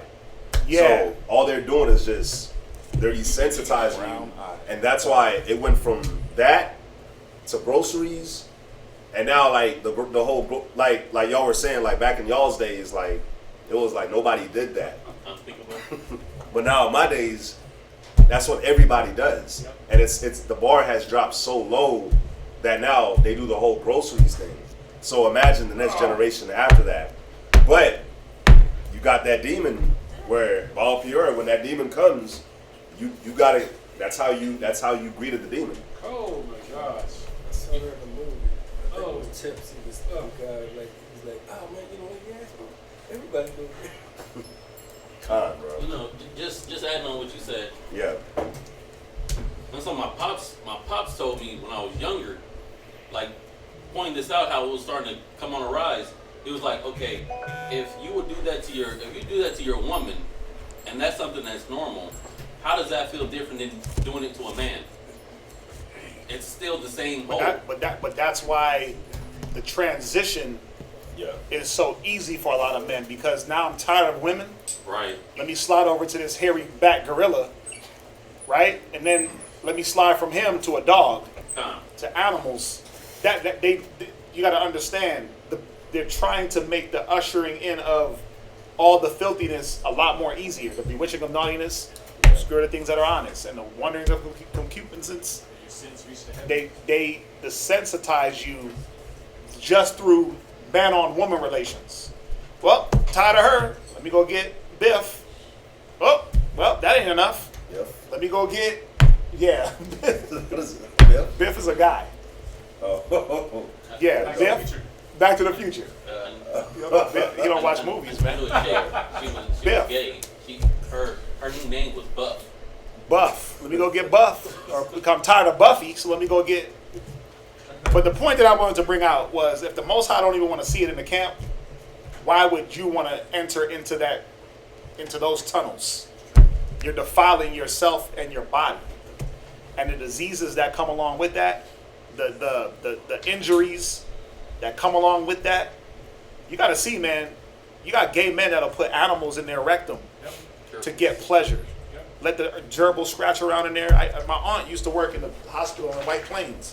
She was a nurse. And we used to go up to White Plains to go visit her. And she would be telling my mom about all these gay men that would come up in there trying to get animals removed from their anus. Trying to get gerbils and rats and baby mice. Because they like to let them play up in there and scratch. That scratching is... But I'm like, you got a damn mouse? I wouldn't work on them. Scratching up in there? And they cutting up that anal passage and that gut, and then all them diseases. You run around with Hep B, Hep C. You run around with whatever disease rats carry. Like, come on, man. But don't the Bible say Esau, the vilest man, he wouldn't even let his dogs lay with them. But they'll put animals in their rectum. And then we think, and then we got men in Israel coming back talking about, yeah, anal sex is okay, when it can't be okay. It can't be, not if that's what pleasures the white man. Not if that's where he gets his jollies off at. It can't be okay. Correct. You see that? It's defiled. So, we got that, right? Let's move on. Yeah. Let's move on. No more talk about anal seepage. In every 1,000th time. every 1,000 miles, I'm going to get a tune-up. Right? You got a sticker on your bathroom mirror. January, say November 30th, 2020, or 3,000 miles. Like an oil change sticker. Damn. Let's go. Come on, read. That he see no clean thing in thee and turn away from thee. Thou shalt not deliver unto his master the servant which is escaped from his master unto thee. Right? He shall dwell with thee, even among you, in that place which he shall choose in one of thy gates, where it liken him best. Yep. Thou shalt not oppress him. Yo, where we at? 15 to 16. Right, Deuteronomy. Yeah, what he was saying was, a man that escapes from his master, don't bring him back. you're supposed to let him live. He escaped. He escaped. So obviously he had a bad master that couldn't keep track of his slaves, right? So where you at? 23 and 15. That's 16. He shall dwell with thee even among you, in that place which he shall choose in one of thy gates, where it liketh him best. But thou shalt not oppress him. So a slave that escaped, he was permitted to dwell as a sojourner or as an alien amongst the congregation. You weren't supposed to be like, Just make him a little slave. right, make him a slave for you or bring him back into slavery. We weren't supposed to do that. What's that? I read that Abadiah, what the Lord was telling that you speaking about Edom. Say that one more time. When the Lord, in Obadiah, when the Lord was speaking about Esau, that Right. when he told him, you should not have, when he escaped, you should not have, when Brought, right. caught him and brought him And back. brought him back. That's what Esau was doing when we was running from Babylon. The Babylonians, what were they doing? We was running from the Babylonian Empire. They rounding us up. Right. Babylon is here. Esau is here. We ran down towards Edom. They gathered us up and brought us right back to Babylon. So when you read like Psalms 127, Psalms, by the rivers of Babylon where we sat down, and there we dwelt, when we remember Zion. Yeah, Psalms 139. I broke that whole thing down. And to show that's what Esau was doing to us. They did it to us twice. They saw us. They should have been like, okay, brother, come on in, get some safe haven. They were like, oh, let's round them up, right? Come on, they were doing that even in slavery here. We would escape. What would they do? They would round us up and bring us right back to the plantations. Then they'd start putting the things on our neck so where you couldn't even run, and if you did, you get caught up in the trees. They what? Hobbling. That's what it's called? No, they were putting those bricks between your hands, breaking your ankles. Oh, right. Breaking, so you couldn't run. I mean, they did a lot of different things. But they weren't supposed to, if we escaped, obviously, you didn't have a good defense. You didn't have a good fortress to be able to keep them slaves in. So they were permitted to be amongst us, live with us, obviously if they followed the rules and regulations. But they could choose to live wherever they wanted, man. The Most High wasn't about oppression.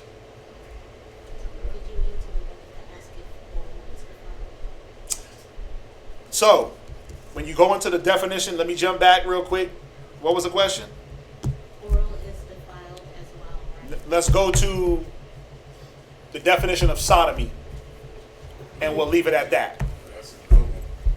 Let's go to the definition of sodomy, and let's go to, we just read it, there shall be no sodomite of the sons of and no whore of the Oh, that's the next verse. You haven't read it yet? Right. Read that verse, William. 17. There shall be no whore of the daughter of Israel. Right. Nor a sodomite, the sons of Israel. Now read the definition of sodomy or sodomite. Got it if you want. Yeah, go ahead. Sodomy. Sexual intercourse, right, involving anal or oral. All right, and we'll leave it at that. Moving on. Moving on. Oh yeah, go ahead. Verse 18. That's why you don't. Thou shalt not bring the hire of a whore. Or sounds bad. The hire of a whore or the price of a dog into the house of the Lord. Right, a dog is a man slut. Yeah, a whore was the woman. A dog, that man, he was a man whore. He was a temple. He was a male temple prostitute. That's what that was. A dog. The dog. So you know when the scriptures say the dog returneth to his vomit. It wasn't talking about an actual dog. Okay, I'll move on. Go ahead, read. Into the house of the Most High. The dog returned to Khan. For any vow. You see that? You weren't supposed to take the price of a dog or a whore. They couldn't contribute to feast days. They couldn't be put, oh man, let me pay my tithes with that whole money, prostitute money. No. That couldn't go towards the temple. That couldn't go towards anything that had to do with the Most High. Let me pay my vow, but I just got done sleeping with 10 dudes on Bissonnette. Let me come and give y'all some offering. Or let me give y'all some alms. Now we don't want those alms. You keep those for yourself. You know, get cleaned up, wash up. Yeah. Things like that. Go ahead. or even both of these are abominations unto the Most High thy power. Thou shalt not lend upon usury to thy brother, usury of money, usury of victuals, usury of anything that is lent upon usury. Yep. Unto a stranger thou mayest lend upon usury, but unto thy brother thou shalt not lend upon usury.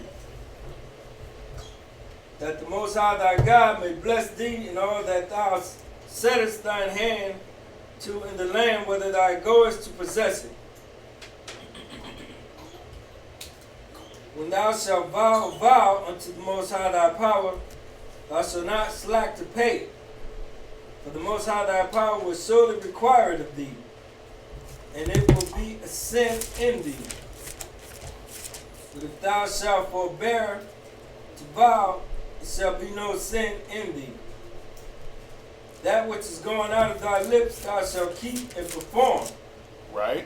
Even a freewill offering, according as thou hast vowed unto the Most High thy power. And you can read all about that in Numbers, the 30th chapter, first verse all the way down. Go ahead. Which thou hast promised with thy mouth. When thou comest into thy vineyard, then thou mayest eat its grapes, thy fill at thine own pleasure. But thou shalt not put any in thy vessel. When thou comest into the standing of the corn of thy neighbor, then thou mayest pluck the ears with thine hand. But thou shalt not move a sickle unto thy neighbor's standing corn. Deuteronomy 24.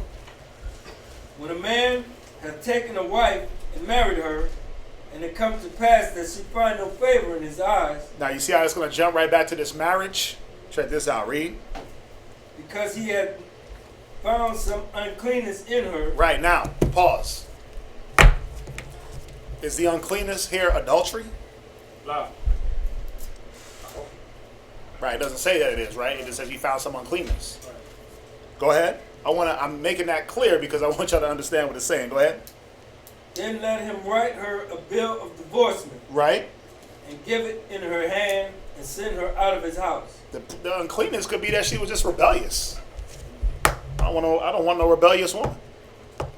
Right? And her rebellion can't be changed, so what's the point of me fighting with that? Remember, go to Matthew 19. Go to Matthew 19. First. Go to Genesis.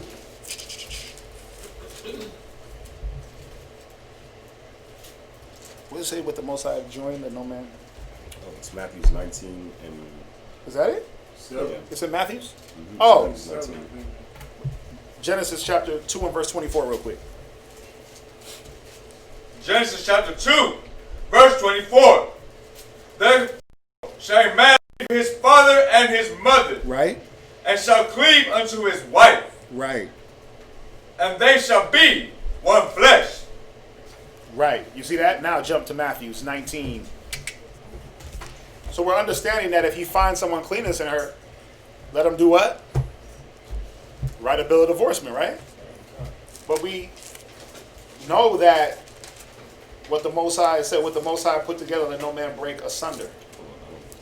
That wasn't it. It's not 19. Yeah, it's not in Matthew 19. It's 19:6. Is it? Read verse 1. Oh, yeah, it is. Matthew chapter 19, verse 1. Right. And it came to pass that when Yahawashi had finished these sayings, right, he departed from Galilee and came into the coasts of Judea, right, beyond Jordan, right, and great multitudes followed him, and he healed them there. Right. Verse 3. The Pharisees also came unto him, tempting him, and saying unto him, Is it lawful for a man to put away his wife for every cause? Now we have to understand who came to him? The Pharisees. What do they always come to Christ for? To tempt him. So you got to put that right in your mind right away. They weren't coming for any good intention. They weren't coming to learn. They were coming to rebuttal and to try to find fault. They asked him, and their question was legit. Is it okay for a man to put away his wife for every reason? Well, when you read in Deuteronomy, it says if you find any uncleanness, you can put her away. It doesn't give specific reasons. Right? Now, I got to say this. Is a man that's operating in the spirit going to put away his wife for any reason? The law is for the lawless. Right? That law was for, again, wicked Negroes that try to find any reason to get out of a marriage. A man that truly is trying to take on the responsibility of a husband is going to, oh, well, she's rebellious. Well, let me work on that spirit. Right? Or let me work on whatever thing I see that is unclean. Let me take her through the motions, the ups and downs, the counseling, the talking. Let's bring it before the priest. Let's do all we can to work out this uncleanness in you to make you whole. Right? That's what a righteous man's going to do. But a wicked man's going to be like, oh, she didn't make the eggs right. Bye. Oh, she got fat because I got her pregnant. Shalom. Right? Oh, her breath stinks in the morning. Shalom. Everybody's breath stinks in the morning. Right? She got bad breath. She got bad feet. Her toes, Eddie Murphy and Boomerang. Their toes. Can't be with them. Her toes is throwing up. Right? Her toes is crippling. Right? They cross-eyed. Her toes are cross-eyed. Or she's cross-eyed. Or she got a unibrow. Or she got a like, wait, hold on. But weren't you supposed to be looking for this uncleanness before you lay with her? Dummy. Right? That's what the betrothal period was for. But wicked men were going to find any way out. So instead of trying to hold a man to something that he wasn't going to do anyway, man, write her the bill, be gone. Right? Go ahead, read where you at. Verse 4. And he answered and said unto them, right? Have ye not read? Right? That he which made them at the beginning made them male and female. Right, Yahawashi quoting Genesis 1:27. Read. And said, for this cause shall a man leave father and mother, right, and shall cleave to his wife. Come on. And they twain shall be one flesh. Right, that's Genesis 2:24. Read. Wherefore, they are no more twain but one flesh. Right. What therefore the Most High hath joined together. Right. Let no man put asunder. Right. So he was telling them how it should have been. This is how it should have been, man. This is the thought process that you should be in. And a righteous man and woman is going to be in this thought process. Because the thought is, well, if there's some uncleanness in me and I'm trying to be righteous, let me work that out regardless of husband or not. Let me try to work out my uncleanness. Let me work out my shortcomings, right? A righteous woman is going to say that regardless if she's married or not. A righteous man is going to try to fix things and not just disregard things because he don't like certain things about a person. Like, think about it. If we operated in that mind, like, well, man, there's uncleanness in the congregation, expel them all, I wouldn't even be sitting here. Right? I wouldn't even be sitting here. There's uncleanness in all of us. But if we operated in that mode, like, oh, they're unclean, get rid of them, there'll be nobody to teach. And we'd be trying to put ourselves as holier than thou. You see that? So he was showing them, you shouldn't even have been in that mind to have to go through with that law. You should have been willing to fix the issues that arise, because they're always going to arise. You see that? Y'all understand what's going on here? Go ahead, read. Verse 7. They say unto him, right? Why did Moses then command to give a writing of divorcement and to put her away? Yeah, well, Moses said for any cause, right? Why did Moses do that? Well, first of all, it wasn't Moses, it was the Most High, right? That is right. It was the Most High. And what does the Most High know about man? Harden hearts. Jeremiah 17:9, the heart is desperately wicked and deceitful above all things.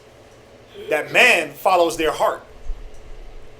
The hardness, go ahead, he says it, read. Verse 8, he said unto them, Moses, because of the hardness of your hearts. Yeah, because of your unwillingness to work issues out. Because of men's filthy desire to lay with women and not do the husband thing, which is teach them, guide them, be there for them. Because of that, the hardness, the lack of compassion, remember, Deuteronomy 28:54, 28:55, 56. The tender and delicate man no longer tender and delicate. Evil eye towards his wife.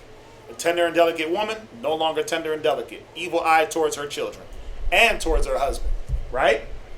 So now that that tender and delicate heart is no longer there, and there's a stony heart, a hardened heart, there's not going to be a willingness for me to talk and fix problems. What do? Think about it.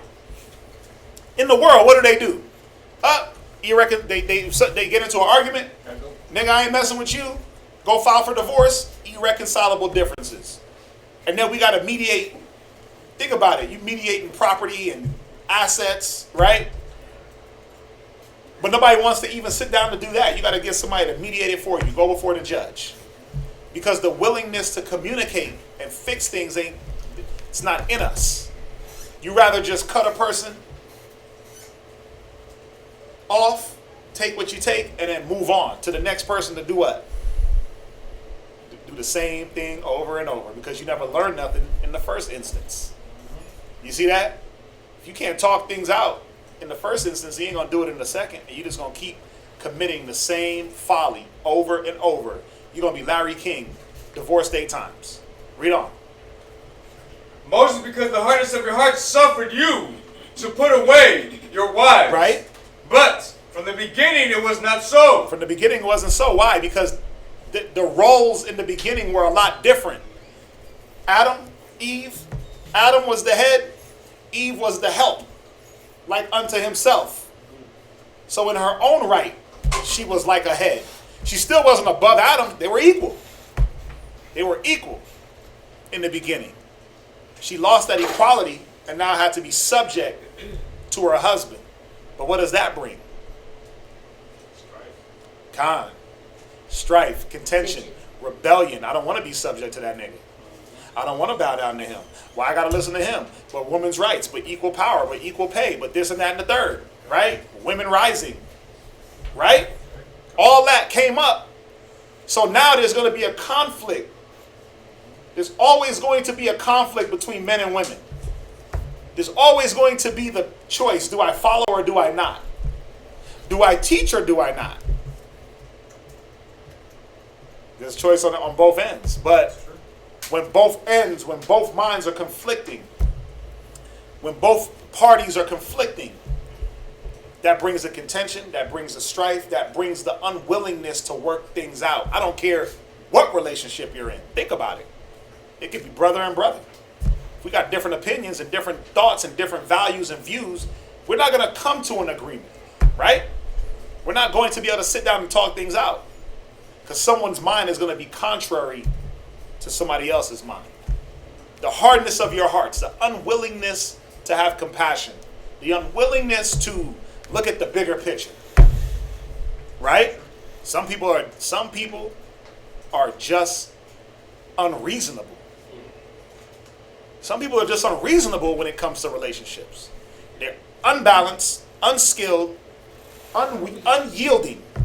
No relationships require a certain level of compromise on both sides. Us men got to compromise too, but we're not bowing down.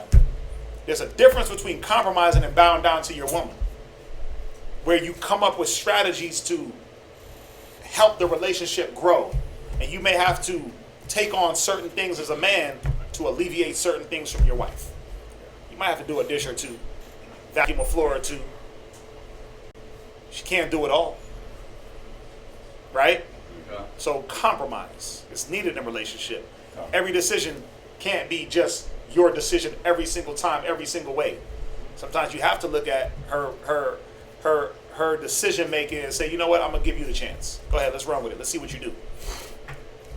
Just to see where's she gonna take it.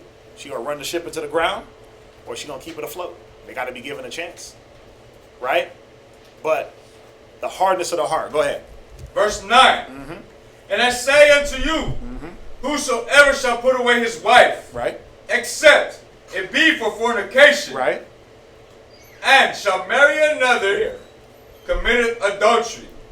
Right. And whoso marrieth her, he says, say it one more time.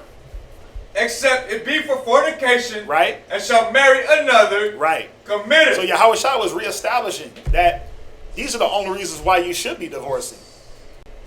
But for the hardness of your heart, cats is getting rid of wives just because they look different. Because they gain weight. And that's not a reasonable thing. Why? Because get her in the gym. She got stubborn. Well, are you teaching her? You can always go back to the man's laziness to show why some of these things happen with the women. Why they get slack? Because you got slack. Right? Jump back to Deuteronomy. See this. Oh, man. Deuteronomy 24, verse 2. And when she is departed out of his house, she may go and be another man's wife. And if the latter husband hate her and write her a bill of divorcement. So a woman was not condemned to being single for her life if she was divorced. Yeah. It's telling you right here. Read it one more time. And if the latter husband hate her, read the next verse up. And when she is departed out of his house, she may go and be another man's wife. And if the latter husband hate her, and write her a bill of divorcement, and give it in her hand, and sendeth her out of his house, or if the latter husband die, which took her to be his wife, her former husband, which sent her away, may not take her again to be his wife. After that she is defiled. For that is abomination before the Most High. And thou shalt not cause the land to sin, which the Most High thy power giveth thee for an inheritance. That's it. All right. Should doctor come back up? Come back up.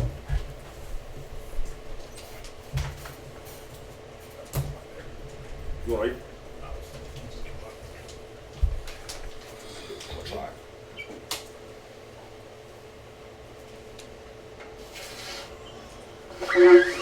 Get me right. Get me right. Come on, bro.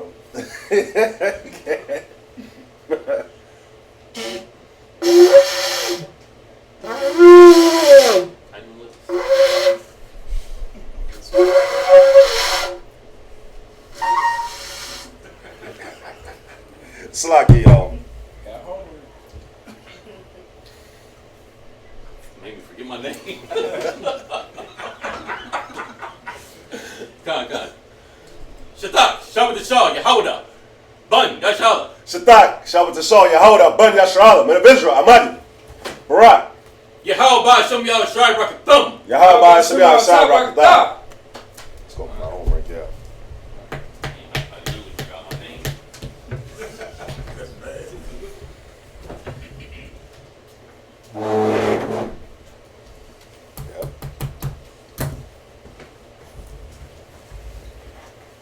So, like it said in verse 4, so if a woman was divorced, she goes to another man.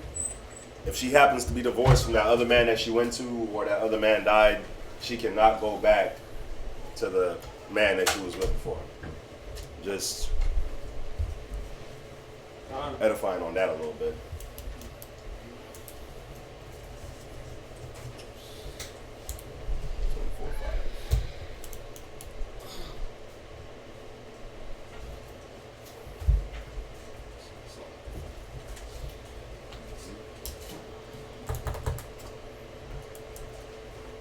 Deuteronomy chapter 24 and verse 5.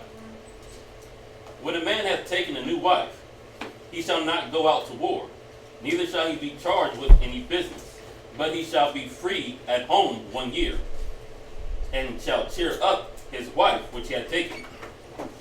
No man shall take the neither nor the upper millstone to pledge, for he taken a man's life to pledge.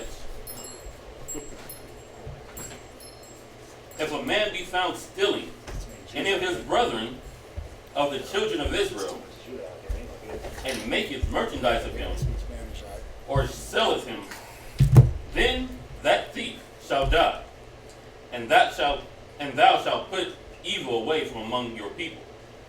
From among from among you. Take heed in the plague of leprosy, that thou observe diligently, and do according to all that the priests, the Levites, shall teach you. As I commanded you, as I commanded them, so ye shall observe to do. Remember what the Lord thy power did unto Mary by the way, after that ye were come forth out of Egypt. When thou doest lend thy brother anything, thou shalt not go into his house to fetch his pledge. Thou shalt stand abroad, and the man to whom thou doest lend shall bring out the pledge abroad unto thee. So, if you lend something to somebody, you don't run it, and they ain't gave it back to you yet. You don't go run up in their house and try to take it back. You go ahead and give them the opportunity to give it back to you. Like me and Ricardo, for instance. Yashikar. He had my lawnmower, and it was sitting at his house. But I'm not like, bro, what's my lawnmower? Kicking down his house, kicking down his door, and run up in his house and snatch my lawnmower out. No, I was just like, all right, bro. When you got a chance, shoot it back to me. You see? 15 years ago. Oh, you did that before, Ryan? I'm my bad, Nicodemus.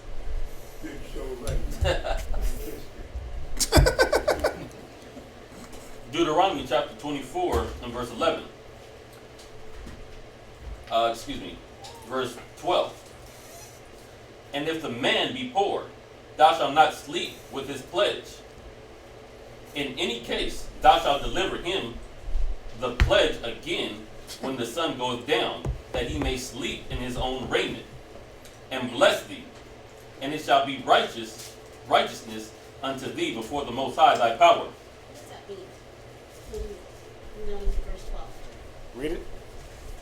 If the man be poor, thou shalt not sleep with his pledge. So, you gotta read up. That's whatever. That was whatever was lent. Right, whatever was lent. Yeah. Or borrowed. What verse you at? What chapter? 24 and 12. Right. So, verse 10. When thou doest lend to thy brother anything, thou shalt not go into his house to fetch the pledge. Yeah. The pledge is what you've lent. Thou shalt stand abroad, and the man whom thou doest lend shall bring it out the pledge abroad unto thee. And if the man be poor, thou shalt not sleep with his pledge. You see that? So you're not supposed to, if he's poor, you're not supposed to hold on to the things that he lent. Or fetch his pledge, the thing that was lent, right? Pledge means to pawn. Oh, yeah. Wow. Pledge means a pawn. So, like how they hold on to your pledge, yeah. But you might need that, right? Meaning that wasn't supposed to. Watch, if a man be poor, thou shalt not sleep with his pledge. Watch. Read verse 13 is going to explain it. In any case, thou shalt deliver him the pledge again. Right. When the sun goeth down. Right. That he may sleep in his own Because raiment. what were we giving up at the time? What were we pledging? We were pledging things that we actually needed. It says it. Raiment, clothing, right? Hey, let me think about with Judah, right? And Tamar. What did he pledge to her? Right, he gave up like a staff. Right, we pledged like garments and things like that, things that were needful. So if a man was poor, and let's say he pledged his last shirt, you wasn't supposed to keep that. It says you're supposed to, meaning you're supposed to give it back to him that night. Oh, okay. Right, so he can have. Okay. Right, you wasn't sleep that. Not like cuddle up with. Yeah, not sleep with it, but not let the sun. That's why verse 13 tells you. Read verse 13 again. In any case, thou shalt deliver him the pledge again. Right. When the sun goeth down. Right. So by sundown, you deliver back whatever he lent or borrowed. Hold on to. Right. You don't hold it overnight. It just goes into also like another instance is like when a man worked, you weren't supposed to sleep with his wages. If he worked for you, it said don't. You're supposed to pay him that before the sun went down or daily. Right. So not sleep with like as in I'm gonna lay with this man's jacket, but have it overnight. Right. Come, I'll finish this out. 13. That he may sleep with it, that he may sleep in his own raiment, and bless thee, and it shall be righteousness unto thee before the Most High thy power. Thou shalt not oppress an hired servant that is poor and needy, whether he be of thy brother or of thy strangers that are in thy land within thy gates. At his day thou shalt give him his hire. See that? See that? It says the same thing, right? Gone. Right. Go ahead. At his day thou shalt give him his hire. Neither shall the sun go down upon it. For he is poor, and set his heart upon it, lest he cry against thee unto the Most High, and it be sin unto thee. So, like, is that saying, like, he could pray to the Most High, pray against you? Yep. For doing that? Exactly what it's saying. Yep. Pray to the Most High. Most High hear that. Said he hear the poor. Yep. Poor and the widow. The poor and the widow. The fatherless. Man, he got a compassion for them. He got a sore spot for them. They crying to him. That prayer pierced them clouds.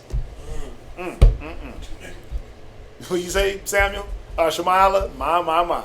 Right? Go ahead. Verse 16. The father shall not be put to death for the children. Right. Neither shall the children be put to death for the fathers. Right. You can read about that in Ezekiel 18. 18 to 20. The fathers have eaten sour grapes, and the children's teeth are set on edge. But it should be said no more that the son will die for the father. Every man shall bear his own burdens. Right? Go ahead. Every man shall be put to death for his own sin. Thou shalt not pervert the judgment of the stranger, nor of the fatherless, nor take a widow's raiment to pledge. But thou shalt remember that thou wast a bondman in Egypt, and the Most High thy power redeemed thee thence. Therefore I command thee to do this thing. When thou cuttest down thine harvest in thy field, and hast forgotten to sheaf the field, thou shalt not go again to fetch it. It shall be for the stranger, for the fatherless, and for the widow, that the Most High thy power may bless thee in all the work of thine hands. When thou beatest thine olive tree, thou shalt not go over and broth again. It shall be for the stranger, for the fatherless, and for the widow. When thou gatherest the grapes of thy vineyard, thou shalt not glean it afterwards. It shall be for the stranger, for the fatherless, and for the widow. And thou shalt remember that thou wast a bondman in the land of Egypt. Wherefore I command thee to do this thing. Yashikar, you had a question? God, in verse 20, the stranger is the nation?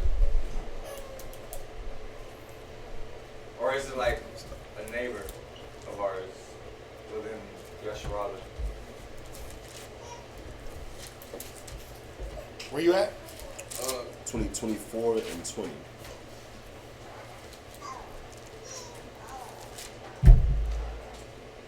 When I beat us up.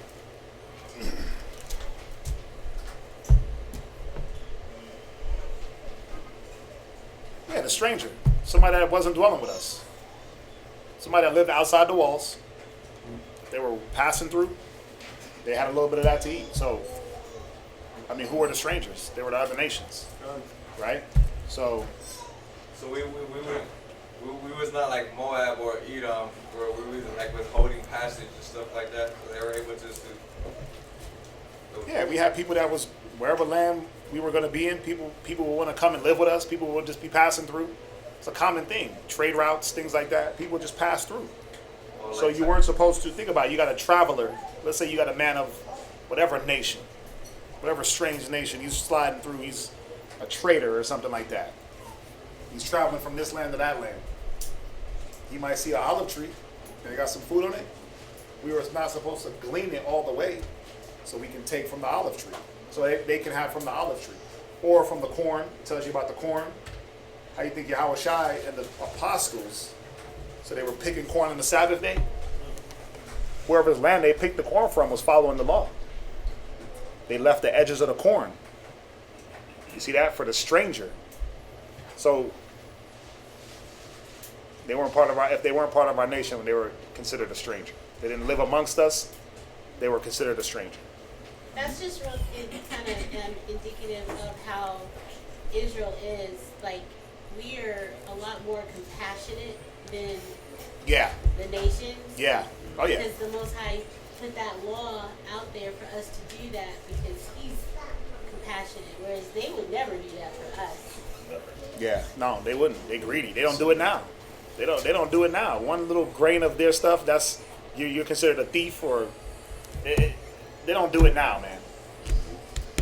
Right back again, what you just said a minute ago, Obadiah, the Lord said, once you want the great gatherer leaves grapes. Yeah, they didn't leave the nothing. robber till he's, till I'm satisfied. Yeah, yep. But not Esau. They overdo it. They in the nations, they overdo it. You know, you got to see it too, man. Like, I remember I used to watch my dad. He would go to the park, and he would like feed the duck. He would like feed the birds and feed squirrels. Then he'd be at the house, and he'd go outside with some bread. He's like, man, there goes a squirrel. And he always wants to feed the squirrels to the point where the squirrels would come up as soon as you go to the back door. It didn't matter who it was. Wow. They would come up looking for food. He would stand there just like this, and they would climb up him, climb to his arm, sit in his hand, eat, climb down, and be gone. You know, there was a level of compassion that was already in our people. The Most High was just making sure we kept doing it. He gave us the law so that we can keep being reminded, stay on this course. You know, it's little things like that, like a righteous man regarded the life of his beast. Did it got to be your beast to regard the life? Nah. Esau, they don't regard the life of any beast, not even their own lives. You know, it's little things like that where you can see the difference in our people and the difference in the nations. Esau just care about a dog.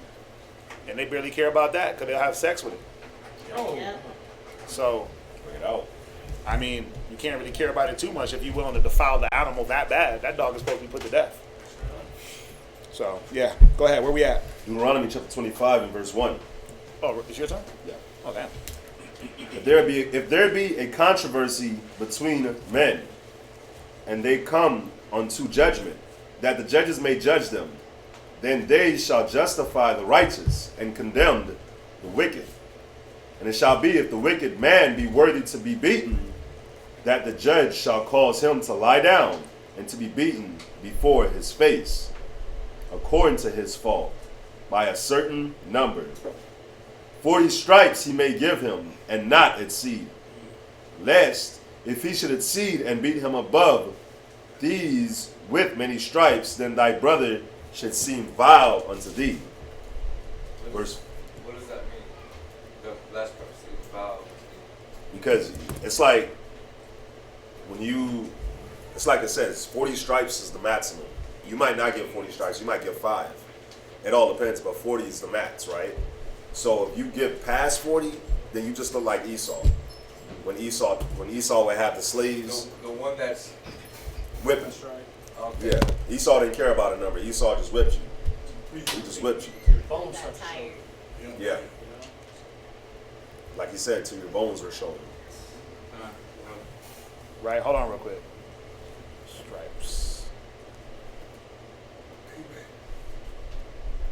Right. Even Paul, he talked about getting whooped by the Jews 5 times. Right? 2 Corinthians 11:24. He says, are they the ministers of Yahawashi? I speak as a fool. I am more. In labors more abundant. In stripes, above measure. In prisons more frequent. In death oft. Of the Jews, 5 times received I 40 stripes. Save one. They got 39 stripes. They didn't go above the measure. Yeah. You see that? Because then you would be looked at as unbrotherly. What did it say? Cruel? Cruel, vile. Yeah, cruel and vile. Like you whipping Evil. a man past 40 stripes? Come on. He said he got beat 5 times. Jesus. From his own men, his own brethren. But even in this time, it showed that they were keeping the law. Where did they get the 40 stripes? Or nothing above 40? They got that from the law. Go ahead. Verse 4. Thou shalt not muzzle the ox when he treadeth out the corn. If brethren dwell together, and one of them die, and have no child, the wife of the dead shall not marry without unto a stranger. Her husband's brother shall go in unto her, and take her to him to wife, and perform the duty of an husband's brother unto her. And this was the case in Judah, Tamar, Onan. Genesis Right? 38. Genesis 38, when he was supposed to go in and lay and raise up seed in his brother's name, and he spilled the seed. Right, they were following this law. We'll say this on verse 4. It says, "Thou shalt not muzzle the ox." You got to see how they're doing to our people out here. They're working out there in this weather. Oh, They're yeah. muzzling them up. Man, it is beating people up. It's Yeah. fainting right now. So, And think about it too. You know, think about all the work that they got us doing, and they're not paying us the right wages. When you muzzle the ox is doing what? He's walking around treading the corn, and while he's working, he's just eating. He's just licking up what he can and eating, and then he's moving, doing his thing. Stop, eat. He might walk and eat, right? He might walk and eat. That's what they do. They walk and eat, but they're working and eating. But he said, don't muzzle them. Let them eat freely. They're putting in that work. Yep. Yeah. Yes, sir. Like when they go into slavery, we're going to have a limit. A limit of what? Eating that back in. Says, give unto him double. So we might give him 80 stripes. Save one. Save one. Save none. Or save none. I'm going to read this back in like the other. Yeah, damn. God. I mean, it says you're going to get double. It says double the cup, right? I So want to be a taskmaster. What a taskmaster? a taskmaster, that just means that you're just appointing things for them to do. Look, do this. Now do this. Now do this. I want to be that one that goes. You want to be, right, you want to be, was it Barnabas? Who? Was it Barnabas who whooped Christ? Pilate. No, it was Pilate that did it. He got somebody to do it. Remember, What Pilate they was, call them? his name was, it was Barnabas, man. I'm It talking was, about what they call them, people that whoop. they were the, Get that back in. they called him the, hold on, let me get it real quick. He was like a torturer, man. I mean, basically. It was torture. Wearing no mask. I'm going to let them see me. You shouldn't have to wear a mask, not in this instance. You know how they done back in the day, they wore them masks when they got ready to beat you back in? Really? Oh, the I guillotine. thought that was guillotine. the execute. Yeah, that was the execution. It's like an execution. Right, hold on, let me see here. They score S-C-O-R, scourged. If I make it there. S-C-O-R-G. Damn, I'm not.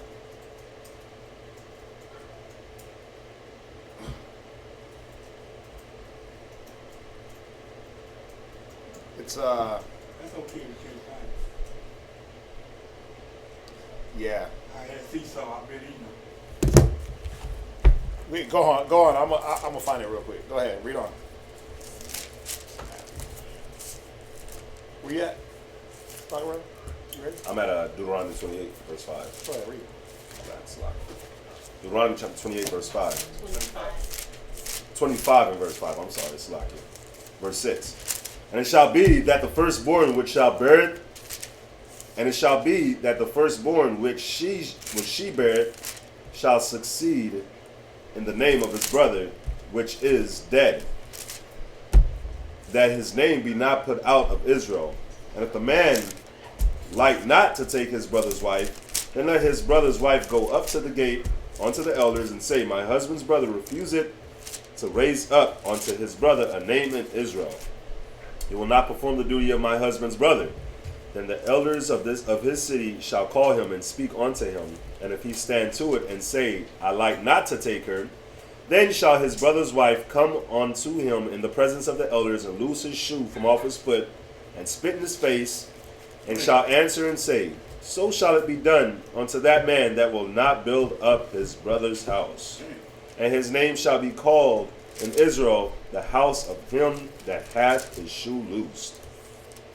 When men strive together one with another, and the wife of the one draweth near for to deliver her husband out of the hand of him that smiteth him, and putteth forth her hand and taketh him by the secrets, then thou shalt cut off her hand, thine eye shall not pity her.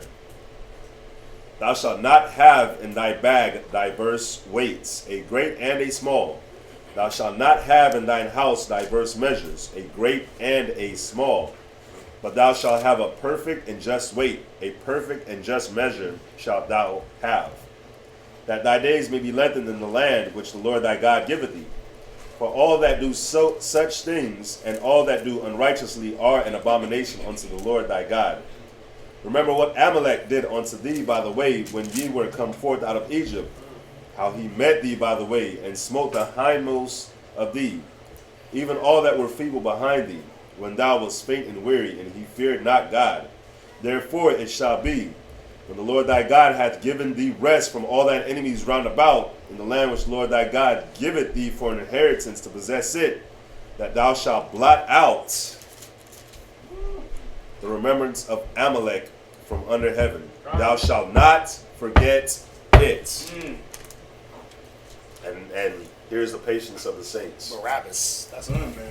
Here's the patience of the saints. I can't wait to do this. That's coming in the future. That's right. Barabbas. Blot their names out, man. These fake ass Jews. That's right. Who's Amalek? Barabbas is the one that beat Jesus. They called him something. Barabbas? I thought he was the one that was left free. Yeah, he was the one that was left free. Oh, they had him beat him. Oh, Oh yeah, Pilate didn't do it. Pilate was, what's the king doing? Giving the orders. Right? My turn, right? Isaiah 54? Okay, let's go. Isaiah 54 and verse 1. Isaiah 54. Sing, O barren, thou that didst not bear. Break forth into singing and cry aloud, thou that didst not travail with child. For more are the children of the desolate than the children of the married wife, saith the Lord. Who's this talking about? What two women?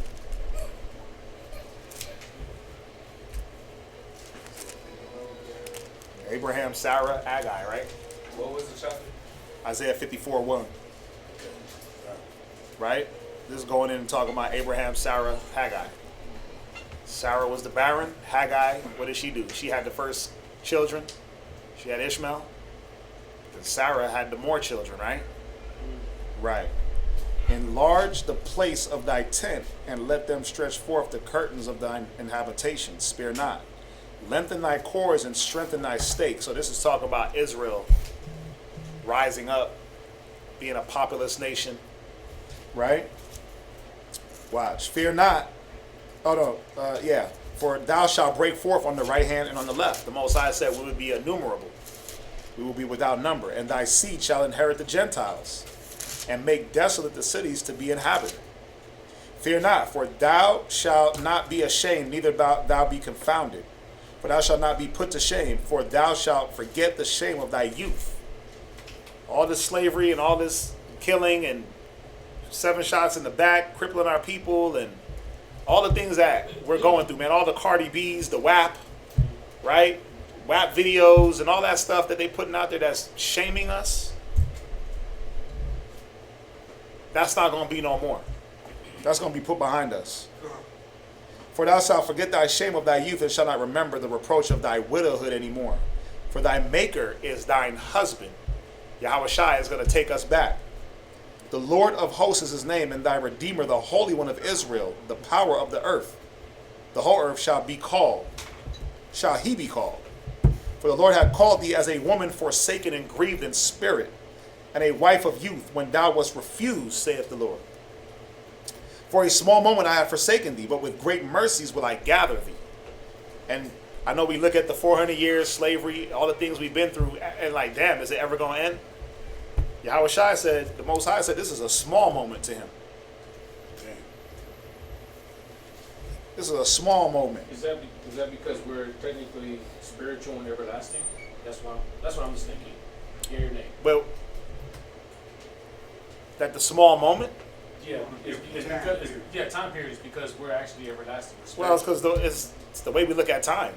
This is like, think about it. When you look at your life, your whole life, right? 40-something years, 30-something years, 50-something years. Our whole life has been torment. So you look at it like, damn, is it ever going to end? You might not ever get a chance in life to see, like, you might, think about it, you may live, and you might just live through this slavery your whole life, right? You won't see that redemption in this life, maybe not, maybe. We don't know when Yahawashi is going to come. But when you look at it, you're like, damn, is it ever going to end? I've been living this way my whole life, right? To us, it seems like forever because it's our whole life going through this. But he's saying that it's only a short time. It ain't as long as you think.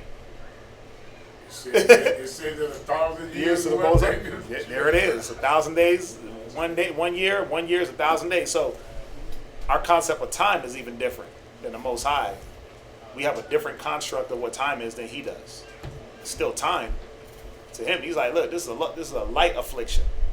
We sitting here thinking like, damn, I can't bear this burden, right?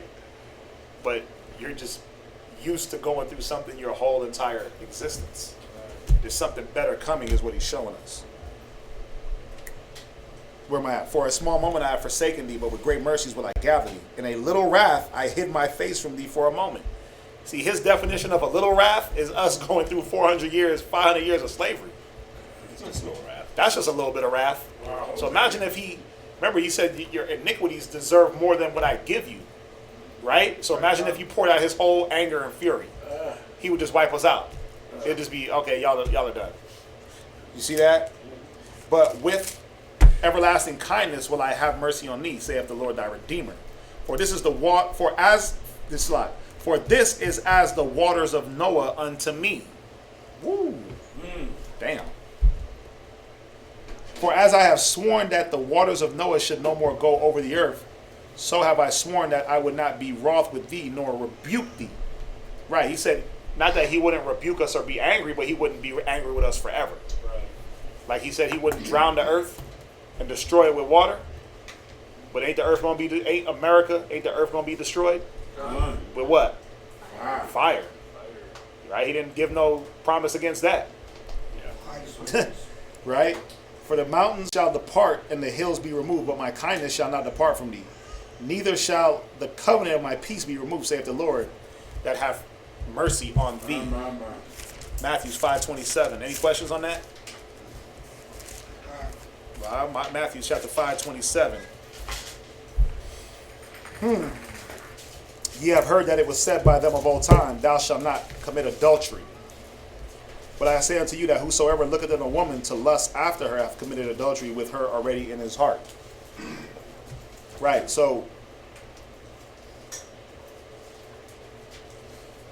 he was showing you where adultery starts. It wasn't the actual act of laying down with the woman. It was the act of laying down with her in your mind. Right? When you start thinking about different ways to, you start talking to a woman, hey, how you doing? What's your name? What's your name? What's your sign? Creep up from behind, right? You do all that, and she's like, oh, I'm married. And you still envisioning in your mind different ways to hit that? Or how could you circumvent her marriage? Because that's what it is. Like, how can I circumvent her marriage? How can I, in my head, disannul the fact that she's married? You can't. That's heavy because you can go, first of all, you got two eyes. You got a brain. You're going to see females. Oh, yeah. You can't stop yourself from seeing a woman. Nope. But what are you doing with it when you see it is basically what, am I sitting there having sex with her in my mind? Well, some men do. You know? Some men do. Watch this. Go to Job 30 and verse 1. This was my favorite scripture for a long time. I had to literally recite this in my head because of when you're in the mall and they walking through butt naked, man, you have to put your brain somewhere else. Con. Right? Talk to him. Go ahead, Job 31. Job 30 verse 1. Right? But now, they that are younger than I. No, Job 31 and 1. Salakia. Job 31 and 1. I made a covenant with mine eyes. Go ahead. Why then should I think upon a maid? So what does your eyes have to do with thinking? No, nothing. But they do if you let the eye wander into the thoughts and you keep look. Damn. Yeah, you start musing and meditating on it. Man, that camel toe, and then you start meditating, and all of a sudden now she's butt naked in your dreams. That's the problem. He said, I made a covenant with my eyes. Why then shall I think upon a maid? Because it wasn't the fact that you looked at the woman, it was where does your thoughts carry you? Right. This is what Yahawashi was trying to bring out. That adultery started not with the act of laying with the person, it started here.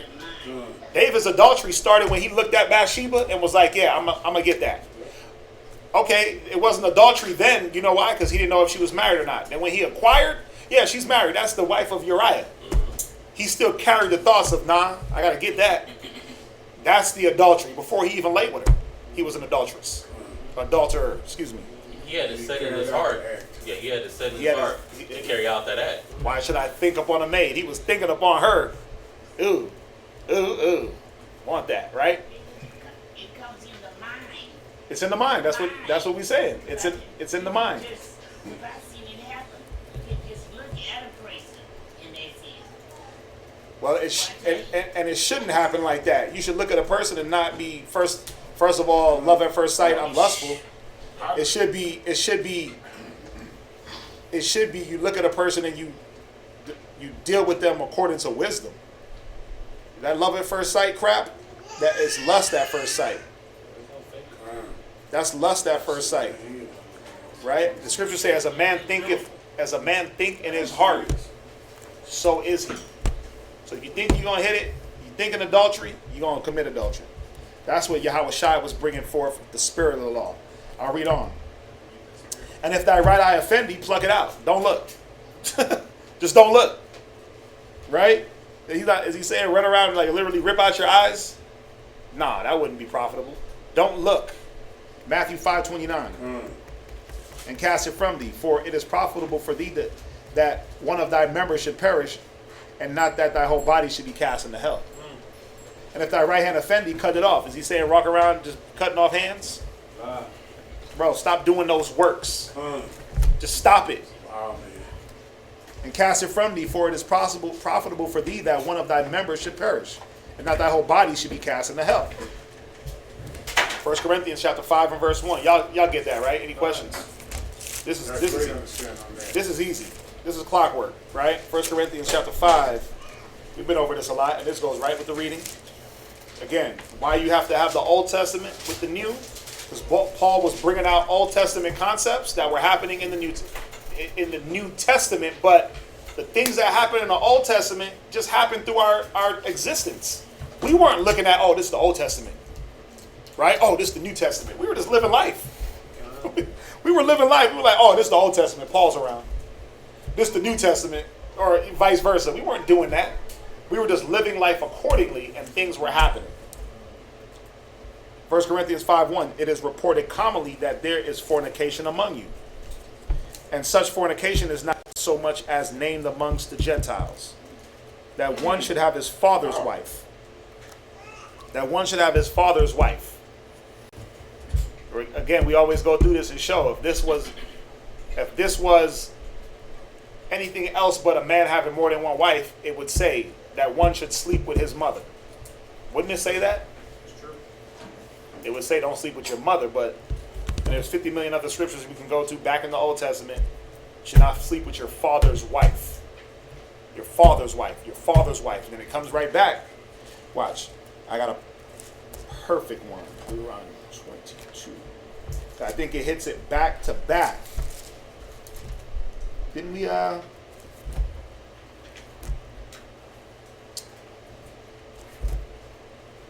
want Leviticus 20. I think it hits it back to back. Oh, here it is. Oh, wait. There's more than one. That's why there's a really good one, Leviticus 18. It hits it back to back, and it's like you cannot deny it. Here he is.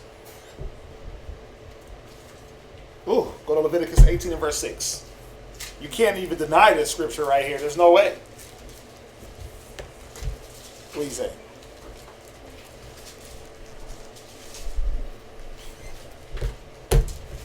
Right?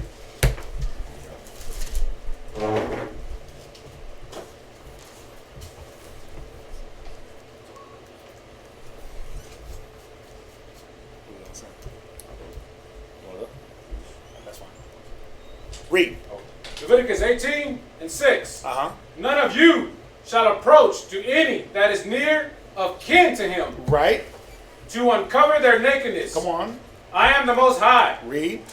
The nakedness of thy father. Right. Or the nakedness of thy mother. So it already gives the nakedness of thy father. You're not supposed to sleep with your father. You're not supposed to sleep with your mother. Read. Thou shalt not uncover. Right. She is thy mother. Right. Thou shalt not uncover her nakedness. The nakedness of thy father's wife. Now, why would it say that? Wouldn't it be redundant? God.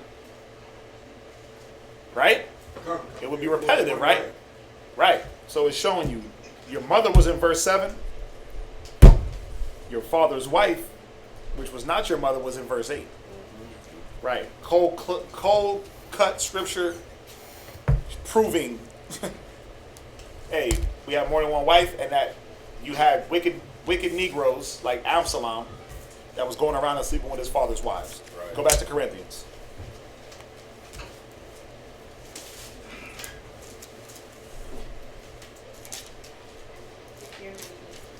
Huh?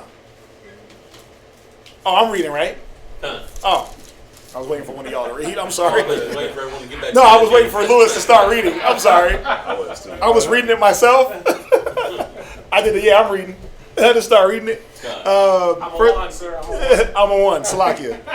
Yeah, I'm sorry. I'm a one. Shemayala. Yashakar. Right. 1 Corinthians 5:2. Ye are puffed up and have not rather mourned. You have not repented. You have not felt bad for this. That he that hath done this deed might be taken away from among you. But what was he saying? Y'all trying to hide the men that were doing this. Right? For verily I say, as absent in the body, but present in spirit, have judged already, as though I were present, concerning him that hath done so this deed.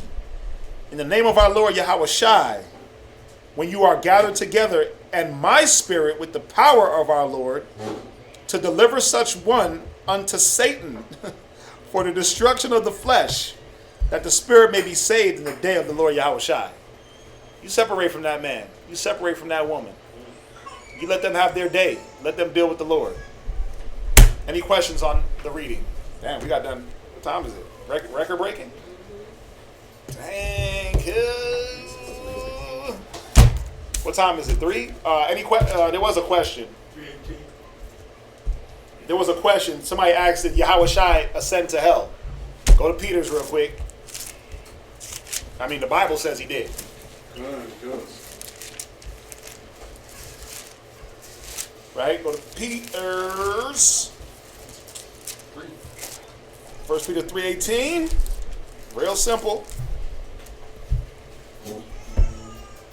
1 Peter chapter 3, verse 18. Right?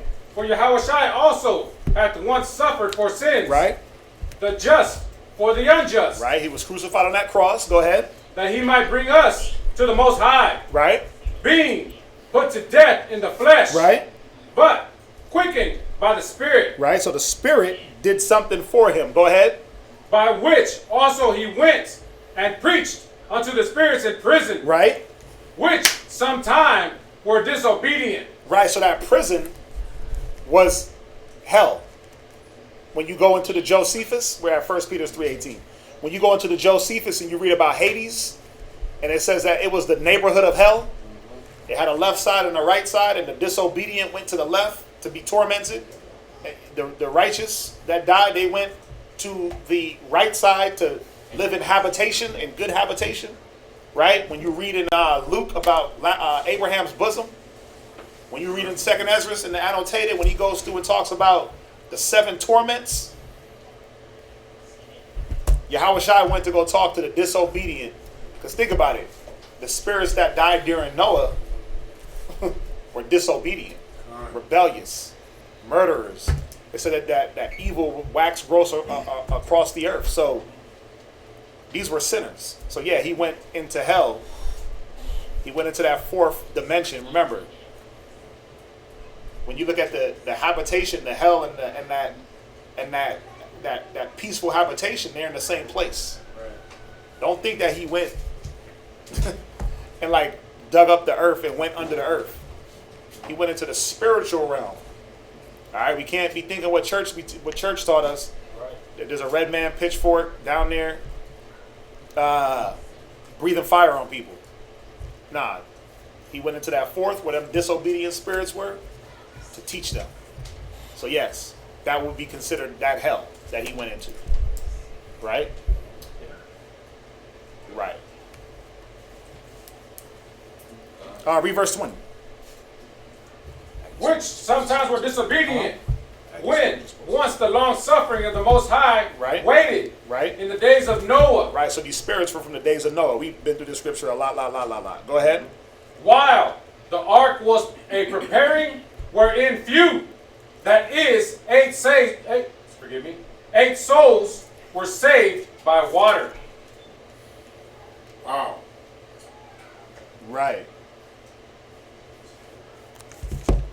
Right, that's it on that. So Isaiah 54:9. You got to understand, sometimes when the Bible says forever,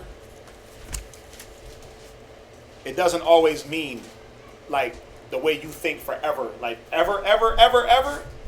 But sometimes it'll say forever, ever, and ever. Right. That's giving you like an infinity time, right? That forever, ever, and ever. There's a scripture. What is it it's in Daniel? Watch this. Yeah. Go to, because he's asking. Go back to Isaiah 54, where we just read in verse 9. The saints shall possess. That's Daniel, right? Yeah. Isaiah chapter 54, verse 9. Right. Read. For this is as the waters of Noah unto me. Right. For as I have sworn that the waters of Noah should no more go over the earth, so have I sworn that I would not be wroth with thee, nor rebuke thee. Right. Verse 10. That's it on that. So now let's go to Jeremiah 17 and verse 4. Somebody else get me Daniel 7 and verse 18. Jeremiah chapter 17, verse 4. And thou, even thyself, shalt discontinue from thine heritage that I gave thee. Right. And I will cause thee to serve thy enemies in the land which thou knowest not. Right. For ye have kindled a fire in mine anger, which shall burn forever. Right. So you got to understand how the Most High, how the Bible speaks. This forever in Jeremiah 17 and verse 9 wasn't forever like infinity, or else it would disannul every single other prophecy. Yeah. It would disannul us sitting here right now. We wouldn't need to be here, right? If his anger burned forever, if we discontinue from our heritage forever. Now check this out. Go to Daniel 7:18, just showing you how the Bible speaks. Daniel chapter 7 verse 18. Right. But the saints of the Most High shall take the kingdom. Go ahead. And possess the kingdom forever. Forever, that's one. Go ahead. Even forever. Right, that's another. And forever. Right. When he says it that many times, he's showing you like this is infinite, because it's not the kingdom that we get from Yahawashi going to be an eternal kingdom. Right, so we got to understand the context. That's all it is context. It's not, you don't got to go to 50 million scriptures to understand that we're not going to discontinue from our heritage forever, and that it's not a contradiction. Because it's not. Or else what's the point of us sitting here? Then the Most High would be alive. He said he wouldn't be angry with us forever. Right? But the saints of the Most High will take the kingdom forever, ever, and even forever. That's showing you a level of this is never going to end. Right? So it's the way we use, like if I tell you, man, like even in the song The Outcast, what was it? Miss Jackson, he was like forever, forever, ever, forever, ever, like forever, ever, ever. Right? pitched voice. God. But it's like infinite. Dang. But man, hey, listen, I'm gonna hate him forever. You ain't gonna hate somebody forever, like forever ever, right? They're like forever. Come on now, forever ever. You gonna do that? It's the way that we use the word forever, and the way the word forever is being used in the scriptures. Yeah. We've been taught one way that it just forever just means infinite. Most High uses it different. You see that? And then again, remember, the Bible does not contradict. That's confusion. The Most High is not the author of confusion. So he's not going to tell us, listen, get right, and I'm gonna take you back. There's many scriptures, right? If you go to, can I have a real quick? Yeah, what you got? It's Deuteronomy chapter 28, verse 46. I'll read it real quick. It says, and they shall be upon thee for a sign and for a wonder, and upon thy seed forever, right? But think about it. Now, we're in the truth. We don't look at the sign, we don't look at the curses as a sign and for a wonder anymore, right? Because we know why we're cursed. The curses were meant to be a sign and for us to wonder, like, why the hell are we going through this? And then once we woke up, we realized, okay, this is why we're going through this. Right. But it says, and they shall be upon thee for a sign and for a wonder, and upon thy seed forever.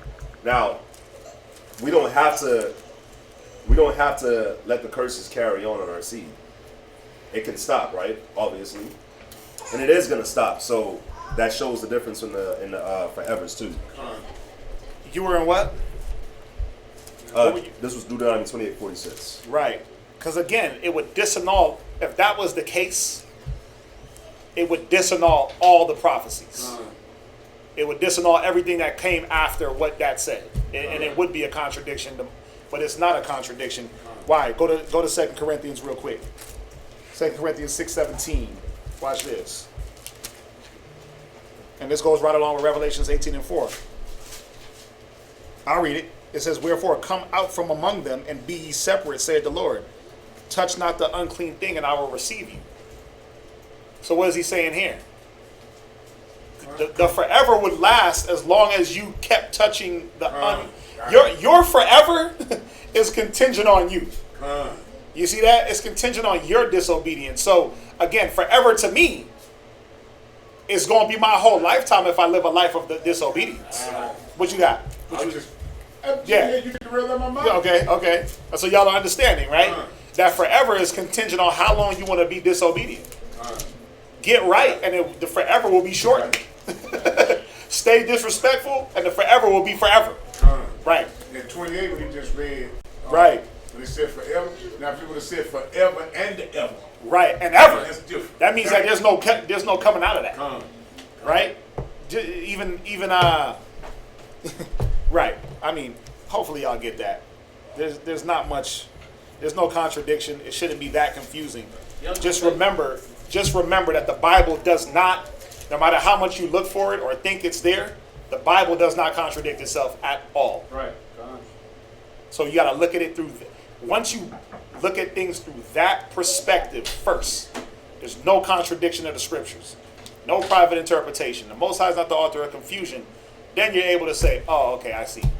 Forever here is not the same as forever, ever, and ever here. Forever don't mean forever, ever, infinite in every single case. All right, you were gonna say something? Yeah, I was just looking up that in the Strongs, right? That ever. Yep. So there's ever, and then there's one for and ever. Right. It's the same word, but then the and ever meant like what you were saying, an infinite type of connotation, like an everlasting. Everlasting, the and ever, like he's putting an exclamation point, like a stamp, like forever, ever, and ever. And then the ever was, it can be used for a time period or something. Of space, yeah, a combination of time, see of that? degree. Yeah, perfect. Like even to, until. Until. So you're going to be in slavery forever until y'all get right. You see that? Done. Right. It's like even verse 3, Deuteronomy 23 and verse 3, right? Right. It says, an Ammonite and a Moabite shall not enter into the congregation of the Lord. Even to their 10th generation shall they not enter into the congregation of the Lord forever. But the Right. forever is the 10th generation. 10th generation. See that? So Perfect. What's that? This is a good one here. What you got? Revelation 20:10.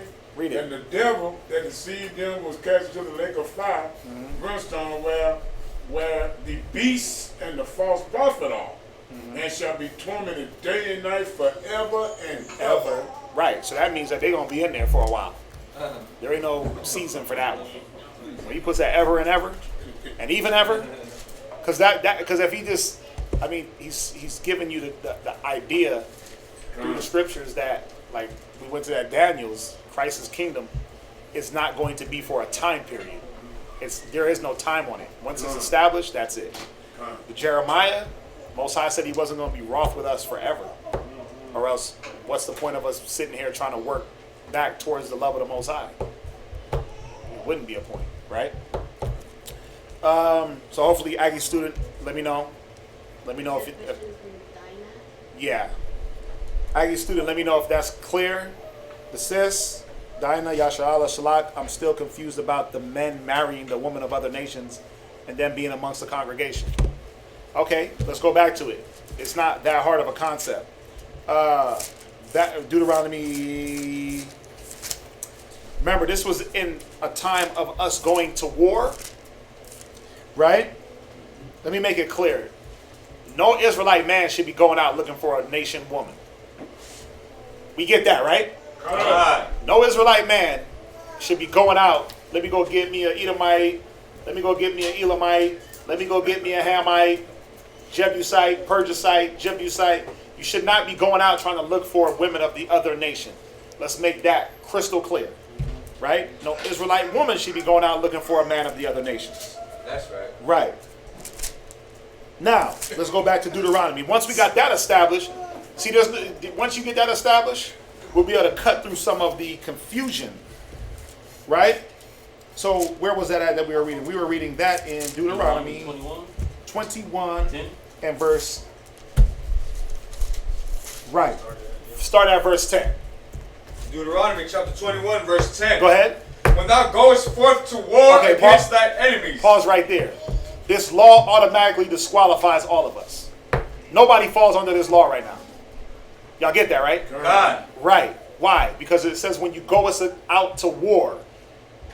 Pause right there. Go to,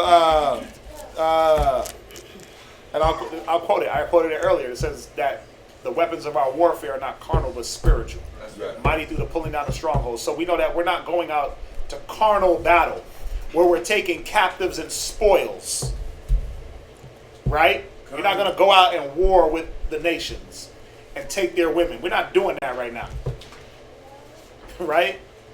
We're not doing that. Read on. Verse 11. And seest among the captives a beautiful woman, right, and hast a desire unto her, right, that thou wouldest have her to thy wife. Right. So this is saying if a man went out to war, we wiped out the enemies. The commandment was given to, like, man, we read it last week. Here it is. Watch this. Let's make it real simple. We read it last week. We were told to go out, wipe out a nation, save the virgins, the Midianite women. Right? Where is it at? Deuteronomy. What's up? This is talking about the nation of Israel going out to war. It's not talking about any Israelite that's in the American army or the. Yeah, this ain't talking about like American army. This is talking about when we went to war in these times as a nation. That's why I said this law don't pertain to any of us right now. None of us fall under this law. No, we don't. In any circumstance do we fall under this law? Because we're not a nation. We're not fighting against our nations, the nations collectively as a nation. We're not doing that. You see that? So this law don't apply to anybody right now. It did when we was rolling through the wilderness, land to land, having to fight Moab, Ammon, this nation, that nation, Canaan. I want the one, man. Spiritual warfare? No, the Midianites. We said Midianites. We just read this, I think we read it last week. Right? Where it said that we killed all the Midianites but saved the virgins. The ones that didn't know no man. Oh, that was for Numbers. that Numbers 31? Numbers 31. Go there real quick. This right here is the enactment of the law that we're reading in Deuteronomy. Verse 1? You want Numbers 31? Is it verse 1? All right, no. No, go to 7. Verse 7? Wait, hold on. Or 9? And the children of Israel took all the women. No. Right, 9. Numbers chapter 31, verse 9. Right. And the children of Yasharallah took all the women of Midian captives. Right, so we saw the beautiful women among the captives. We took them captives. Read. And their little ones. Right. And took the spoil of all their cattle. Right. And all their flocks and all their goods. Right, so with those women that we took, some of them became wives. Go back to the law in Deuteronomy. Done. Go back to Deuteronomy. Deuteronomy. Shall I start back at 11? 21:11? Yeah. Deuteronomy 21, verse 11. And seest among the captives a beautiful woman. Right. And hast a desire unto her. Right. That thou wouldest have her to thy wife. Then thou shalt bring her home to thine house. And she shall shave her head and pare her nails. Right. That's what you did. You shaved her head, cut her nails, changed her raiment of her captivity, and you kept her in for a month before you laid with her. Go ahead. Verse 13. And she shall put the raiment of her captivity from off her. Right. And shall remain in thine house, and be well her father and her mother a full month. And after that thou shalt go in unto her, and be her husband, and she shall be thy wife. Right. But again, just off the verse 10, this don't pertain to nobody. This don't pertain to us right now. It did pertain to us, but we're not in a time of physical warfare where we're going out, wiping out. You go to your nearest Edomite town, wipe them all out, take spoils and women. It's not happening. Not right now. I mean, when the kingdom is established, what do you think they're going to be bringing to us? The forces of the Gentiles, they're going to be bringing themselves to be slaves. Yeah. So in Numbers chapter 31, verse 9, yeah, when they did that, they did Deuteronomy 21 and 12. Then thou shalt bring her home in the house, and she shall shave her head, pare her nails. Yeah, they had to follow the law. Yeah. They did what the law said. Yep. So, I mean, sis, is it a little bit clearer now, or do we got to... Let me know. Where is that scripture, the one that you said about the warfare, the spiritual warfare? Corinthians. Ephesians 4 and 6. 6:12. Oh, 6:12. Ephesians 6:12. But that's what it says, for we wrestle not against flesh and blood. Right. Now there's another one. The weapons of our warfare are not carnal but spiritual. 2 Corinthians 10. Yeah. Or 2 Corinthians 10 and 4. I keep thinking there's something in Hebrews, dude. Hold on. Yeah, it's 10 and 4. 2 Corinthians 10 and 4. Yeah. Yeah. Why I keep thinking there's something in Hebrews? None? Just making sure you all right. Is that it?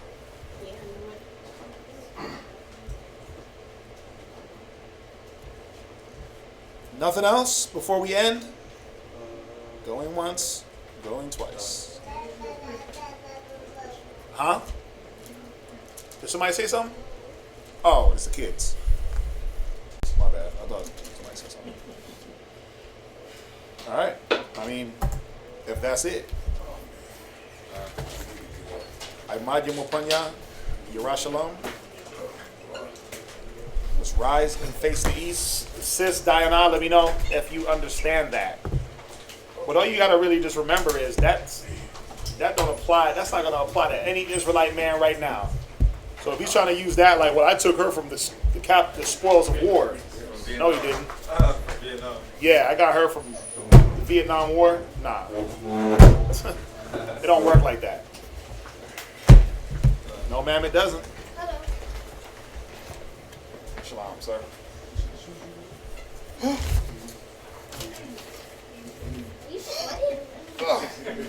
What? Where? No. I am. You dancing around back there. Turn around. I was not dancing. Yahawashi Yahawashi. Yahawashi Yahawashi. Babu Kushai. Babu Kushai. Shemai. Shemai. Lenoah. Lenoah. Right now. Right now. Shalach Ma'ach Allah. Shalach Ma'ach Allah. Wa Alahayim. Wa Alahayim. Lashamar Al. Lashamar Al. Barak. Barak. Rapab. Rapab. Hagun. Hagun. Magun. Magun. Wa. Wa. Chazak. Chazak.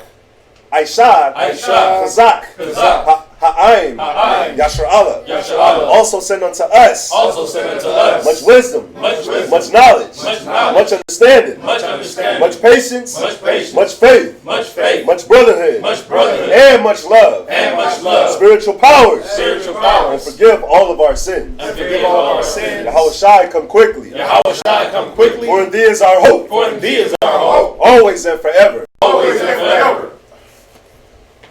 Bahashem Yahawashi. Bahashem Yahawashi.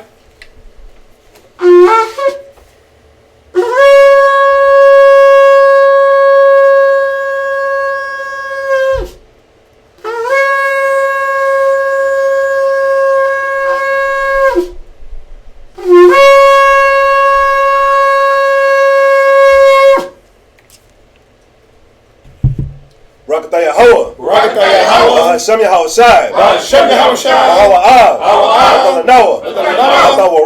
Bahawa'ah. Blessed are you, Yahweh, in the name of Yahawashi that gives to us the law.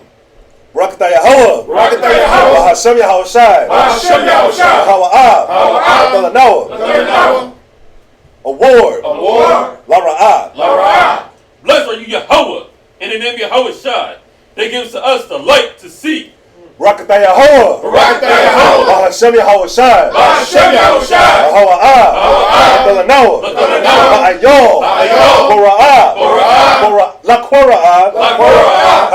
Ha'aim. Blessed are you, Yahweh, in the name of Yahawashi that gives to us the ram's horn to call the people. Barakatah Yahweh. Bahashem Yahawashi.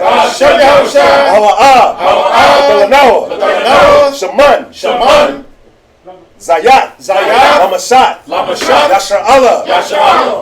Blessed are you, Yahweh, in the name of Yahawashi that gives us the olive oil to anoint Israel. This is Psalms chapter 92. It is a good thing to give thanks unto Yahuwah. And to sing praise unto thy name. O Most High. To show forth thy loving kindness. In the morning. And thy faithfulness. Every night. Upon an instrument of 10 strings. And upon the psaltery. Upon the harp with the solemn sound. But thou, Yahuwah, hast made me glad through thy work. I will triumph in the works of thy hands.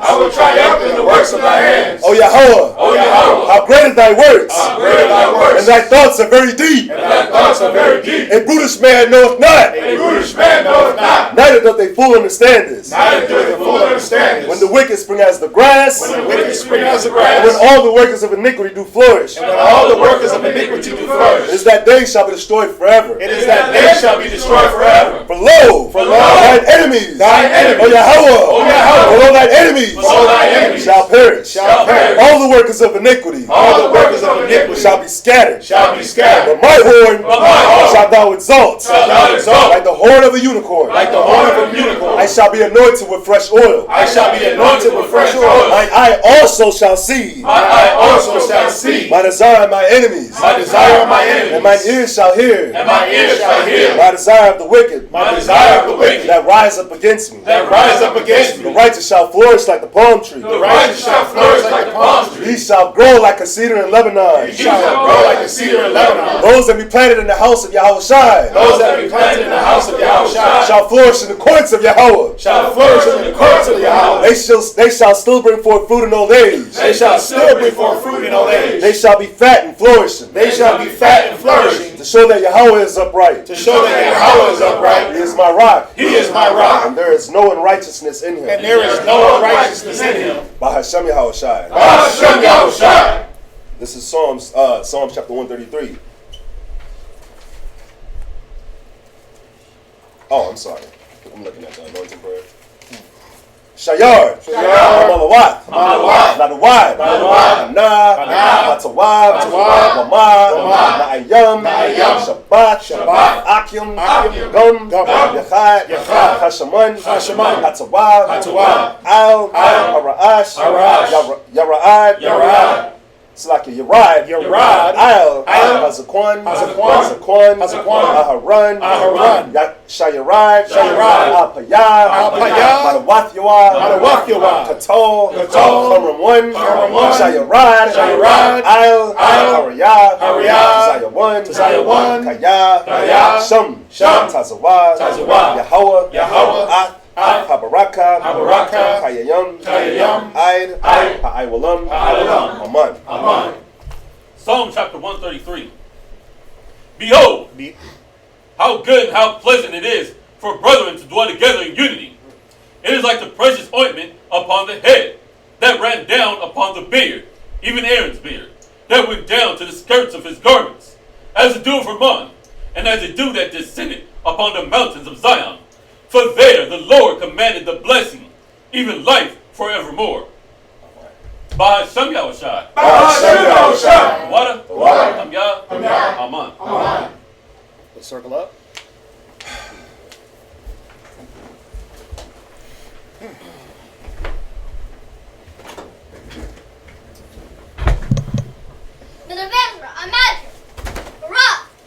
Yahawashi,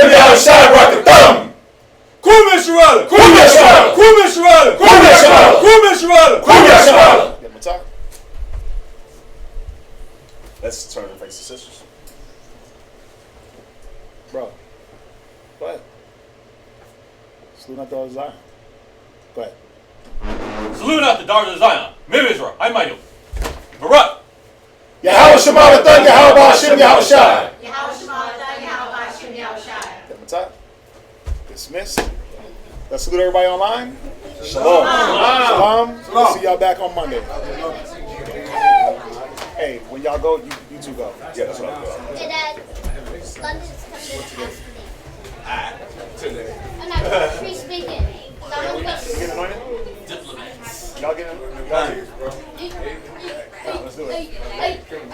Yeah, secret level of life. Secret level. I think I've been feeling.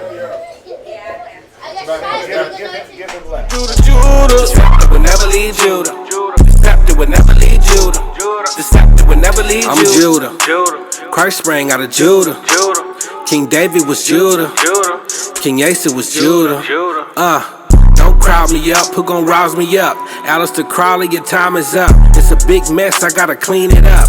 Esau, the end of my kingdom's up. On the eagle's neck, I'll press. I woke up from my rest. My rulership is up next. No vex. Judah. The